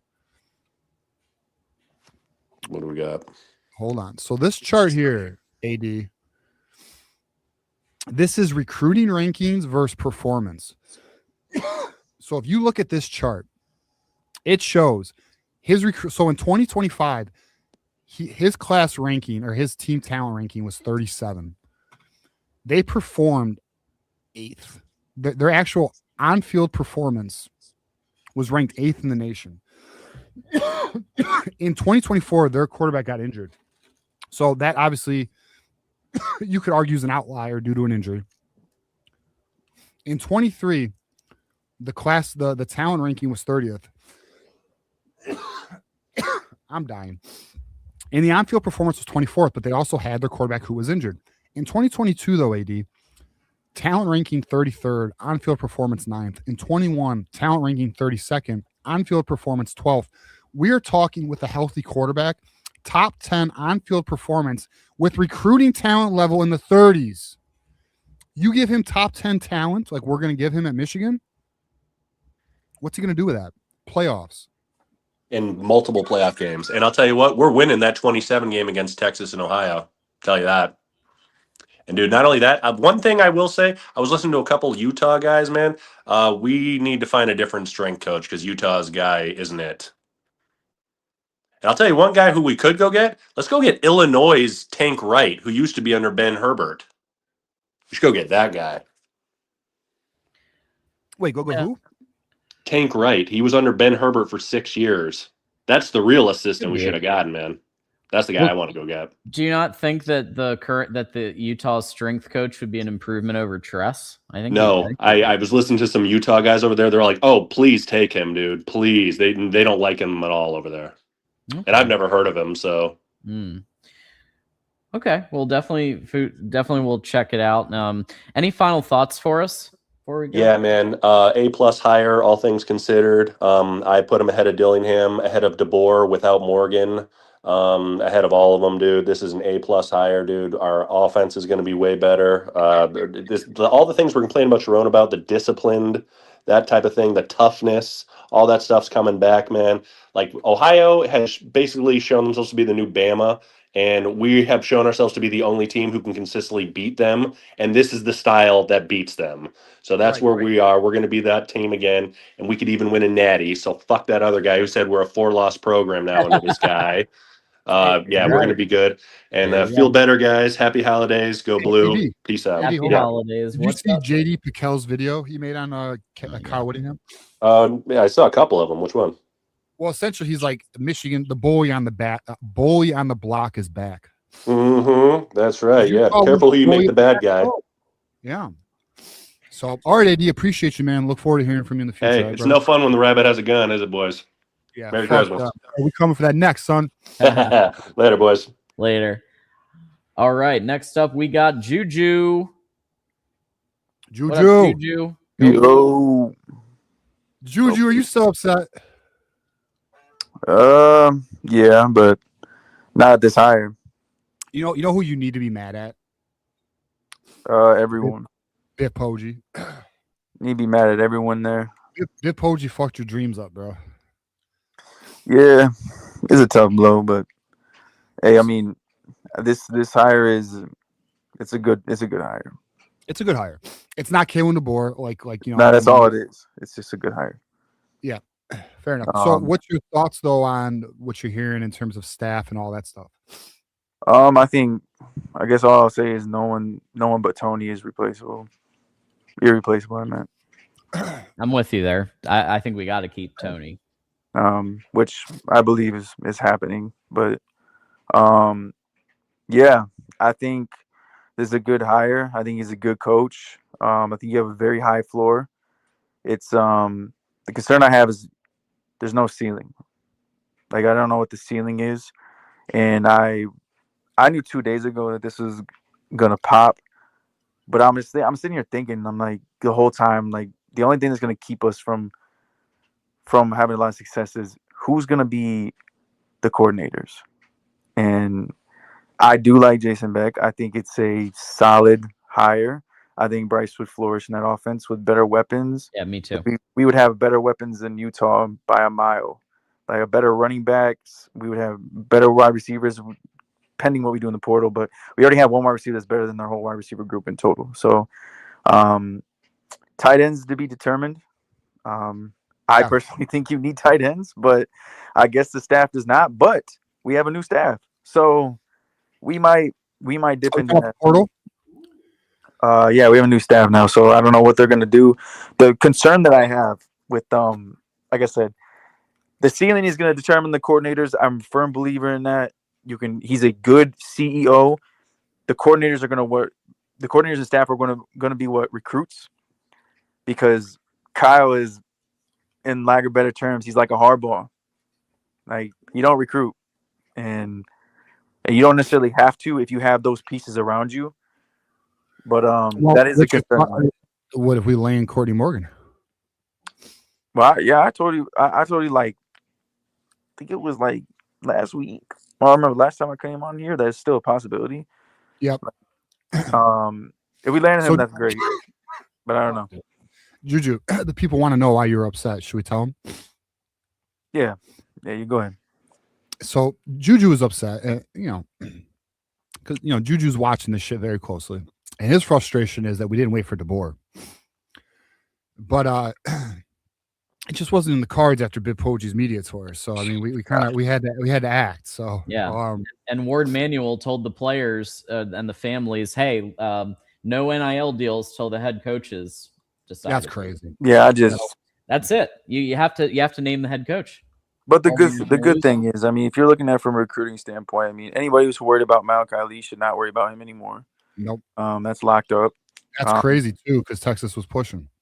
Yeah. Thank God, it's great one. Thank God for Utah ties. I mean, thank God for Utah ties with him. But yeah, you ain't gotta worry about that. I'm not worried about our top guys right now. I'm not at all. I think we're pretty much good. It does suck to lose Brady Marchese though. It does, but I mean, ever since Moore got fired, I mean, he's real shady. I just always had the feeling he's gonna go. Always.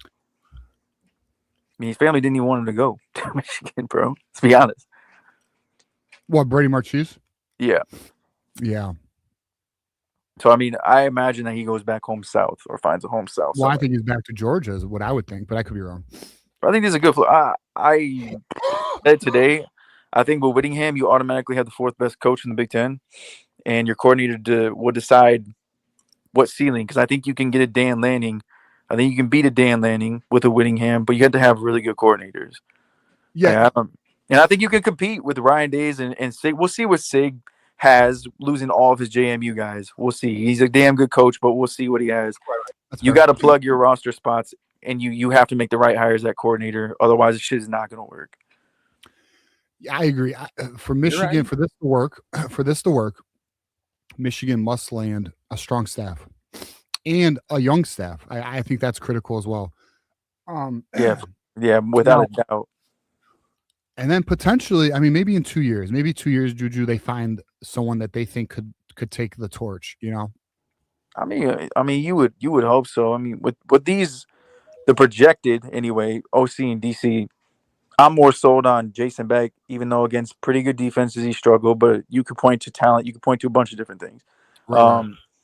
With the DC situation, it's kind of tricky with me because I mean BYU had a decent to good defense, but you just don't know. This is in the realm of a McDonald or a Minter where he's like up and coming, and he hasn't really been at a huge program as DC, so you just don't know. So. I mean, he runs a base 4.25 that's a hybrid 3.4. He does run that, so we're accustomed to that. But he has obviously his own spin on. He doesn't run it even close to the Raven style.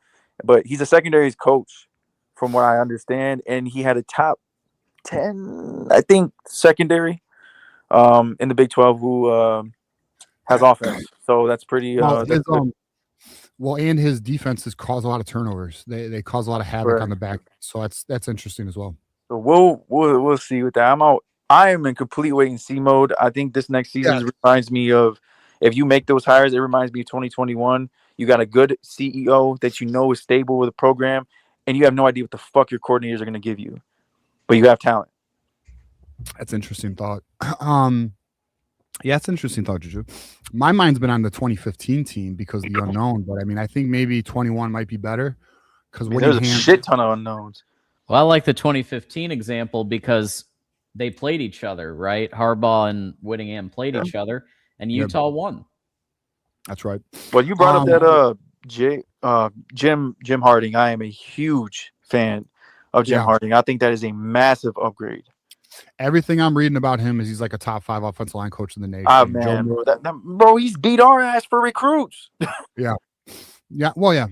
I mean, yeah, I mean, I listen, adding him would be excellent. I mean, I'm telling you, if they were to land the coaches we all discussed from offensive coordinator, defensive coordinator, offensive line, and then Courtney Morgan, I mean, we're talking about an elite staff. That now, granted, you got to do linebacker, you got to DBs. We'll see. Which is interesting. I expect them to. What's your thought? Hey, hold on. Juju, what's your thoughts on Ron Bellamy? Stay? I mean, I'm not. I think because you know about Andrew Marsh's thoughts on it, right? Yeah, I know, and I think you got to keep him, bro. I think you got to keep him for 1 year, even if you don't want a wide receiver coach. I think he is so important to recruiting. I don't think he would take a demotion, but he would be such a good recruiter, bro. Just specifically you don't think he would take going to safeties. That would be interesting. That means you got to move Lamar out, which again, I'm open to everyone leaving but TA. And are you willing to keep Kerry Combs? Well, that's interesting. I think you're gonna keep Kerry Combs because of Whit. Whit was under Urban, so would Curry. So I think the connection. Shit, Juju, I didn't think of that. You're right, man. I think he is gonna keep him. I think that's an easy non-brainer. Like, okay, I can. This can be stable for me. And you want to know how you build Midwest network ties? Kerry Combs. Exactly. He's Midwest. Tony Alford's Midwest. Lou Esposito's Midwest. Ron Bellamy's Midwest. And you have a lot of ties, and if you go get Courtney Morgan, you're cooking. Line coach is Midwest. All right, I was just about to get to that. Look, Courtney Morgan, he's Midwest. For the people who bring up the Midwest shit, he's gonna be fine if you surround him with it. The only thing I generally worry about is just the portal if you don't get the right GM, because I am worried about McGee. I don't think I think he's good, but I think he can do a shit ton better. And recruiting, we have all the resources in the world, but at the end of the day, your head coach still is the head coach. So right, but I mean, I don't think Whittingham is a deterrent for recruiting. I just think he's just not like that dude. That's Sharon. He's not Sharon for recruiting. No, but he doesn't need to be if you get the pieces. This is the definition of a stopgap. And that doesn't mean it's a bad hire. I think it's a good hire. John. Oh, I don't think it's a stop. Why? Well, but Juju, because he's only here for 4 or 5 years. All right, a stopgap's not 4 or 5 years though. Yeah, I think of a stopgap. Stopgap's like a year or two at most. Like a bridge. Okay, well, I guess I have a different definition. Meaning, this is. But Juju, he's here to stabilize this shit. He's a good coach, and your ceiling depends on the staff around him. Juju, how many coaches last 4 or 5 years though? It ain't a lot, man. No, I mean, he's a proven coach. I like the hire because he's proven. He's a disciplined guy. The fundamentals that we did not see when we're here will come back. Yeah, that is a huge part. He's a culture guy. He's here to restore those things. There's just some concerns, and I think that there's valid concerns until they get answered. Fair enough. Juju, you got some final thoughts for us? We're a basketball school. Sir, we are an everything school. Have you seen our hockey team? Yeah, and our women's basketball team?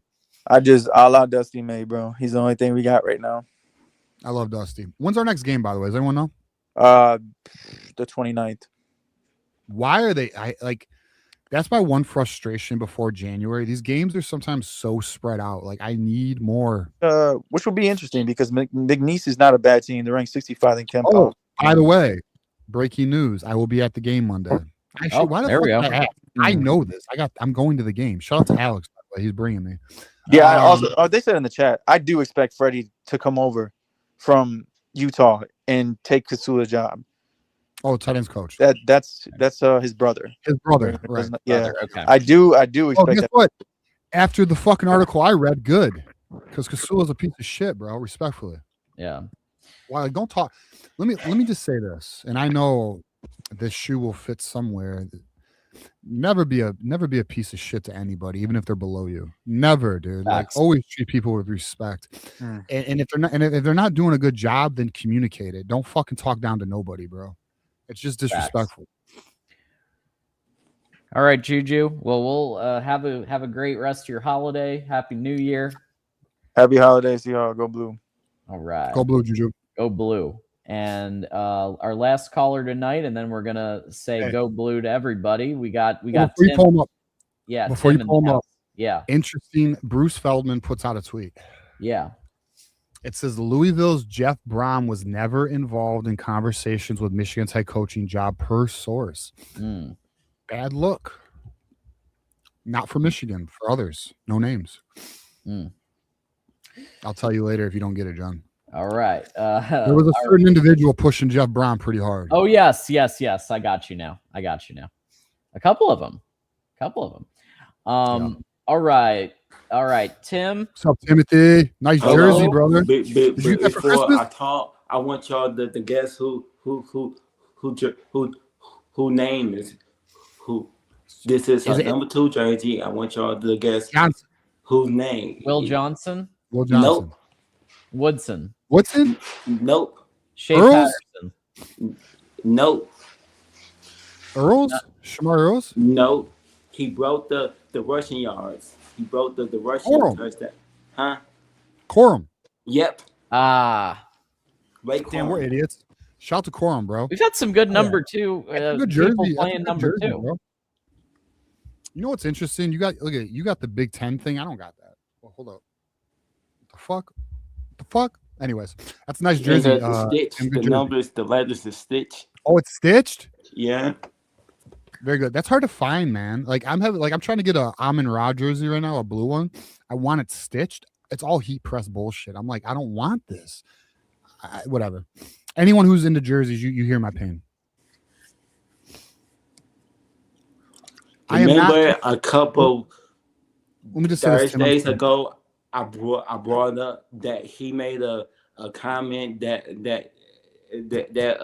as soon as he stepped down from Utah, a few days after he came out and demanding things, and he was hired. Then a Thursday, one of the Thursday show, you told me that this other guys that might be better, and you brought up Kayla and the other coach from Arizona State. Yeah. You told me that they were a better option, but what you like? You like Whittingham more? I mean, I like Tim. I like DeBoer and Dillingham. I would put them 1-2, but I really do have. This is not. I'm not trying to gas nobody. I really, given the options for Michigan, I have Kyle Whittingham third. I have had Kyle Whittingham third. I have Todd Monken fourth, and then that's my list. No one else I have felt is qualified for this job other than those four.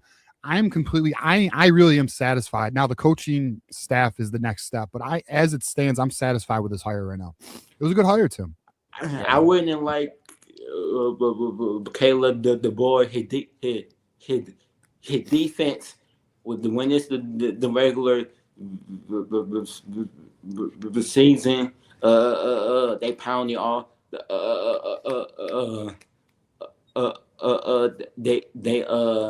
They beating teams. Their defenses down it, but when it comes to the post season, they fell off. The defense is falling off. It's like at Washington before the post season, the defense was solid. When they faced Texas in Michigan, they fell off. Then Bama, their defense was pretty good, but last year outside of a few games, but when they faced the Michigan, they gave up a whole bunch of yards on the ground. Yeah. So Timothy, you are getting credit from the audience for calling Kyle Whittingham weeks ago, brother. Listen, for those who don't know Tim Neff, you know ball, dog. Oh yeah, the coordinator. I kind of did a little research. And basically, the scheme is similar to the Lions, but the running part, it's basically gonna be closer to Shem Beckler's, because we all know that the run game was better with Shem Beckler than Jim Harbaugh. So the run game is going to be similar to the Lions, but the difference is the passing game is going to be simplified to a college to college. So basically, it's going to be like a mix. So I read earlier. I'm trying to find it. There was a term that I read that Kyle Whittingham's offense is. I'm trying to find it. But I don't see it right now. I'm trying to find. There was an exact term I read earlier that says it's the type of offense he runs. I'll just say this. I think Michigan's going to have. You good, John? Oh yeah. Mm-hmm. What's going on? Did you get a text from a Buckeye stress you out or something? No. Go ahead. Okay, brother. Okay. So yeah. I so heard like some rumors a couple weeks ago, but this was about 3 to 5 days before they fired. A few days after they lost in the Big Ten title game, Ohio State. The Ohio State check football report. They had heard some rumors that a few players was on Ohio State the watch list to transfer to Ohio State, and Nick Marsh, his name was brought up a few times. Nick Marsh would be a great pick. Yeah. That's so that's telling to me that we need to do something to stop them. True. From getting him. I'm with you. The reality is, though, Tim, until we know this coaching staff, like for me personally, and I get why fans are looking that far ahead because it's 7 days away. Until I know this coaching staff, it's so hard for me to wrap my head around it. Like we are just, I'm a steps guy. We got to complete these before we can look there. I mean, there's nothing wrong with being aware that the portal's there, but at the end of the day, like I don't know. Like, let me tell you something that changes everything. If we get Courtney Morgan, that changes everything. I'm talking home run type shit. If we don't get Courtney Morgan, it doesn't mean we won't do well, but it doesn't mean just tell the new coach that the hits are the people that we were planning on firing, and just fire and just the people that Sharon Moore he wanted to keep. Just keep those guys, because obviously that we know that those guys were doing pretty solid outside of the head coach and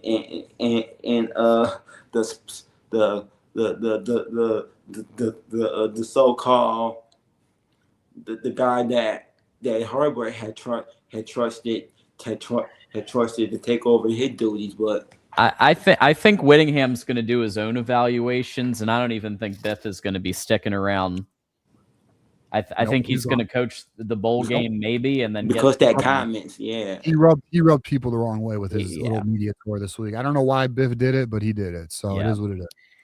Maybe he did that to speed up the coaching hire.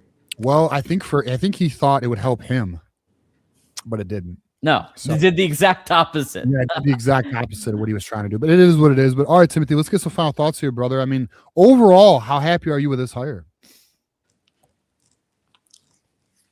Oh, I'm happy. This is the guy that I wanted. So, okay, one question. Tim, quick question. Did you want? Because I know you mentioned like I wanted DeBoer and I wanted Dillingham. Did you want Whittingham over DeBoer?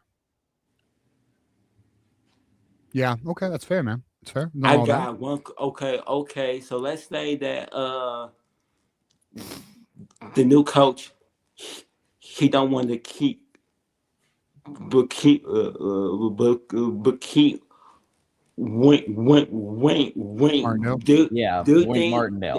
That Dan Campbell should call him up.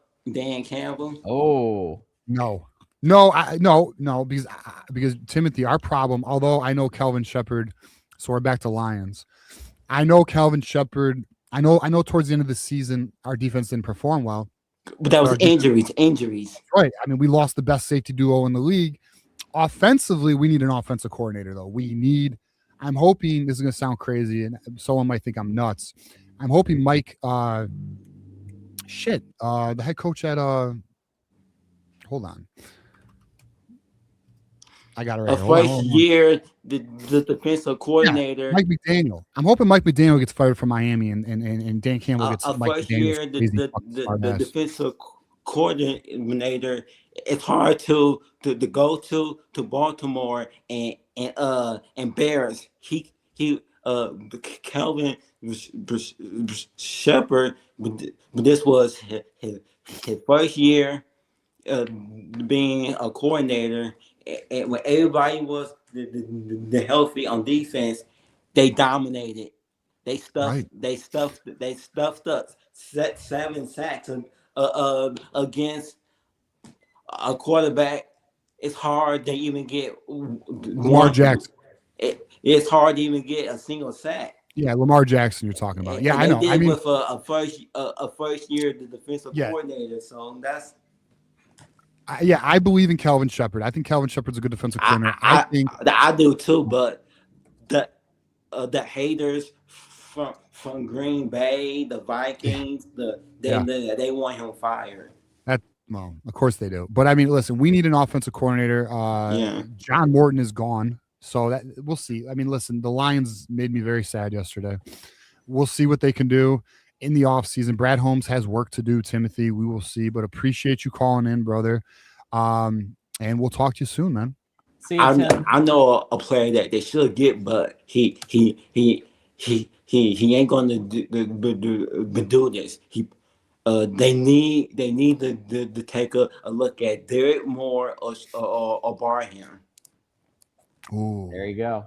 I would like Barham in the Lions off. I think Shepard could develop him. I really do. That's a fair call. I kind of like that. Barham, I think, could be had. I don't think Barham's gonna be drafted high. I think he's gonna be a day 3 pick. I really do. Although actually, he's gonna kill the combine. We'll see. Combine makes things funny. When you athletically just score stupid numbers, it just shoots you up.